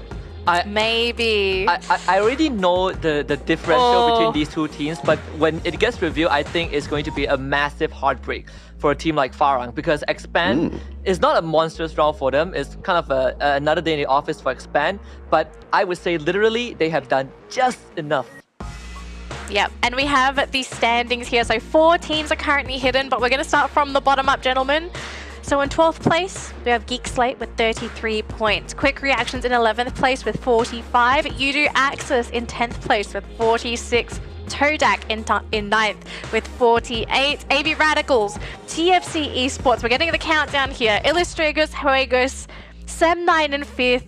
In 4th place, it's Tactical Intex with 64 points. This is Okay, prediction. Who's in number 3? JBT NC, I think. I actually think NC as well. Yeah. It is NC. It is JBT NC. I mean, they could have done a little bit better if they didn't bomb out in one of those rounds. Just 14 points from overtaking Farang, ladies and gentlemen, boys and girls. 68 points. They wrap up in the number 3 spot. So FFSI is going to be anticipating 2 Titans in the name of Expand as well as Farang. But who got that number 1 spot? And how heartbreaking was it for the one and only Farang? There it is. 3 points, baby. 3 points. They just... Oh, and you know, if this started... I wonder what Farang was feeling in the moment when they got knocked out. You know what they lost in? They lost in placement points. They lost out in placement points. Expand won because they had 3 more points in terms of placement, right? And remember, this is a team that got 0 points for 2 rounds straight. Yeah. And so, that's not right. That's not right. Hold on. We're gonna fix it. Okay, never mind. Let me do it. Okay, DJ. The one and only Expand. That's the announcement. There we go. Thank you very much. But yes, such a proud moment. I feel very proud for them. I know AJ feels very proud as well. He's donning the jersey, but this team come a long way. Like denied the championship last major by 7 points, and now they won by a 6-point differential. You can see that. Oh yeah. Finally, right? Finally, everyone gets the taste of winning a trophy. Cobra has been there, but not the rest of the team, and now they're all in it together, heading to FFSI. And what he's doing right there, what he's doing on screen right there, is exactly what champions are supposed to do. Give thanks, baby. You worked hard for it, but this is a blessing from up above. These boys 100% deserve the victory. They worked extremely hard for it, and finally Expand can call themselves the champion of the region. MCPS Majors Season 5 title bagged. And they deserve it. And you see that hashtag on their shirt, Tebus Marwah, that is reclaiming your honor. Oh, and that's exactly what Expand has done. They've reclaimed their honor for sure. And the next step, Fire Sea Invitationals. They just got to do it all over again. Yeah, don't stop here, right, AJ? I think that's a great thing for them to work towards. Can they win the Sea Invitationals, though, Husky? Because that's such a big ask. I just want to say, Cobra, turn down the flare because we can't see anything. I can't read it either. But yeah, I mean, this hashtag, it could this hashtag could have been like perfect, right? This storyline built for so long, and here they are. They're gonna head to FFSI as the champions of Season 5. But if you look back to the entire journey of how they started, and they came in their first ever debut on a competition, they didn't do too well. They were like bottom 10 or something. And the next major, they got into 2nd, and right now they're in 1st place. And they've overcame the biggest obstacle, right? Which is tripping at the very last lap. This time, they barely dragged themselves over the finishing line. And business is not done. They got to keep it going because FFSI, that's where the Titans are. We have former world champions. We have their Kryptonite from Vietnam, which is Team Flash. All the best teams from the region of SCA will be there. It's better to learn the lesson of falling a little bit earlier, especially in a totally different competition, rather than learning it the hard way at FFSI a little bit later on.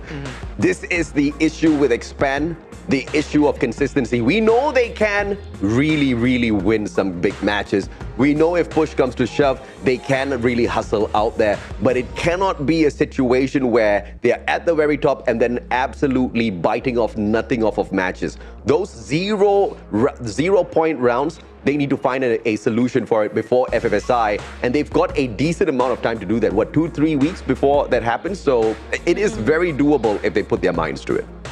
Yeah, I think at this point you've got to start working hard. Yeah. You know, you now have this money to also fund and back whatever thing you want to sort of improve on as well, right? Like, as you said, I'm not sure if they're watching the English stream. I mean, maybe the team was probably going to ask you for advice on how to spend that money, AJ. But I would They have love to bring me out for see dinner. this team. That's how they spend it. Actually, that's a good one. And But they're I would definitely tuning into the English broadcast. Yeah, they definitely I are. would also love the idea of a coach, though. I do think that was such a great idea for the team because it does feel like they need that bigger figure to sort of help guide them in the areas that they struggle in. Because especially when you're playing as a player, you are going to see the game much more differently than someone that's looking at it from the outside. The people looking from the outside aren't going to be as emotionally invested because sometimes when you're playing in esports, your emotions can really take over, and you need to play logically at times. You can't let your emotions get into your head. So we'll have to see if Expand are going to be looking into getting that coach. But in the meantime, if you didn't know, we have the Booyah Buzzer happening tonight, or actually right now. It's actually already started, up until 8 p.m. at ESI Hub Space Rubik. So guys, if you are not doing anything tonight, come on down, come meet some of the talent, including AJ and Husky. These two guys are going to be here. Meet some people that are also playing Free Fire. Maybe you can make some new friends and start scrimming with some of them. And I'm just going to continue with the storyline. You know, I want a team to come out of this bazaar. I want them to come next year, and I want them to be on the stream and say, we entered Free Fire because I met these people at the Booyah Bazaar. Absolutely. And of course, just to get you guys even more excited, there's a diamond giveaway at the Booyah Bazaar. So if you want some diamonds, head there right now. Like right now. We still have some time. Yeah, it's open right now. Right now. The moment this broadcast goes down, I will show up at the bazaar. So if you want your diamonds, you better get there before I do. In or fact, maybe you should message Husky. Husky's casting from right outside the location of the bazaar. He's like hiding in the toilet. So you can expect him there any second now. Yes. He'll pop out at any moment. Oh my goodness. But yeah, make sure you go. It's going to be plenty of fun. There's a lot of activities there. And also, if you can, meet some people. You know, sometimes you're going to find your partner, your best friend that's going to play Free Fire with you in the most unlikeliest of places. So have some fun. I hope you guys do enjoy yourselves tonight because I think it's going to be an amazing event. And you know, maybe, just maybe, some of the players are going to be there tonight. Maybe you can meet some of your idols that competed. I think some of them will come down to say hello. So not just their friends, but maybe even engage with some other fans. I think that would be such a wholesome thing if they do have the time to do it. But AJ, Husky, it's been amazing working with you guys again. And I'm also sad because the show's over, the games are over, we're happy we've crowned a champion, but it means we have to say goodbye. Yeah, I can tell you that the crowd at the watch party will be very happy because last major I was there with them and they were devastated when Expand got second. I can only imagine how loud the cheers would be, you know, after the results just now. But I'm excited for FFSI already. There's so much more to come. I mean, I'm equally as delighted, right? But more than delighted, I think the reason why the grand finals was this exciting was because of Garena themselves. I mean, changing it into a one-day format, just 6 matches to get it all done, plus you've got a random map at the very end. Nobody knows exactly what's going to come through, right? And of course, Lady Luck just happened to be on Expand side this time round, but it's not going to be that way all the time, which is the perfect warning for some of these teams to really buck up before the next stage. All right, AJ, Husky, thank you so much for the amazing cast today. You guys did a wonderful job. Hopefully, I might see some of you guys at FFSI. But in the meantime, that's going to be it for us. Thank you so much for tuning into the broadcast. We'll catch you during the next Free Fire tournament that's going to be happening in the future. But have a great weekend, and may you have many more booyahs to come. See you, survivors.